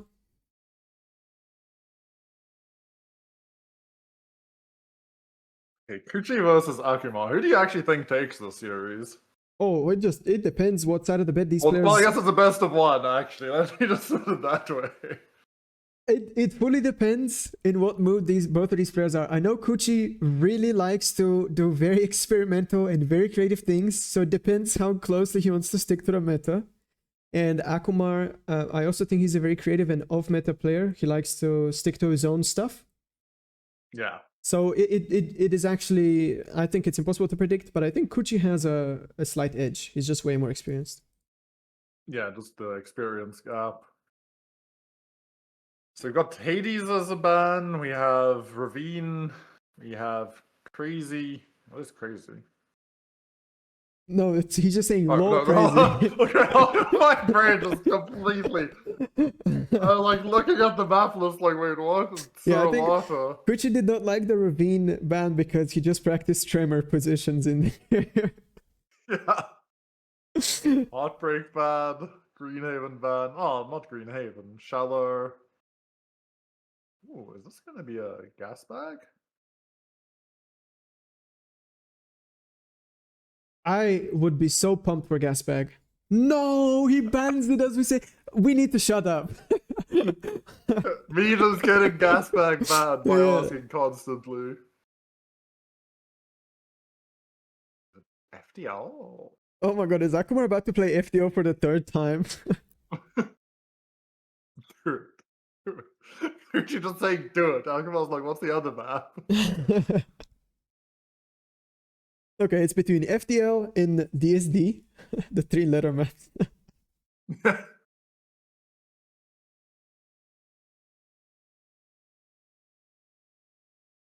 show you all my tricks though. Okay, FDL is the map that we have selected, and I can't think of two better players to be playing this map, to be honest. Okay, now I would say that a com drop has become a strong possibility knowing Kuchi. Yes, absolutely. And it's not even bad. It's really good. So yeah. Welcome, Commander. Before checking that I've switched the scene, alright. No pressure. Alright, there you go. So there are so many things you can do. Like, you can spawn here. Yeah. You can do this, like, hyper-aggressive zero-max build where you push people. I saw a very interesting one where someone spawned up here and built their lab on the low ground and then walked the com around to take these mexes. It was a very interesting build. I don't remember who won, but I liked it. I mean, we see Kuchi going for the yeah, exactly. one you spoke about. And he's walking for the first mix.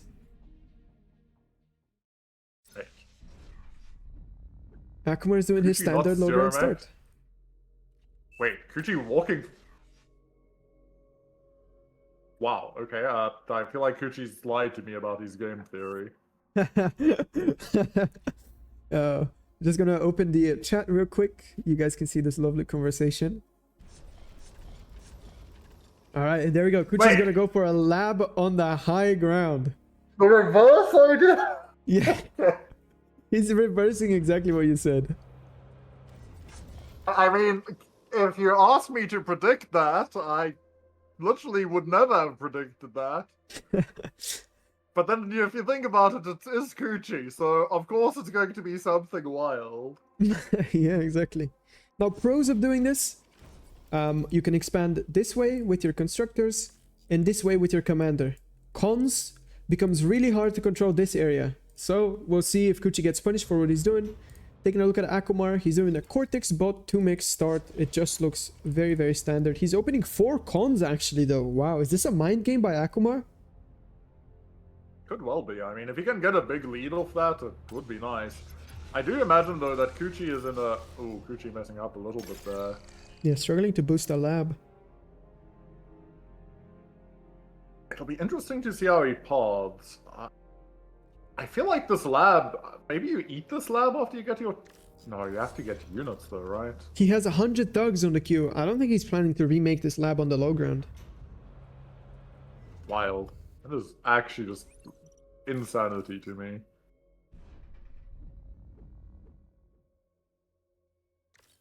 Double cons going down. I mean, I just feel like Akuma is going to have a little bit of a better setup, but maybe I'm just wrong. And maybe because his com gets to the front and he gets like 2 extra mexes faster. It's... or 3 even. It's fine. I mean, honestly, though, I feel like maybe this is a situation where if Akuma was a bit more aggressive, he would actually find something here, because, as you said, that entrance is really weak. And if he had even, like, 3 grunts, Fuji can't really move down until he gets more. Yeah, that is... the lab being there makes defending any of his mixes really, really hard. Like, even these low ground mixes... I could see, as long as that one LT gets overrun, I don't know what Kuchi can do. I think both of these players are kind of mind gaming, expecting the other to be greeting more, so they, as a counter, they greed even more. They are very deep down some rabbit hole, and I am lost. Explorer comes up here in the middle of the map, basically locking down this choke point for good. And Explorer's really tough to overrun, tougher than LT. That's pretty pricey, though, so early to make one of your mechs as an exploiter. It'll also slow you down. Yeah, for sure. We see the first so grunts meet. Yeah, they meet up, but neither one fighting. But who do you think's got... Like, who do you think this favors now? Like, if this game state just continues for a bit, is it just even? Or is this more like Kuchi favored because he's got the faster expansion? I mean, it's tough to say. Obviously, Akuma is expanding faster into this area, but Kuchi is expanding faster into this area. So it just depends if either player can harass those areas for the other. I think right now it's 50-50. Akuma also going for a twin guard on that exploiter, so like he's really locking down the mid, and Kuchi's got thugs, so maybe Kuchi was going to like look for a play. He is switching to the bottom lab now, though. He's decided that perhaps this lab does need to move. Yeah. The bottom lab looks good in this situation. I think if you make it too early, you risk getting it degunned by a commander who's walking there. Commanders can rush over to the other side pretty quick, but at this point, yeah, it's probably safe enough. Yeah, Army Valley looking good in favor of Kuchi. He's started making these thugs very, very early, while Akumar is throwing grunts. Grunts will quickly lose their efficiency on a map like this. No air transition from either player yet. Actually, we see Akumar completely reclaim his lab and just spam out solars. And he's gonna remake it on the hill, where Kuchi immediately sees it with his radar. He does like this. And this is actually... Oh. There's so many things going on here. Is this LLT in range? Oh, if this LLT is like 2 steps forward, it's in range. I think it's in range of the lab, but not the units that are being built, so he can't like permanently deny it or anything. First thug. Yeah. is going down. Okay, there is a thug out. Second LLT goes up. Kuchi needs another LLT. He needs like 2 more LLTs. Oh my god, it's actually interesting. The LLTs don't target the lab by themselves, but if you do a set target command like Kuchi did, then they do damage it a little bit. This is a tough position to be Akumar. He's committing on this lab. He's put some more BP down to support it further, but I'm not sure if it's a good idea. What do you think? The thugs don't make it, do they? And now with the Rex, they definitely... Oh, no! Oh no! Kuchi needs another LLT. Oh, but Kuchi's eating an LLT shot. At the same time, oh my Oh, god! and the lab goes down. At the same time, on the south, Kuchi is raiding with these 3 thugs, and there's not enough LT here to stop 3 thugs. They can definitely bulldoze this area. What is this guy? Okay, so Akima is going to get his lab up again, but he's lost like 500 metal to do this. Well, 200 plus metal. Kuchi is just printing thugs from the bottom, from the his bottom lab now, making efforts to spend the metal he's banked up. His thugs do get overrun on the south engagement, but they still manage to take out 2 mexes, and the con at some point probably went down as well. There was an expansion con here from Akumar. Yeah, con went down. Yeah, okay. Looks like Kuchi's going to start trying to break through. Wait, but why is he building this up here?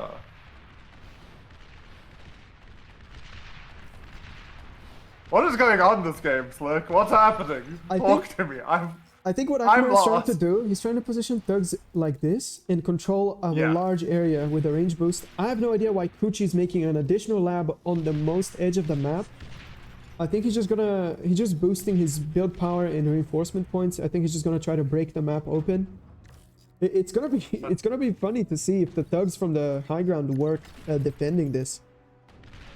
But can the thugs leave this side of the map? Not without air assistance, no. What does this achieve? Can they walk up the wall? Can they walk up? I'm trying to understand what this... So... I think he's just trying to shoot the choke point from above. Oh my god, Kuchi now running into the double twin guard and exploiter combo. This is a lot of defense right here, and the thugs are already bruised. I think this is gonna be defended. Yeah, this is definitely defended. Oh And, my god. the volley of thugs on top is just murdering him. 1000 metal on the ground delivered at Akumar's commander's feet. That can't be a good thing. Oh wait, the thugs can... Wait, the thugs can walk off there? No? No, the Kuchi's thugs. Oh, Where did they get down? from the railing. Yes, vehicles cannot though, but both can, yeah. Oh, I'm sorry, I was confused. I'd seen like that the things couldn't move down, but okay, so it's vehicles. Bots can. So who's actually ahead in the situation? Like, there's the big feed, but Kuchi's kind of breaking through with these thugs.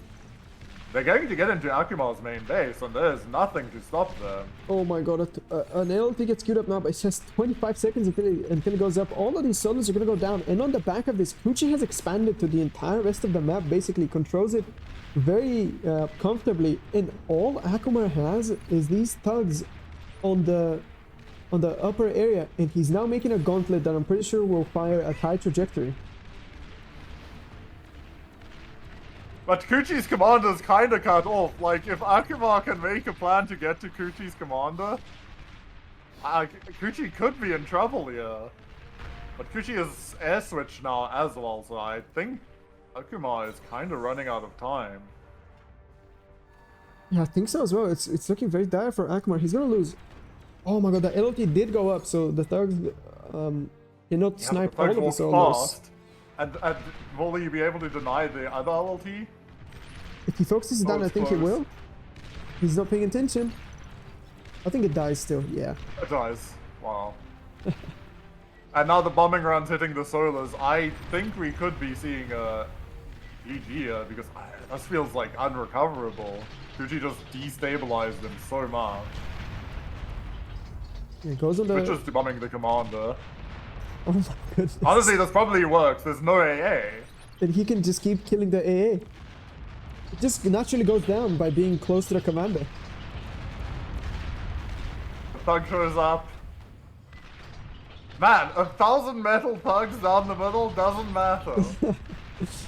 Yeah, Commander Aqua goes destroyed. down. Man, what a weird and confusing game. Instead of GG, Aqua says LMAO. Battle ended. And I fully understand. That was a game. Wow. Are you speechless? I'm like, I lay feeling confused more than anything else. But it was entertaining to watch. Yeah, for sure. All right, a player we haven't watched today so far, C3BO. I'm probably gonna get into this match, C3BO versus Chicken Tasty. Is there something else that is more interesting? I don't think so. Nah, it sounds like a plan. Fiddler versus Chomo looks good, but we already did watch both. So yeah, let's just give Yeah, I don't think C3BO. it's C3BO. Yeah. Oh, are they done? Yeah, they finished. Okay, then Nice. Fiddler it is. Nice attempt. Can join this lobby, no problem.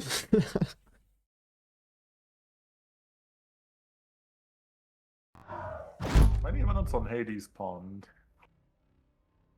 Yeah, I think a Hades Pond game that goes 50-50 into the late game Welcome, is Commander. extremely entertaining.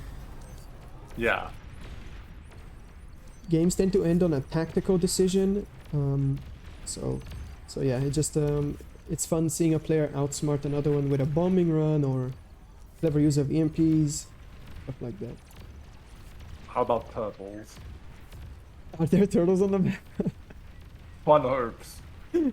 One hopes. All right, I'm catching up right now.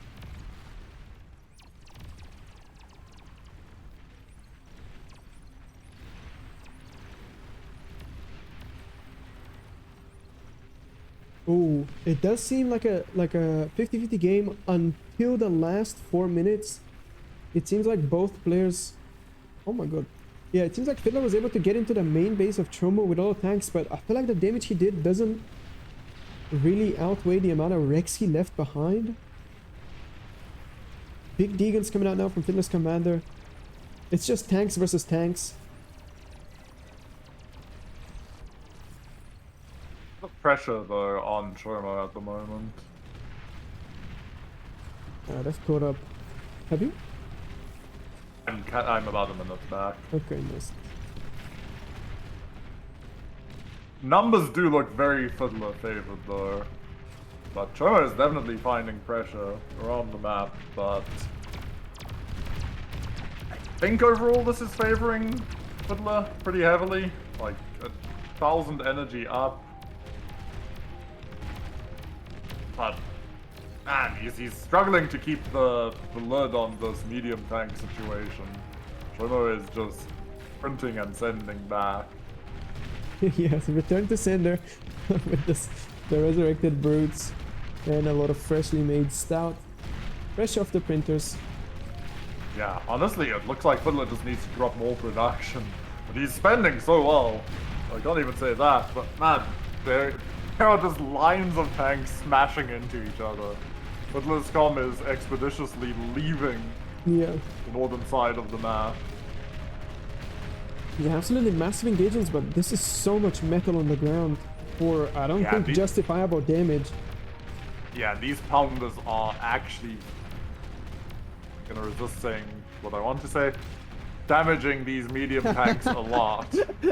I think I know what you were about to say. Oh Which my- was of the there are so many twin guards. That caught me That by is just- surprise. If it was HLTs, I'd be happier, but you know, the twin guards are doing work. And I think with that falling down there, it kind of looks like the situation is getting very grim for Chomo. Yeah, these tanks are about to get cleaned up. Nice Deegan. Reminder that the commander's still there. What do you think about the double mech stake there? Double the metal must be good, right? True. Happens rarely, but But it still look- does happen. Fiddler is he on T2? He is Yeah, on yeah. T2. Yeah, that's Nice. why he lost some tempo going tier 2. That's why that attack Looked gained so some more scary. momentum. Yeah. But I think now with tier 2 mixes and the fact that Romo is still in tier 1, he's actually going into Banshee on repeat. Interesting. Maybe he's chosen to. He knows that Fiddler is tier 2. He's seen the Tigers. Maybe instead of matching Yeah. it, he's chosen to go for an alternative attack. Yeah, he might either go for mech snipe or just try to snipe Fiddler out as well. Both make a lot of sense. Not really finding any forward momentum though. He's kind of just getting blocked out by Fiddler, and Fiddler just keeps chipping away at his mech clusters. Those riot guns are just absolutely stunning up the tanks. Tiger just ignoring damage as they do. Unfortunately for Chomo, he's down to about 1/3 of the area he should have. And Fiddler is kind of just looking very happy with the situation and about to send a massive amount of units back at him. Yeah, just a game of ping pong. Res attack, res. Yeah, more resbots, please. Oh my god, so many resbots are gonna go down. This is 2,000 metal worth of resbots. They're not cheap at all. They look small, but they cost 2 times a pawn. Yeah, a lot of them go down. Fiddler snuck through in the north, back into more mexes, so it is just really difficult. A nice defensive play as well. He's keeping his raiders alive generally. He's not fully committing, fully sending in, and when he does, he's finding damage. Yeah, I think he's doing a great job not committing too many units because the wrecks on the ground are huge when you get into a tank stage. Yeah. You do see Ticks counter-harassing, but Shuriken shut that down. Tanks push forward here, but probably, yeah, wisely retreating. Leaving some wrecks behind, but also killing a large number of them. But it just kind of feels... Oh, we see the counter-attack. The Banshees are flying. They are looking for Fiddler's comet, appears. Fiddler is underwater. Yeah, he is underwater. He said, "You are not Banshee sniping me today, buddy." And my flak is going to come out pretty soon. And now... Yeah, Flak You have some absolutely issues. decimates Banshees. They don't have a chance of getting value if the Flak can keep up with them. It looks like Chomo is smart there. He's not going for he's not trying to reach the commander or anything else. He's just trying to snipe the BP, run around the Flak, but the trucks are pretty fast. Yeah, and unfortunately he's stopped in range of it, so most of them go down without even taking out too much of the BP yet. Big counter-attack though is committed, but Fiddler also committing into Chomo's base. T2 Saber up. It's looking hard to see where Chomo has a window anymore. Fiddler is slamming the door shut, and GG is cold. GG gets called.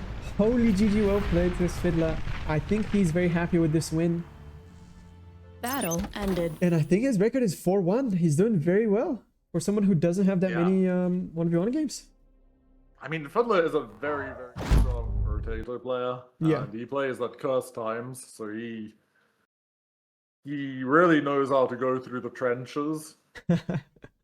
And he's now taking it over into the 1v1 scene. Alright, let's take a look at Jamers. Actually, we have a couple options. We have Jamers versus Cool Cat on Greenhaven. We have Lord Vidor versus Glorp on Seth's Ravine. I think Jamers might have just finished. It says they're in lobby, but there's no game time. Okay. Let's check out Let's Lord check. Vidor. Yeah, they just finished. Alright, going into that game. Oh my god. It took some time to join. I thought we have the same issue. Alright, there we go. Lorp versus Vidor. Let's see. Can I say that Seth Ravine has just been delivering all day? I don't think we've seen one Yeah, bad game. Welcome, Commander. Yeah, well, that's what I said. I Round think it's started. a really interesting map, and it's got a diversity of strategies on it, and you have a lot of different ways of playing it. I mean, now we've learned that you can even technically knock your T3 off into the side, and who knows what little tricks you can pull with that. Who knows where you can play Stormers? Yeah, who knows where those tremors will end up being. But what else? I mean, could you imagine if you start flying ambassadors into the side and it's just stealthy over there? That would be an amazing play, actually. Arm could do some nasty things because they have this stealth T2. Well, yeah, stealth T2 transport, pretty much. Yeah. And so you could really sneak some things along depending on how the move path works. Alright, catching up to this game, it seems like Lord Vader went for a 1-mix, extremely aggressive opening, spawning as forward as possible. Glorp went for a more standard opening, making some mixes earlier. Then they got into an early game that looked a little bit 50-50. And now it looks like Lord Vader is just up on all the statistics. Managed to actually bomb the main base with Lich. Didn't see what went down though. God damn, catching up. Why is it so fast? I'll try to keep an eye on it. But...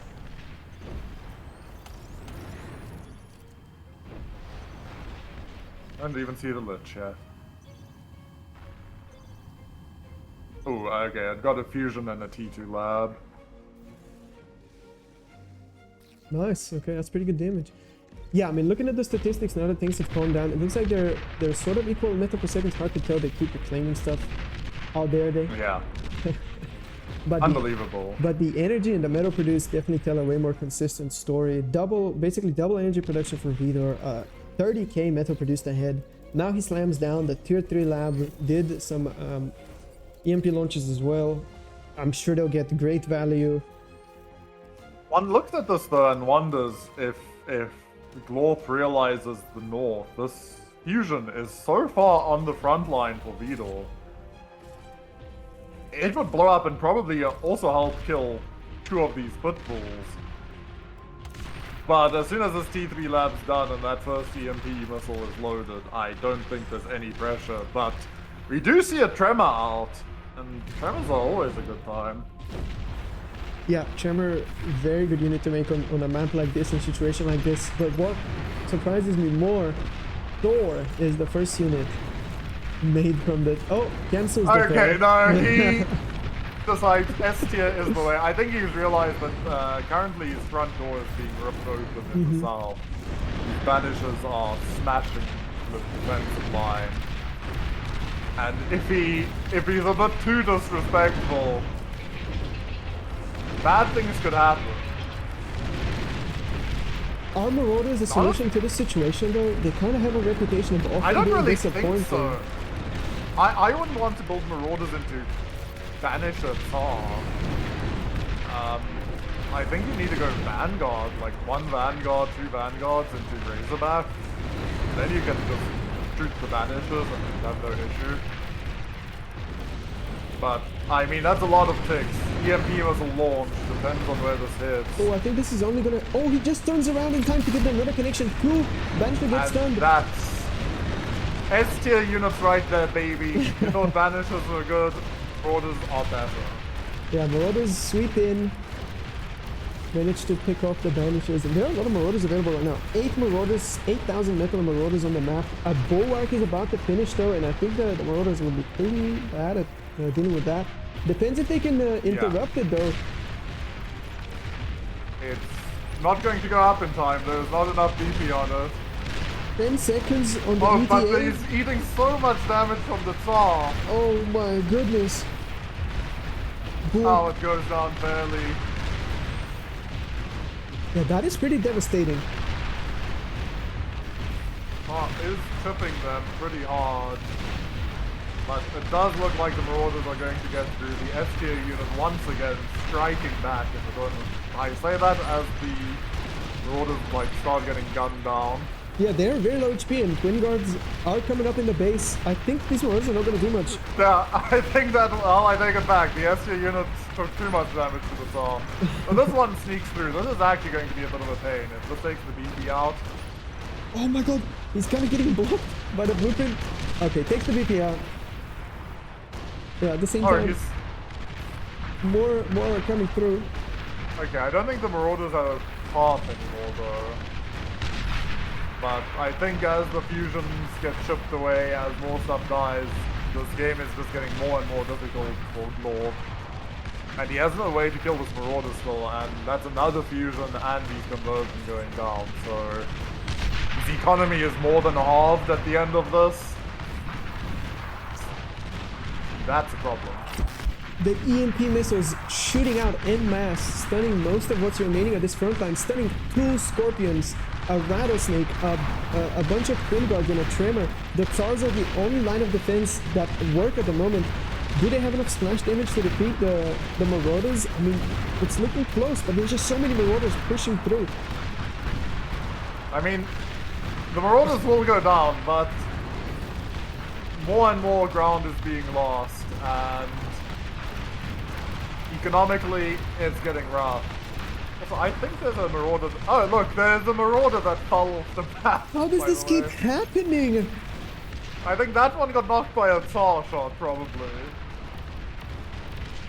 But slowly, the Marauders and Ticks are grinding through Lord's units, and unfortunately, his eco took too much of a hit to defend himself properly anymore. So I think it is just a bit of time until Vedor breaks through and finds the commander. Because the front door has been broken open. Yeah, Marauders definitely don't look very effective, but there's just so many of them that it does not matter. Lord Vidor pressing on the gas, runs into the back of the base, and I think we're gonna hear GG very, very soon. Yeah, there's not much left in it. There's no units that can stop these Marauders. They are currently just gunning down the eco, they're gunning down the Nexus, and unfortunately Tigers are not sufficient. But Lorp has got a relatively safe location for his commander. No prospect of doing anything from here, but he is secure for now. He is not resigning, he is keeping on, making more BP, more fusions, rebuilding here. He is entirely within EMP range, so that base is doomed, I think. Already being EMP'd, no pressure. Yeah. Oh my goodness. We got some medium mines underground actually. These mine connections are gonna go crazy. Oh my goodness. The Ticks get absolutely deleted. But the commander's in Lord's danger right now. commander, big D guns taking down destroyed. many of them, but Not too enough. many Ticks and Marauders take him out. Battle ended. And GG. Jeez. Let's see, do we have any more That games is- this round? Maybe one more? Maybe Dr. Sen versus I Play Dirty? Let's take a look.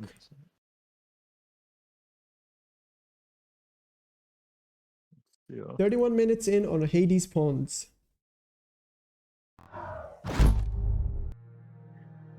Okay.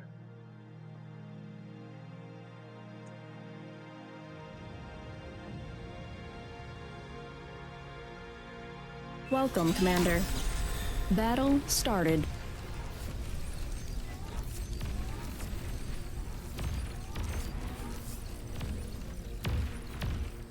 Okay, oh now I just have the catch up to go through. Yep. It seems like both of them are opening bots. With Dr. Sen setting up a forward vehicle lab. Really early tier 2 from I Play Dirty around the 10-minute mark. Fiends.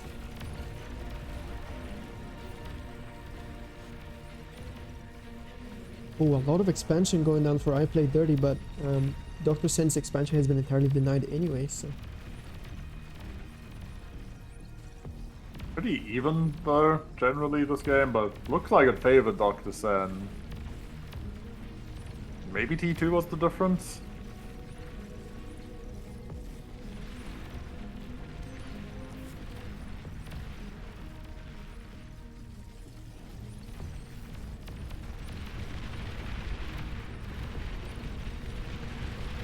Razorbacks now out for Dr. Sen at 19 minutes. Going into a tier 3 transition, also making tier 2 units at the same time.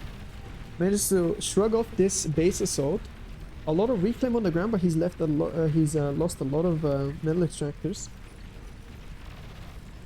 But now the Razorbacks hitting up the north. I'm actually surprised this game keeps going. Oh, he overcommitted the Razors. Oh, dummy. Managed to get most of Dr. Sen's energy, actually. Yeah, no.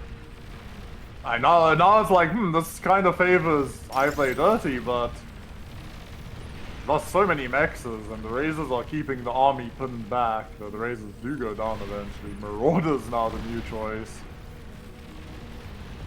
Yeah, I think he's just trying to get more units on the field, but I would still stick to the Razor. That Fiends are doing so much damage, and I think the game is going to end very soon. This Tiger Sheldon Bolt too strong. GG. Yeah, there you go.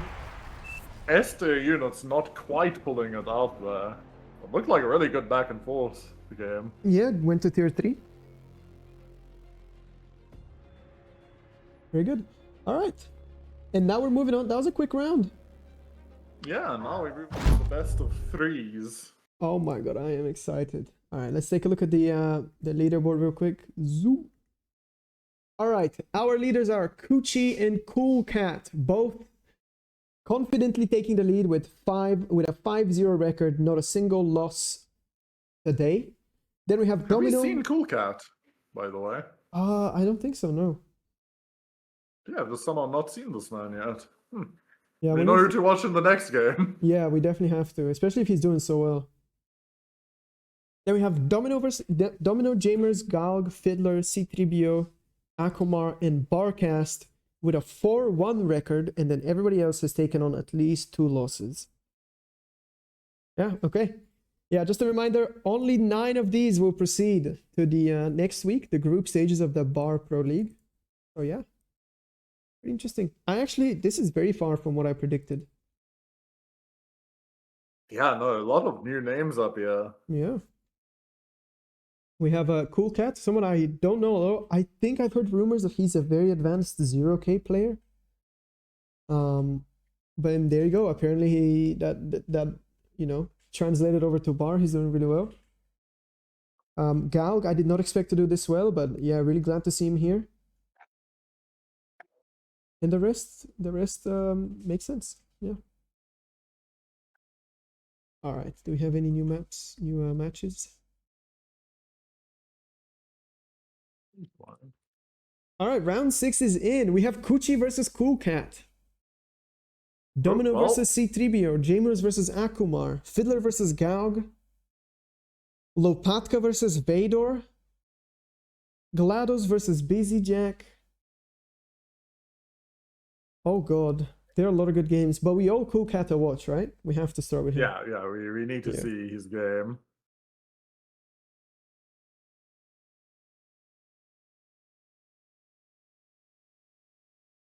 I don't think I'm gonna do it in this one.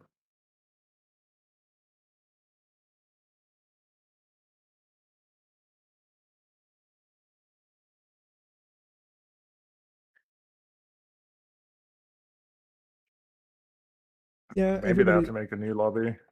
Oh really? Oh, this is Drama's lobby. It seems like it's a hostile takeover. The forced handover of power. Yeah.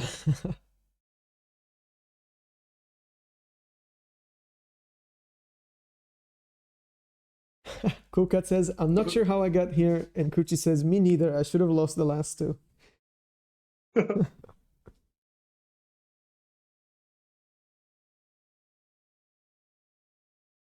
I wonder if we're going to see any wild swings in the rankings. There are only 2 rounds left. Some people are very confidently up there. Not sure. I assume the winning the best of 3 still only counts for 3 points, right, for a win? Yeah, I will assume so. And we can't really see any crazy changes, really, but we could see someone in 3-2 possibly sneaking their way into the top. Yeah. But I mean, there's good players there. Lopatka, Busy Jack, Shomo, Vedor's there, Yun, GLaDOS, High Gain, Immortariak. Oh man, Tilo's 2-3. He had such a good win against High Gain. Yeah, Tilo is not a big fan of the 1v1 game, or he's just starting out, so. Yeah. But it's definitely possible. I imagine we'll see some shuffling and movement One of the perfect records has to end, and we'll see if anyone can hold the perfect record for the whole tournament. Yeah, this is the Battle of the Titans.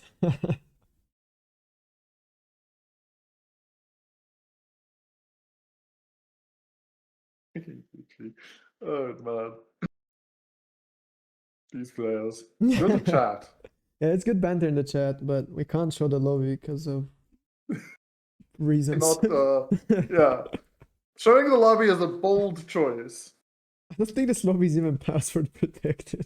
Some random people keep coming in. It is not, I can confirm.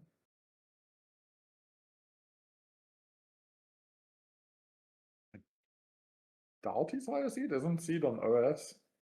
I think so. I think Kuchi is just having a little bit of fun. All Yeah, right, probably. we're in for picks and bans now.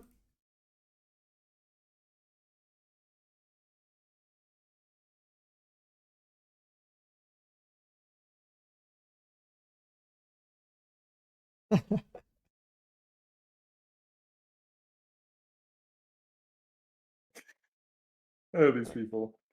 All Because what right. are we going to... What do you think we'll see? What sort of map do you think they'll want to play? I actually have no idea. I have no idea what. I mean, I know what Kuchi wants to play. He wants to play Sets Ravine because he wants to And put it's gone. trails. And it's banned. Oh my god. Absolutely ridiculous. I was gonna say Kuchi wants to play Sets Ravine because he has tricks for that map. Cool Cat, I have no idea. I have not even seen this player play before in a 1v1. I'm ashamed to say. Yeah. So this is the first best of 3 round. And the way this works is both players ban one map, then they pick one, then they ban until one is left. So Cool Cat's first ban is Sets Ravine. And Kuchi's first ban is Sirolata. Okay, maybe you should type what you just said to them, because I don't think they know how Okay. it works.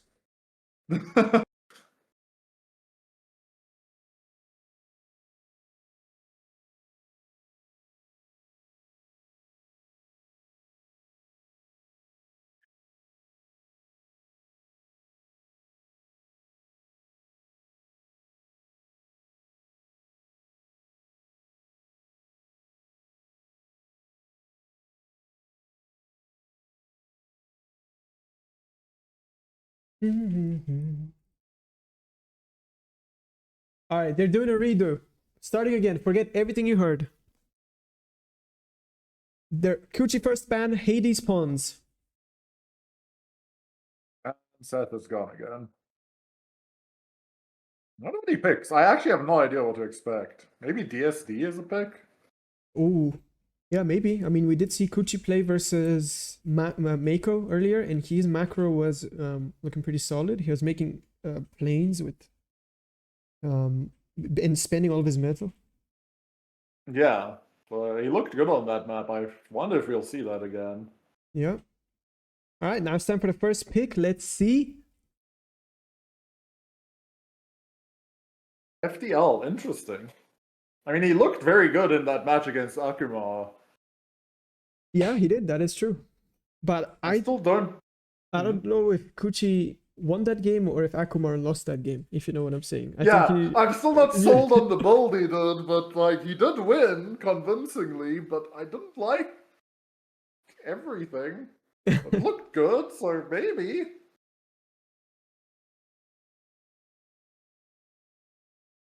All right, faster than light. Yeah, now it's time for Cool Cat's pick.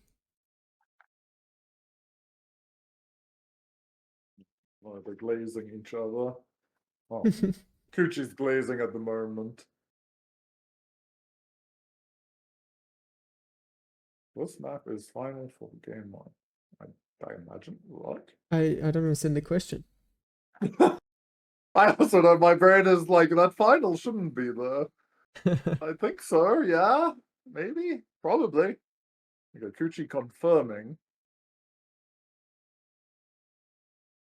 Oh. I mean, just do the draft, people.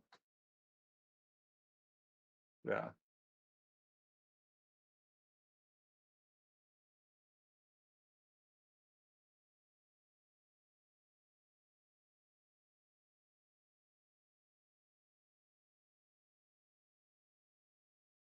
There is some confusion around the picks and bans, but they're checking along. Bukat banning a map when he should be picking.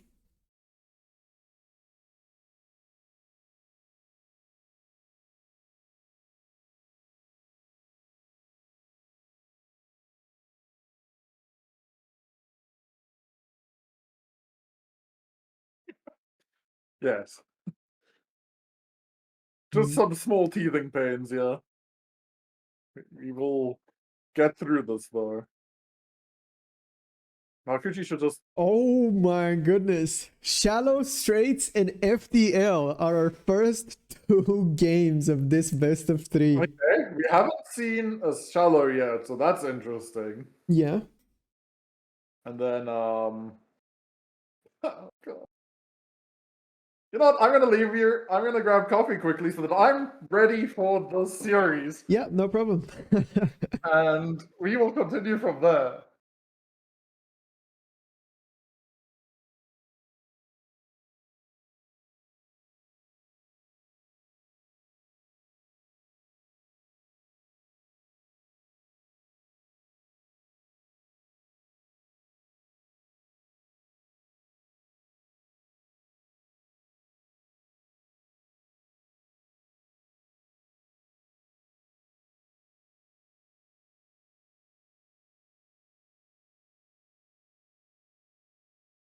Yeah, just some confusion here with the map picks, but it is getting squared away.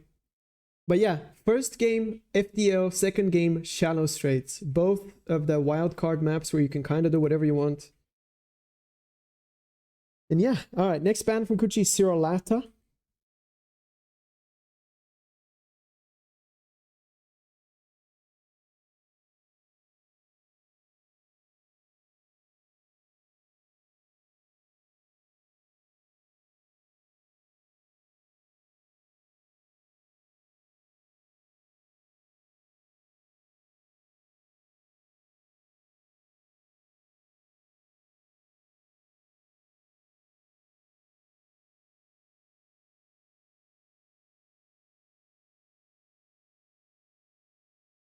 All right, Heartbreak is the next ban.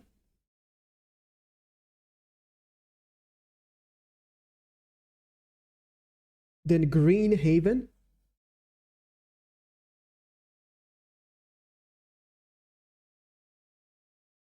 I believe we have Hades, DSD, and Gasbag left.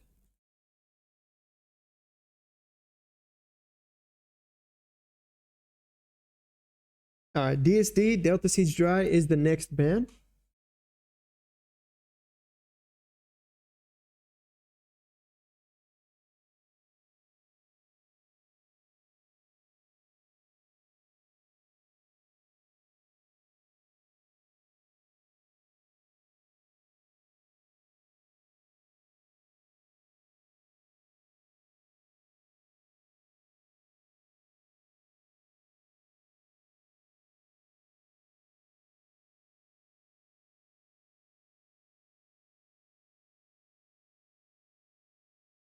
Yeah, I've returned, and I see we are still banning. Yep. In some ways, impressive. Yes, it is very impressive. How many maps are there in the pool? 9? 9 maps. Okay, so it's all done. Then we have Faster Than Light, then Shallow Straits, and if it gets to a decider match, it's Gasback Grabbins. 2 maps we've not seen for our last 2. Yeah. All right, these players should now be ready to get into the lobby.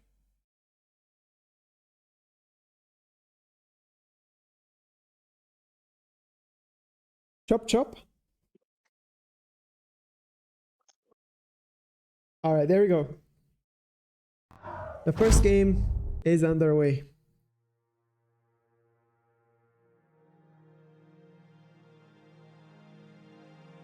I'm a bit surprised they're playing an open lobby, but, you know. Welcome, Commander. I'm gonna double check if I have spectator chat turned off. I do, okay. Definitely a good choice. Yeah. So, kind of interesting map pool. Very I guess as we would say, gamey maps. Yeah, for sure. Versus Is FTL the most standard of of these three maps? Battle started. No, I would take Gas Vegas. Kuchi's doing the same build, I think. Yeah, 2 mechs into a solar into a lab on the high ground. And yeah, it's very interesting. yeah, Cortex again. And then Cool Cat is Armada bots. Starting on the high ground is gonna go 3 mechs into 2 solar. A very standard opening. Do you think there's any big difference on this map between ARM and Cortex, or pretty even? I mean, I really don't know. I think I like to favor ARM. Just Janus, Centurion, just all looks more appealing to me than whatever Cortex has. Yeah. Yeah. And of the start positions, this is a... I feel like this build that Kuchi's doing might be better versus this than I thought it would do versus Akumar's build, but... beat Akumar's build, so I don't even know if I have the right read on that. 2 con opening into 1 grunt, con, 2 grunts, and then a bunch of thugs. You see a very fast tick out here from Cool Cat. We will be seeing whilst opting for your own cons. Very early LLT as well. Yeah, I'm not sure. I guess he's anticipating maybe transported units over to this side of the map. That's what this LLT is supposed to do. So early yet. Yeah, very conservative play, for sure. Alright, Kuchi opting for the LLT this time. Last time he did... Oh no, he did make it. I'm remembering. Yeah, he did. And then he's going to walk off. Yeah. But interesting, this tick might get in before anything shows up. And I wonder if he can maybe snipe out this Mex before the grunt is done. But probably if Kuchi repairs it, he can save it.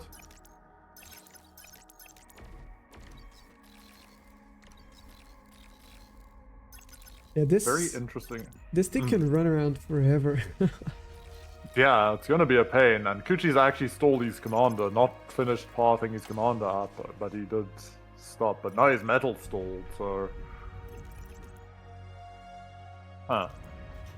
Yeah, interesting stuff. What do we see out of Cool Cat? We see 2 cons on the lab, printing out pawns on repeat. Doesn't have any expanding constructors, he's instead just expanding with the commander. I wonder if he just goes very aggro and tries to bust through the base. Yeah, I mean, I think, especially if we, yeah, we don't see Kuchi going for many grunts, and thugs are not very good at stopping a massive pawns running at them, so we can definitely see a bust through. Yeah. Does Kuchi have a radar? I feel like I just saw a radar, but I don't know where. Yeah, he does in the starting. Yeah, so he'll have some warning, but not a lot.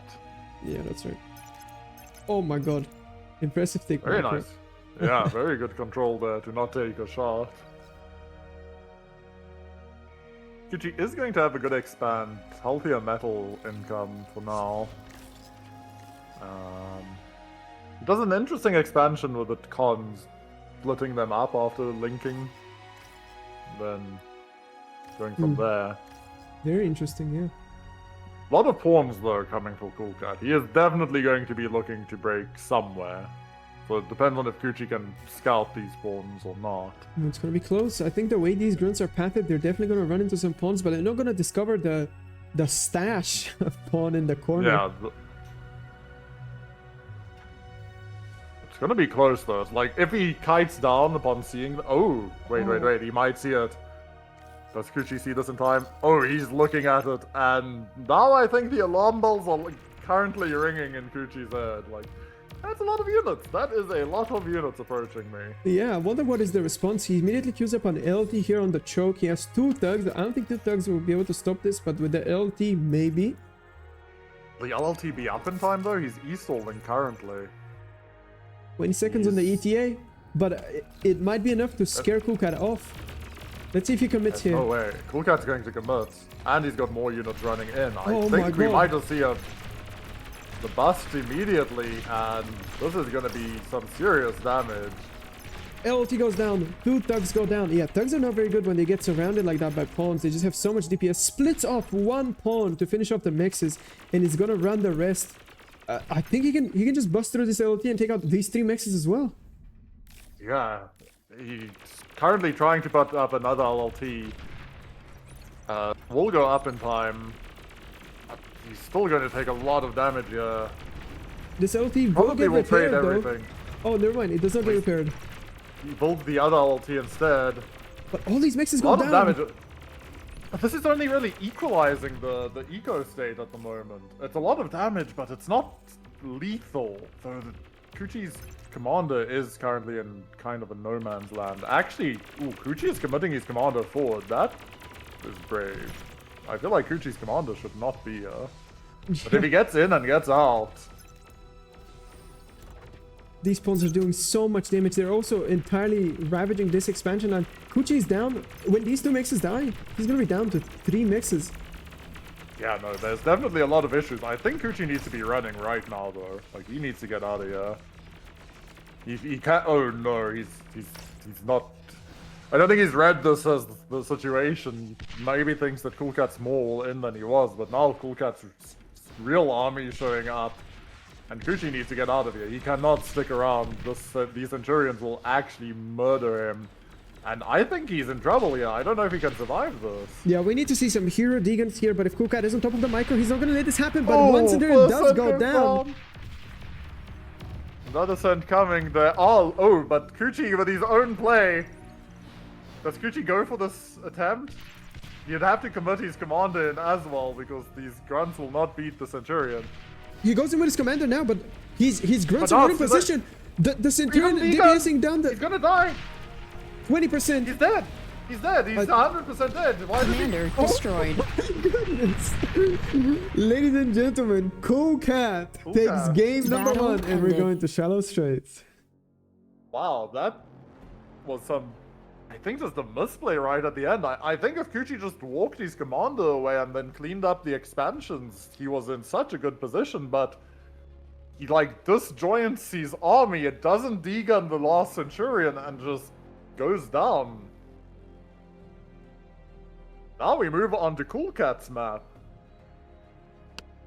Absolutely incredible. Oh, whoops.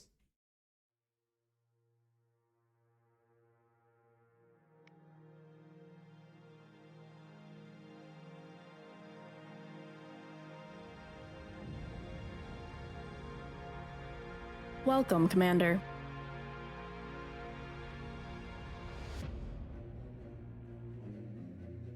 Yeah, I mean, Shallow Straits, the first time we're looking at it this tournament, there are so many interesting things you can do. Did you know that if you just spawn here and immediately walk towards your opponent like this, you'll get there, and if they're doing like a normal start 3 mech slab con, you'll get there on time and degun everything.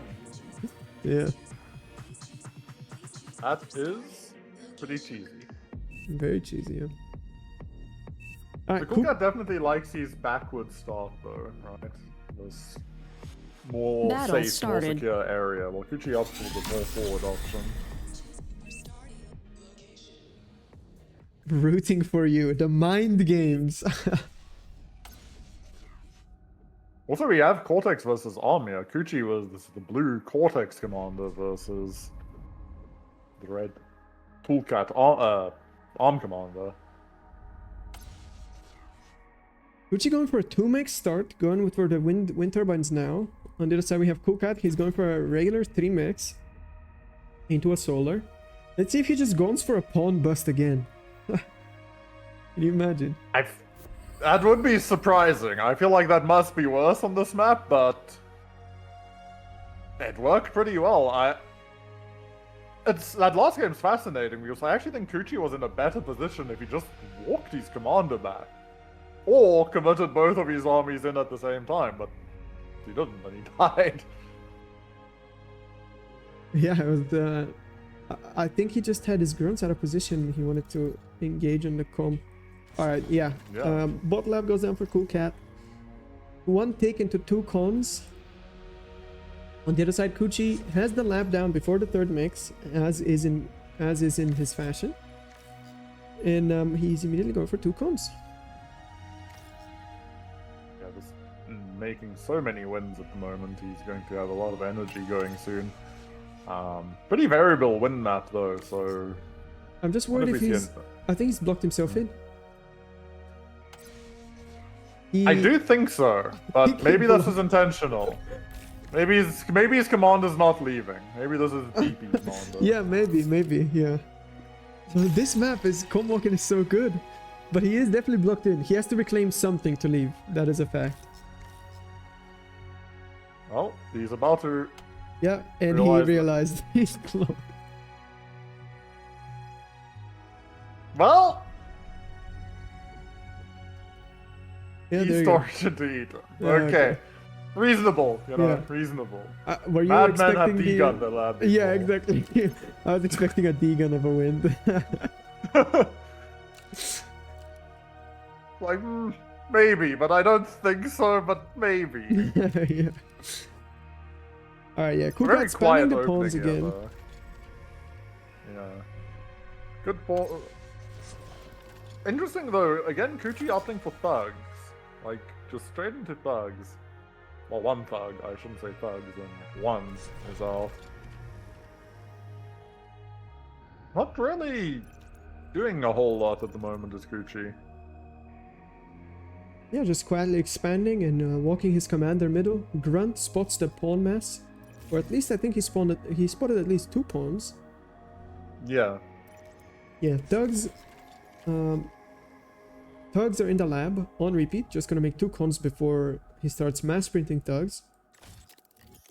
I don't know how I feel about thugs into pawn though. It's like, in numbers it gets better, but it's a bit of a pain early game. Like, 1 pawn can, if you micro really well, kill the thug. Or run past it and go into your backline, yeah.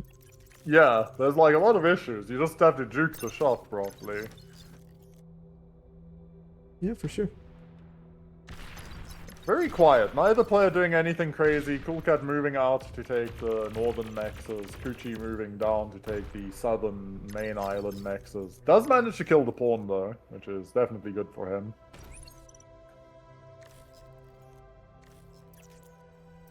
Yeah, locks the area down with 2 LLTs faster as commander. He's gonna expand to the other mixes with his cons.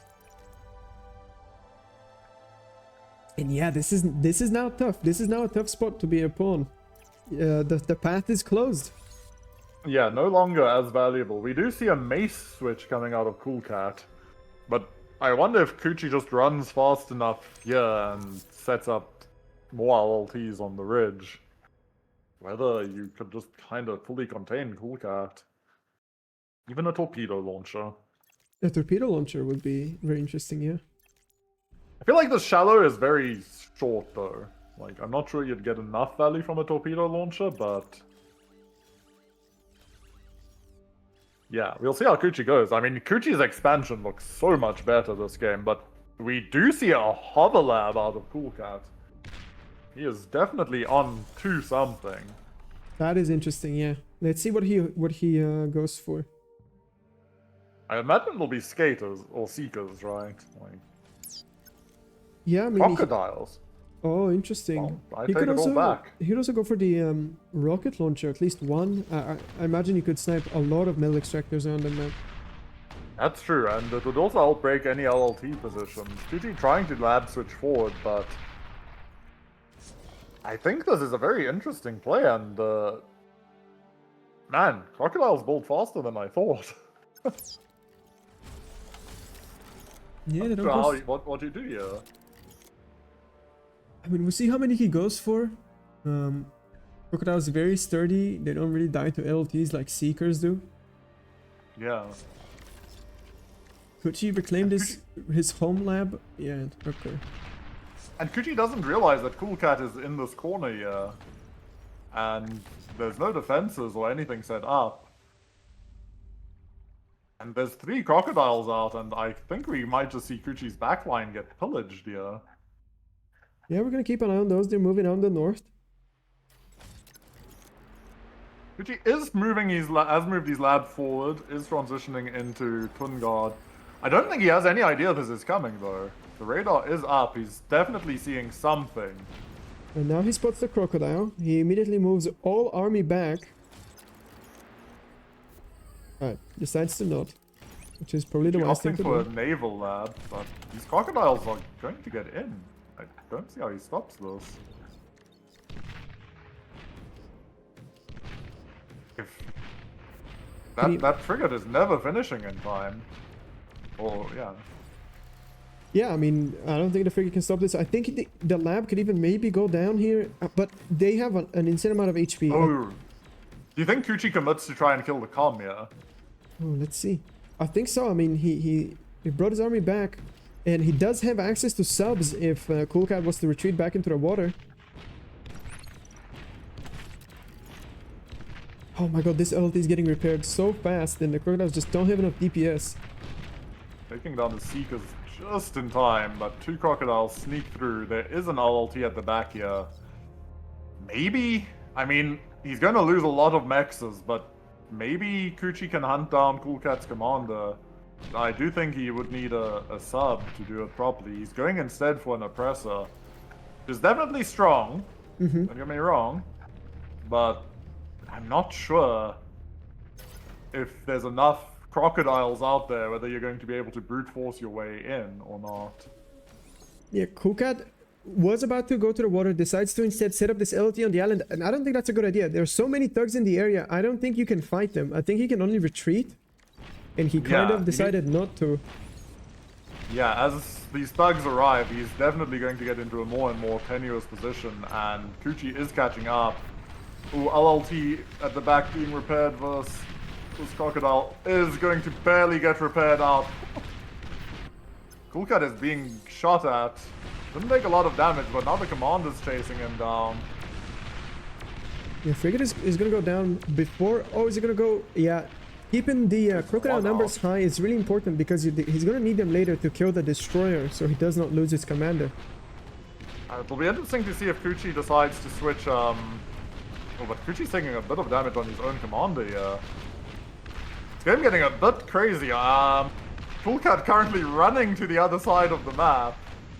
Kuchi running out of metal because all of Kuchi's his extractors 30%. died. He's extremely low. He's just standing still. Wait, He's 10%. is he not seeing? He's gonna get his commander killed. Oh, he cloaks just in time. Cool Cat kind of retreats. And he lives another day. Oh my goodness, he was getting Holy shot. moly, Kuchi nearly let that game end in the most shocking way. But now we have the destroyer out.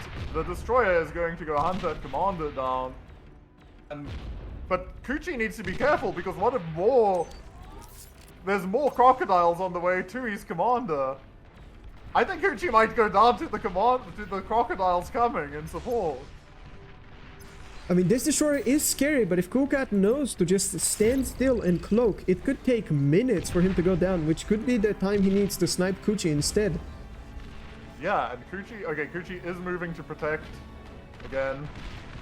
There's more crocodiles in the back line, denying mexes. Oh, he's trying to capture the destroyer. Oh my goodness. Cool Cat cloak. Don't think he should just go for it. Stand still and hope the radar wobbles good enough for you.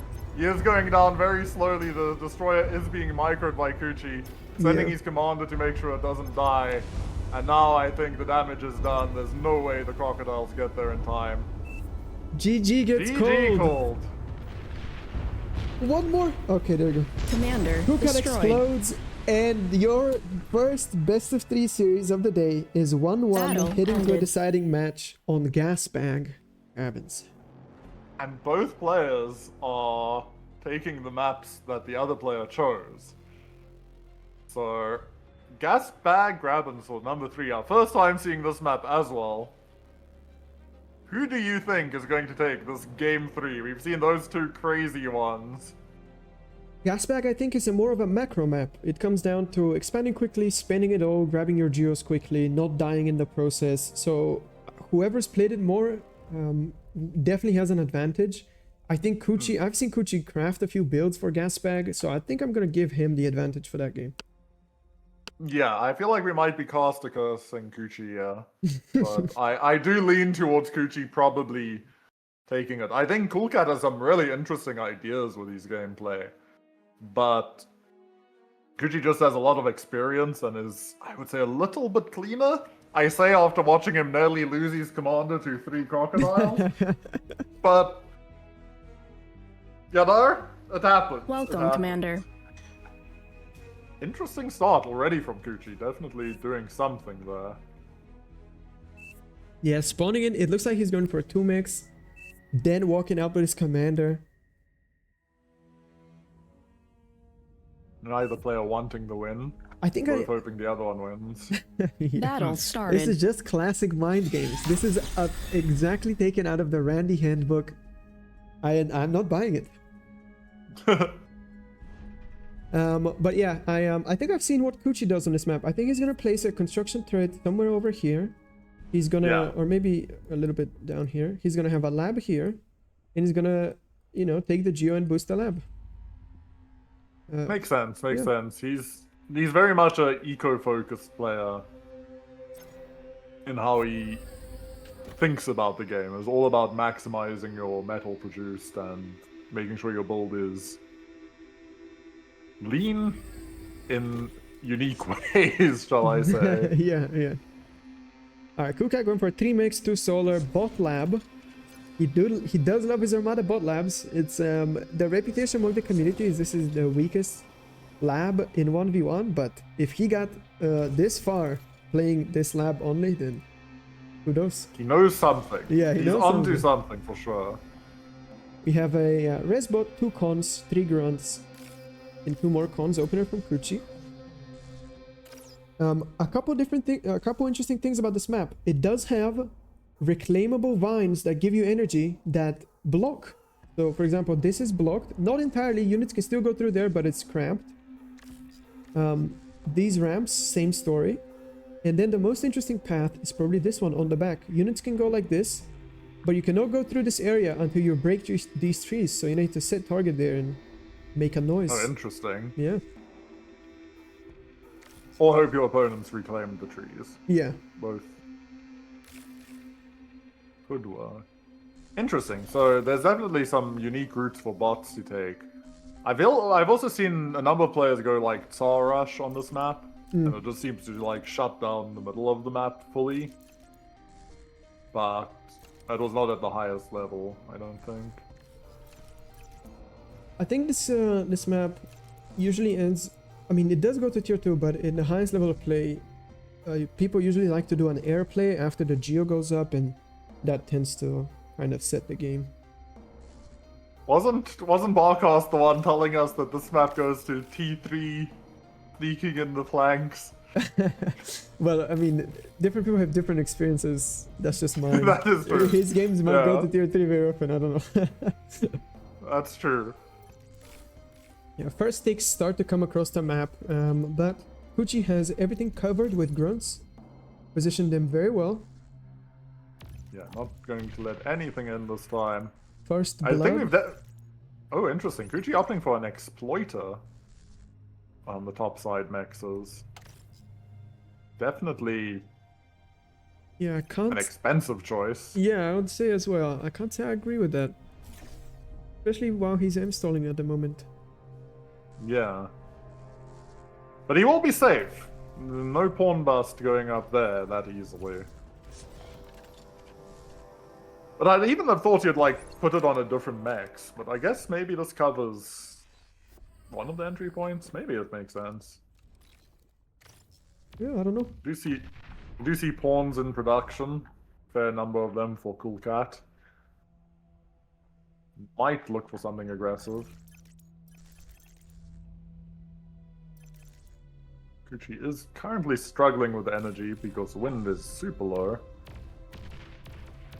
Overall, it looks pretty even. Numbers do favor Cool Cat though. His double con expand is further along. His commander's a little bit further ahead, but start to fall behind. Still pretty close though. I would still say it's a 50-50 game. Yeah, there's nothing in it at the moment. Neither player has made any big change and no major catches.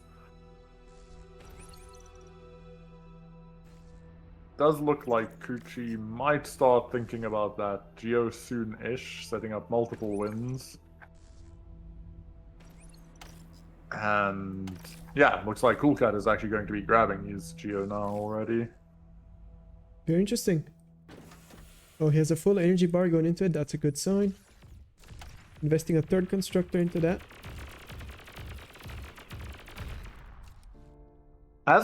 It kind of looks a bit to me like the meta has changed as well with pawns versus grunts. Has this become a better matchup now for grunts again?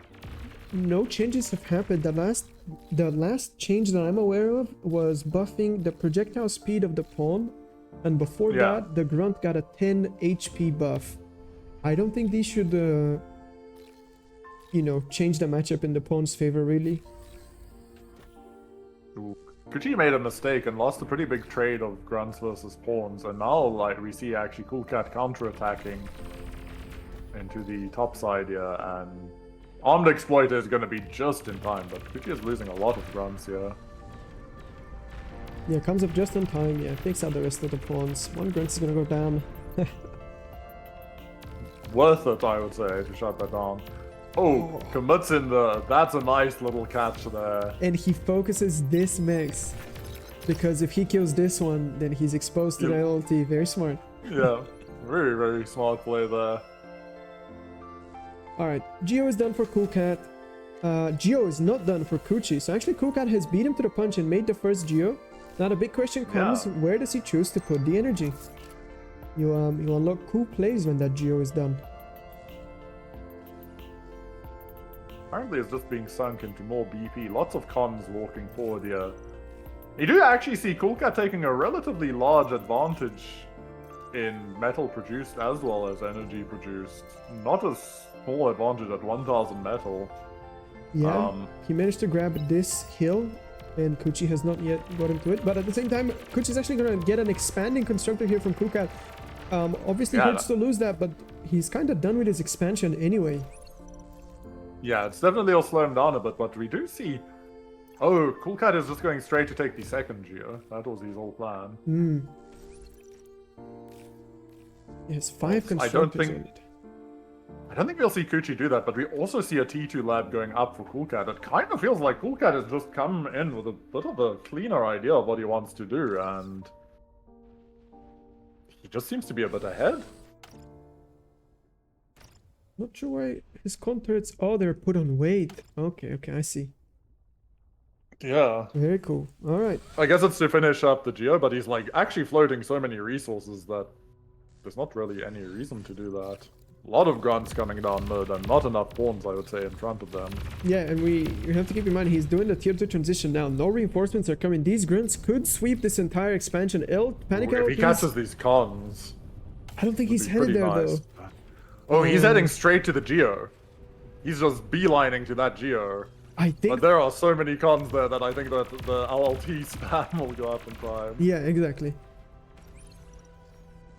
Probably can drop another one. Does he get there in time? And Kuchi's formation is not really proper. Yeah, this is... Repair? He repairs it. Sprinters now. Sprinter. Oh. He shows the T2 though. Yeah. Kuchi instead... That's a lot of casualties. Kuchi opting for medium lab and bombers. Yeah, medium tanks and medium bombers. Tanks and bombers. Yeah. I mean that kind of makes sense, but that's a lot of sprinters actually running at him. Sprinter burst, maybe? Honestly, like, if that runs at Kuchi's comm, he might be in trouble. And I think Kuchi might accidentally reveal his bomber switch as well. Too close. I think Coolcat's going to pull this off, honestly. I mean, medium tanks don't do super well into sprinters, do they? And I think the sprinters are going to see the bombers here.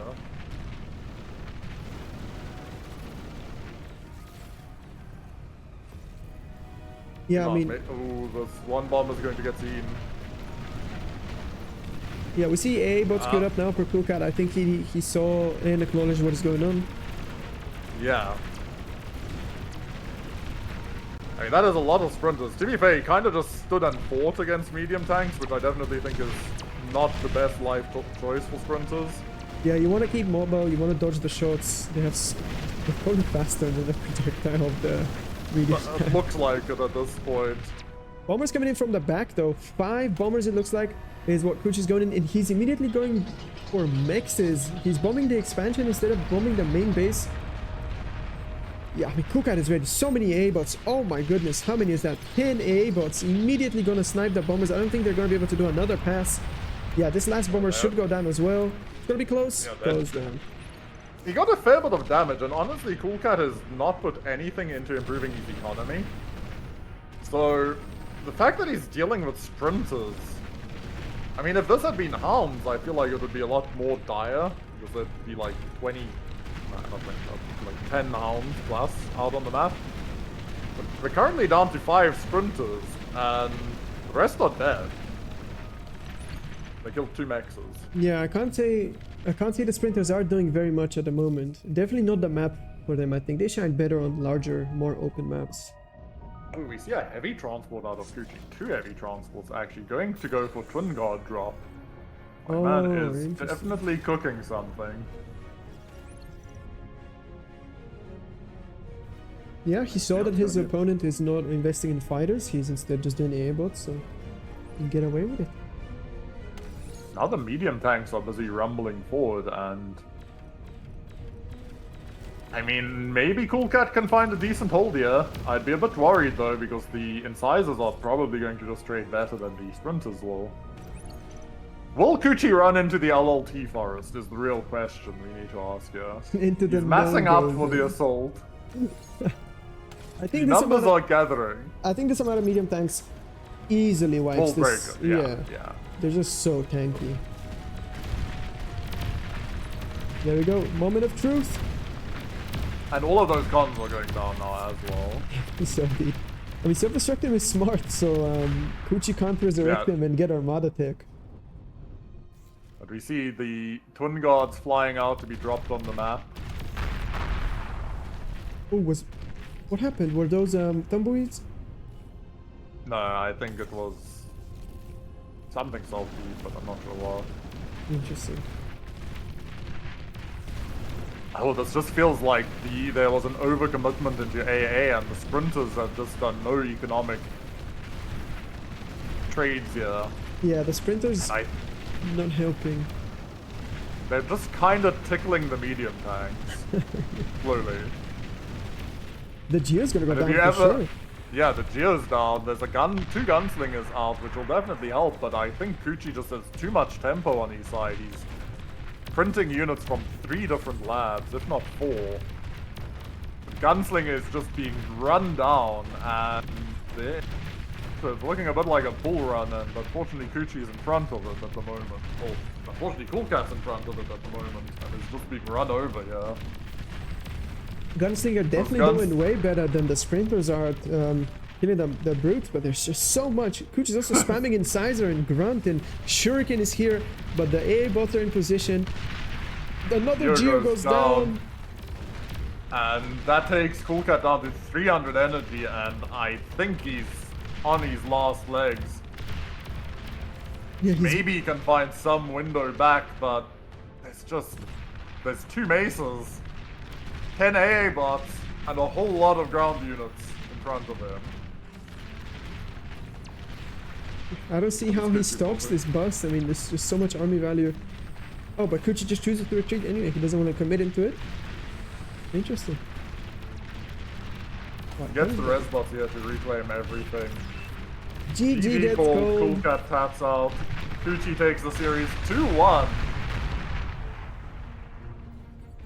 Battle Honestly, ended.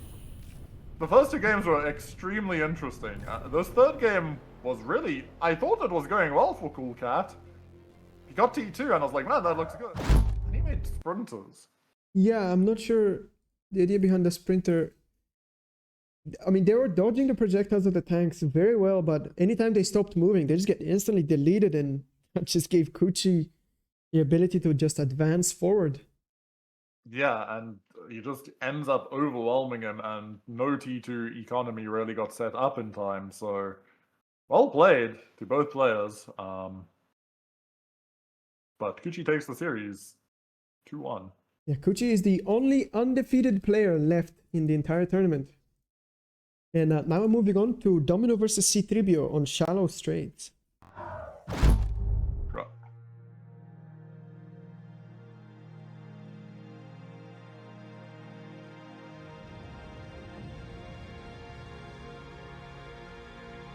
Welcome, Commander. One if this is game 2 or 3.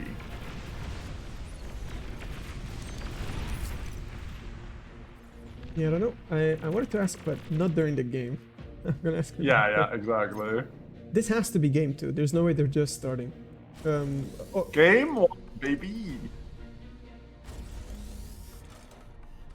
all right. We see crocodiles again out of the player in the bottom left corner. Pincer attack happening on Domino's base right now. He's trying to defend it with a blitz. Yeah, actually, but Domino's also lost his whole backline pretty much to these pincers. C3BO finding a lot of damage here. Oh, very Multiple mechs is going down. Probably going to take out this Con if he micros it a bit more. Con is doing its best to run away. C3BO not looking. The Con stopped just out of range. Oh, there you go. He's back on it. The Blitz not going to be in time. Con definitely going down. That's going to delay Domino a lot. Domino does have a relatively scary Janus push set up here. First Crocodile eats 3 shots and dies. C3BO setting up beamers. Just struggling on energy at the moment. Oh, but Domino going for the walk on the main base of C3BO. Yeah, this will be really good damage. This will basically bring him back into the game, I think. I think this will just put him ahead, no? Like, this is a lot of C3BO's energy, and once that's down, I don't really see what's gonna keep him. Yeah, that is true. And C3PO is already struggling with energy at the moment, so... Yeah, he's dropping so much. many beamers. Maybe there's like a play for Domino or for C3BO to try to get to Domino's Con. But Domino just retreats and says, time to go C. And drops the C-Lab. Yeah, very cool follow-up. We see some, we see a Mangonel, oh, sorry, a Possum. Mangonel is the Cortex version. The hover tank rocket launcher. Come out for C3BO here. Interesting to see actually how this takes out. Domino has a lot of army advantage, even though C3BO has a pretty big eco or metal produced lead, barely 1,000 metal ahead, but it just seems to be favoring Domino everywhere. Yeah, I mean, he's ahead in metal, but all of his lead and then some is just sitting in his bank. He's not spending it at the moment. I don't think he's even producing units anywhere. Yeah, no, he's fully flooded by resources.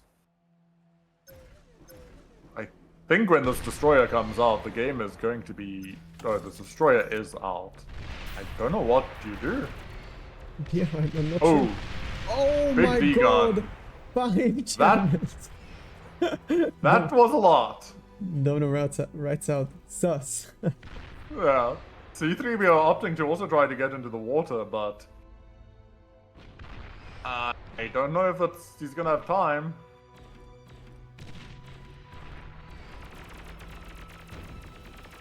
Retaking now the land that he once lost. This one LT We is gonna go past down. it. Alright, there we go. Goes down. Does end up taking it. But the destroyer has hit the shores and now it's just destroying what little other energy the C3PO has left. He does have some solars on the main island where he is basically... Now his entire base is located. But this destroyer can kill so much. I'm not sure if he can kill all 3 of these. But yeah.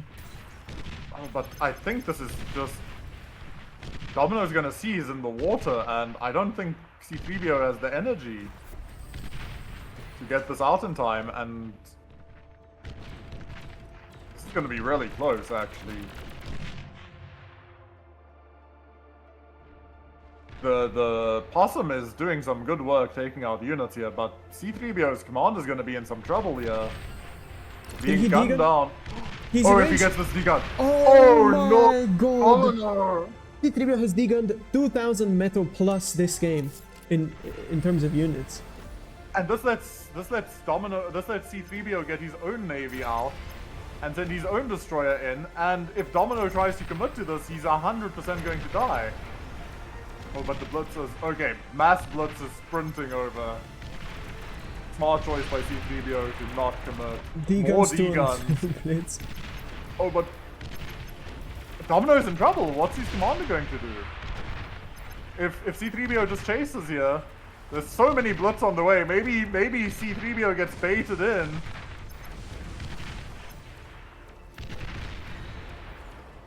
Oh my god, a lot of... But they're all in the line. But it's a choke point. Yeah, they can't commit. Yeah, C3PO flush full of energy. Can D-gun for days. Not gonna be a problem. Domino's commander retreats and he's gonna lose his... Domino brings the destroyer in, flanking around with Blitzes looking. This definitely goes down, and there's no way this other one finishes in time. I think he's gonna finish in time, but die immediately after. Yeah, this is just more metal, but C3PO is taking more damage. Oh, this is actually... He's 14% below that wreck. Trust me on that. Not even close, baby. Yeah, at the end of the day, I think C3PO just comes out with a massive lead, and the metal reclaim keeps him ahead. Banshees now are queued up for Domino, but as long as C3PO just stays under the water, the Banshees can't touch him, so these Banshees can only kill metal extractors and eco. He's going to go out. He's going to walk up. Domino's actually might look for him here. Domino's comm is coming back. Does C3PO have a radar? Oh, he doesn't have a radar. Oh my god. But surely he sees him. He sees him, the commander. But he needs to run, but... Oh, Domino's thinking about crossing over. Is two Banshees enough? There's no way. I don't think so, but then the commander's going back in the water. But there's only one destroyer. Everything else here is frigates, so they don't have a lot of underwater damage. But if Domino pops his head out... Domino has to... There's no way. Domino's going to go down. He can't go leave, and he can't go forward. He's dead. Oh my goodness! What a clutch from C3PO! Holy moly, that was a back and forth one. I thought Domino had it, and then just two clutch D-guns just end these chances. GG's. GG's. I assume that's 1-1?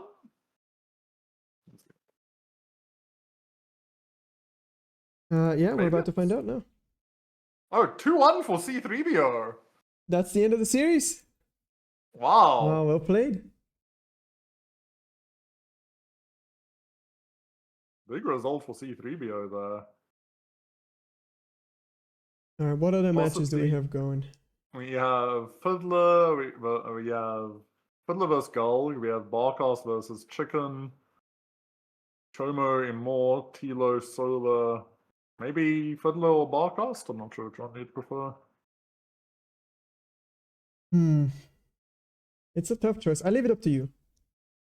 I feel like since this is the BPL, and Barcast does so much for it, let us watch Barcast. Alright, loading into Barcaster right now.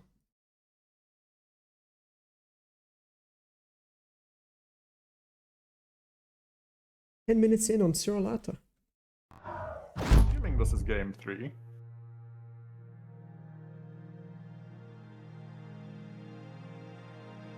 Yeah, Let's probably. see, will Barcast take us to a nice late game? Welcome, Commander. Nice 60-minute bar game.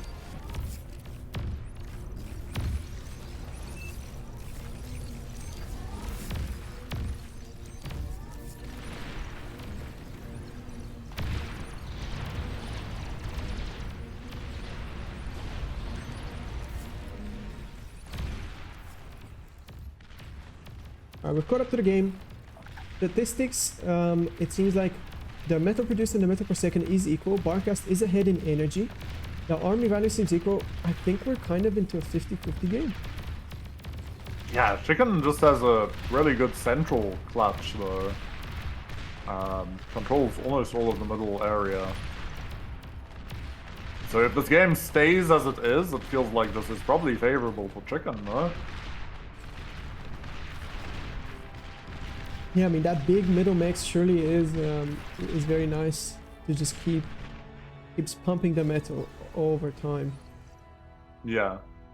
But Barkos does seem further along in his vehicle transition, and we actually see T2 poor bot lab coming out for Chicken. Drop. I'm not saying this lab is cursed, but whenever I see this in a 1v1, bad things soon happen to the T2 Cortex bot lab. Yeah. Yeah, I mean, we did get a really good game out of Vidor using... No, sorry, it was a guy called I Played Dirty. Just dominated the map with Fiends today. He had Fiend Tigers running around the entire map on Hades spawns. True, actually. So it could work. But Chicken Tasty does not have much build power on that map. Only has one control and some cons. And it's smack dab in the middle of the map. It's very, very risky to have it there. Yeah, and Barkov is starting to grind forward and has 100% army advantage at the moment. And is just printing units. Yeah, he's making thugs and medium tanks fighting the middle. Thugs are a little bit better when the reclaim gets too crowded. They have that better traversability. Yeah. Oh, Chicken opting for the T2 con as well. His army is rapidly running out. Let's see what else is on the queue. He's going for the mechs immediately. This man is confident. But he has no army left. Barkos is at a 350% army advantage. Oh no, he must micro the con forward. Barkos is diving ahead, looking for it. Chicken Tasty is perfectly positioned for D-guns, but also perfectly positioned to probably go down. Oh my god, this is actually massive D-guns. Commander. But takes them down. Alright. Probably killed more than 80% of Barkos' army there, but Battle goes down in the ended. end. GG's. Wow. I'm out. What a bold play Nice. to go for the lab. Smack dab in the middle of the lab. Did not work out, sadly. Maybe one day. I'm assuming that's a 2-1. I don't know. Let's ask. Let's see what they say. I have an as the answer.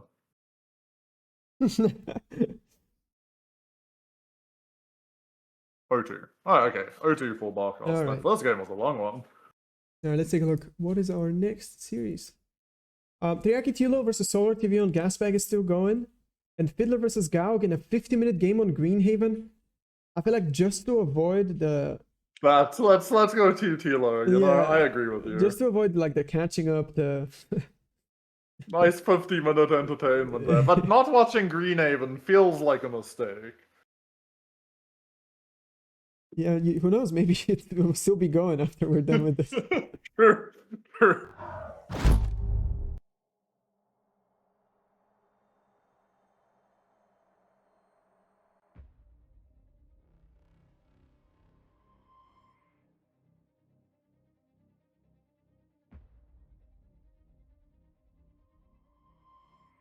Welcome, Commander. Alright, we got 19 minutes to catch up.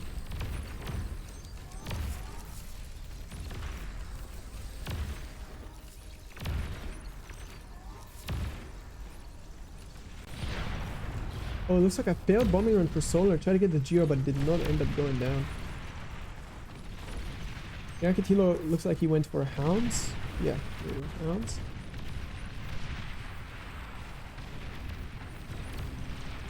Another attempt for a snipe on the commander with Fiends does end up failing. Some clutch D-guns must have happened. A Geo gets bombed. Oh my god, Teriyakitilo's army gets... Teriyakitilo's army gets shurikened in the north and the game is over.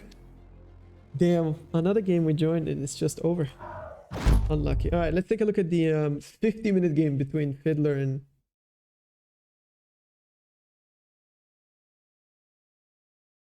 Fiddler and Gaug.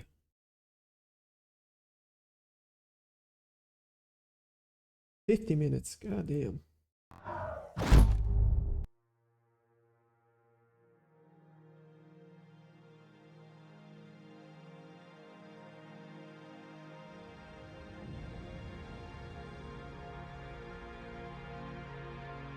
Welcome, Commander. Battle Alright, let's started. just zoom out and enjoy the show. 50 minutes of gameplay. We're gonna see in 4. In 4 minutes.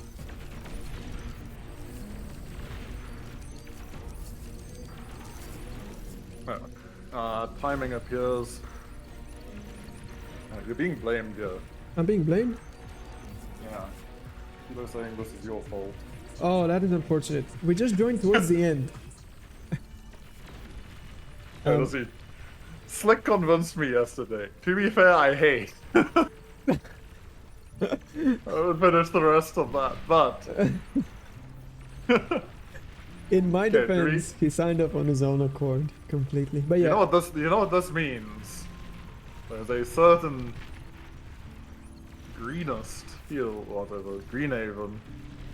And it's over. Okay. I'm catching up to it. I'm gonna keep catching up just so we find out how it ends. Apparently this game is already over, so we're just seeing glimpses of the past go by very fast. It seems like it was just a very volatile tier 1 stage. Banshees were used. Gaug, it seems like the map was kind of split 50-50, but Gaug has the advantage at this point in terms of metal per second. Yeah.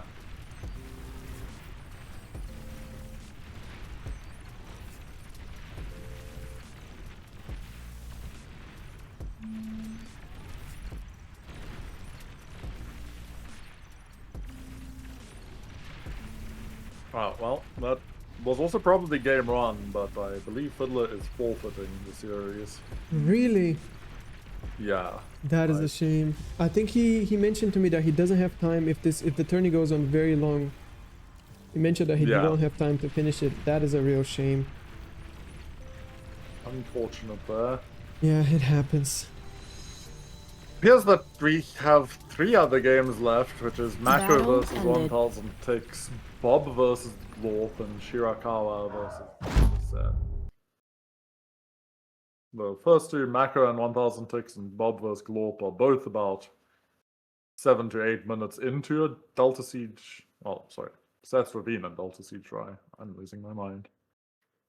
We have not watched 1000 Ticks today, so I guess it's good to give that game a watch. Sure.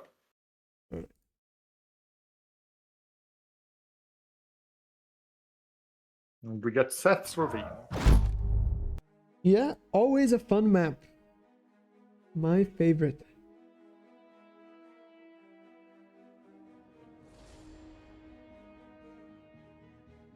So who won last game? It booted me out before we even Welcome, found out. Commander. I actually didn't see, but I'm assuming since Fiddler forfeited that I couldn't even tell who won from the conversation they were having. Okay. Understood. Alright.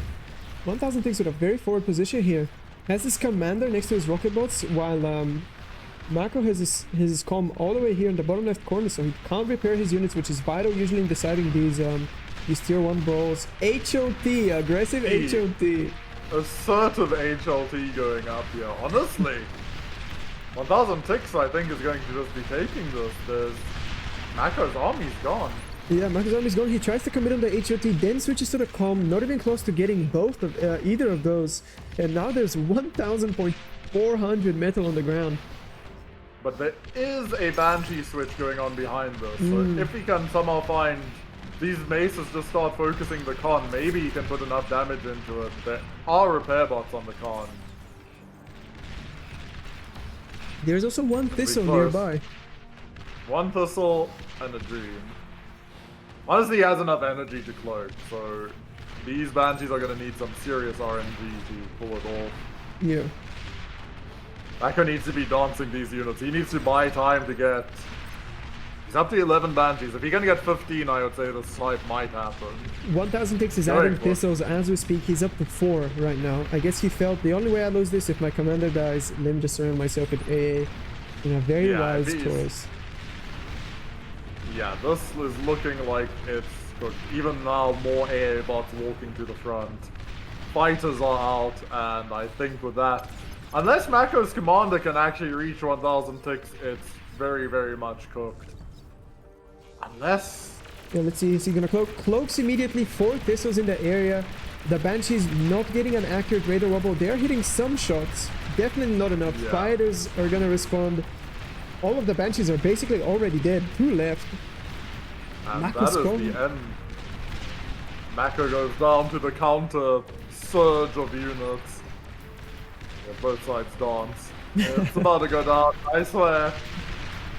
3, Commander there it destroyed. goes. Alright. GG. So that will be 1000 ticks Battle taking ended. 2-1. Small assumption. And Bob. Take a look. I'm asking for the score right now.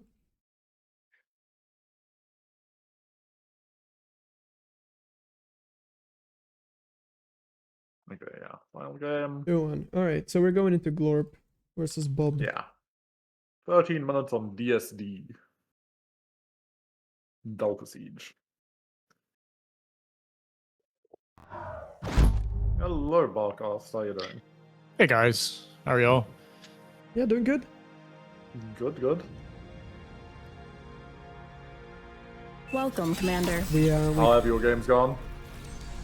Yeah, pretty good. I think I might have qualified. Was it 5-1? So I think that's good enough. there's one more round after this, right? 6 rounds. Oh, really? This is Oh, the last 6. one? Oh, Yeah. I thought there was 7. Oh, okay. Yeah, I figured because we'd only have like the one undefeated player, then it'd be like, appropriate to. Fair enough, end it yeah. here. Yeah. So. Wait, someone tell Fiddler that quickly. Yeah, I think he I- forfeited. Yeah, I think he thought there was another round after this. I don't know if he played his full series. Can't get Fiddler on the line. We're just joining into this game that it looks very blue favored. He has most of the map. He has a bombing run going on. He's in control of this reclaim field, although that might change right now. Bob's Yeah, and it does Sizers look- moving in. Yeah, Bobs and Sizers have actually just brute forced their way through. I actually thought he had pushed too deep and he just ended up cleaning it up. And now these Resbots are kind of sitting around looking a bit silly. If Bob can just keep pushing and not make sure these Resbots don't come back, might just have a mass to push through. And he kind of deflected the bombing run.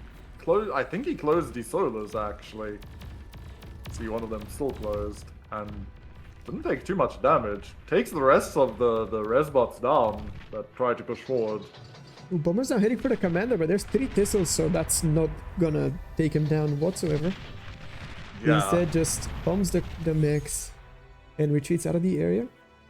Tier 2 now out for Glorp though. He has 60 Jags queued. He's still making bombers. He has 50 bombers on the queue. Yeah, economically he's just so far ahead. When these Jags reach the front line, honestly he should just stop even producing horns at this stage and just all of the resources into Jags would probably be better. Loses these Resbots though. Oh, that is not accidentally good. Sends them forward. Yeah, this reclaim field has grown quite big, and it's Bob's only chance to come back into this game, I feel like, so he needs to get onto that pronto. Also, we do see Glorp going for a bombing run through the bottom, the south side, sneaking along the edge of the map. Then going to turn up and head for the main base. Could find more damage. Bob has some lashes in the area and now has switched to fighters, so he might shut this down. And if he can secure this reclaim, I mean, it's not completely over. The Jags are going to be an issue. Takes out some wins, but honestly, none of the BP goes down. And pretty good defensive effort so far. Yeah, Bob is not struggling on energy, so this bombing run will not affect his game at all. At the same time, he is reclaiming with 2 cons. He's getting away with murder. But also, Glorp is getting reclaim and the Jags are at the front. And we can see that the line has been pushed back. I don't know if... Oh, that's a lot of guns going down. And he just has to give the ground back, and now the reclaim field is switching hands. Don't think incisors are gonna fight particularly well into these Jags, but maybe he can collapse them right Oh, now. if the Jags are not microed and the incisors are able to jump on them, Jags are extremely fragile, so they're gonna go down. Yeah. 3 Jags go down. Will we see a 4th Oh. one? They are busy melting the incisors, but not quite fast enough to catch up. Yeah. No, Rich is faster. 90 versus 85. Jaggers was faster, so you can never actually catch them. Yeah. But that's a lot of Jags again. Round 2 of the Jag Ball approaching. He has to be really careful not to just run them in, but the incisors can never fight this. They have less range, less damage, less speed. Yeah, exactly. Just getting completely outmatched. I see tier 2 transition now for Bob. He's going for Tigers. As a response to this, Tigers, fantastic at fighting Jags, but in low numbers. I don't know if they'll be effective enough. Yeah, it's not going to be enough at the moment, and he just is bleeding units left and right. More mechs is being denied as well. Since when is it AA? I think always. So as long as I've seen a Jag, that thing could deal with shurikens. That's why Jag raiding was so strong. Was because it was the only unit that could say, you know what, shurikens can't stop me from raiding. Alright, Glorp is advancing to the base. 3 Tigers are out now for the defense. Tier 2 Pawn goes out as well. The Pawn's jumping on top of the Tigers, but the Tigers are just way too tanky. Too tanky. Yeah. Yeah, not even going under 50% HP. And the Tigers will help, but you just feel like these mexes that are being lost here are just driving the nail into the coffin that is this game state for Bob. So many Jags, they even overwhelm the Tiger and just run past it, and these Jags getting into the base probably kill the lab, definitely kill the BP, and I think that will be the end of resistance. Yeah. I suppose GG will get called out soon. And Time to hunt the commander. Never resign. Never resign. That's what we learned today. If we learned anything today, it's that Jags have had AA ever since Hellshound has known them, and to never resign.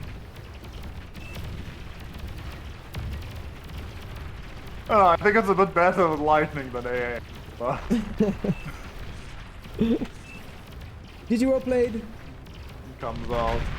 Bob Wolf resigns. takes the win. Bob takes the win, yeah. And that, I believe, is our final game. The qualifier then. Yeah, that was the final game. Alright, let's zoom back up to the top and see the final rankings for today.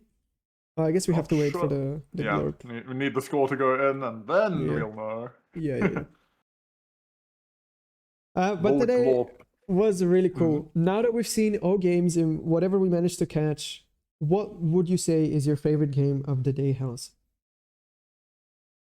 Oh, that's a tough one. I think the Domino and Barcast game was really interesting to watch. But I enjoyed both Greenhaven, or is it Greenhaven games?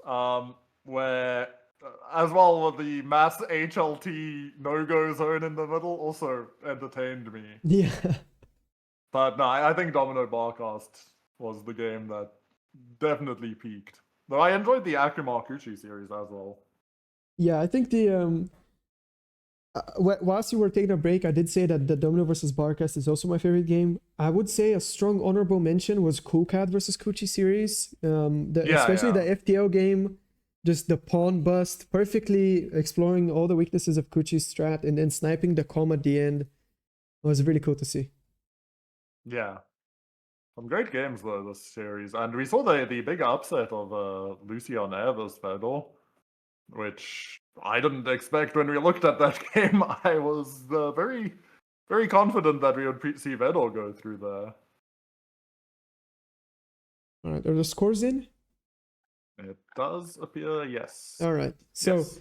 our 9 qualified players that will get to play in the next weekend, round of 16, Bar Pro League Season 8 are Kuchi with an undefeated 6-0 record, Galgan Tonod, Akumar 6, Cool Cat, C3BO, Barcast, Domino, Fiddler, and Jamers. Yeah, congratulations. I hope to see you guys next week. Perform well. If you guys are interested in watching the games, I'm sure they will appear on the Barcast channel after they played at some point. Barcast, do you want to give more info about that?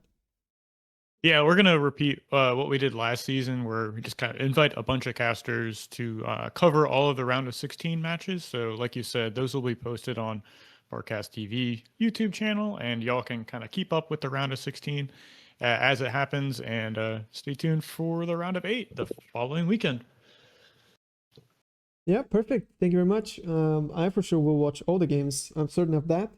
And one last announcement that I have to make before we go, guys, is there is a 70K event that is going to happen very, very soon. I can share the link for that, and I'm going to share in the chat right now, and you're going to understand the logic behind that link in 3 minutes when I will post it again. So yeah, check that out and get excited for the 70K Discord event.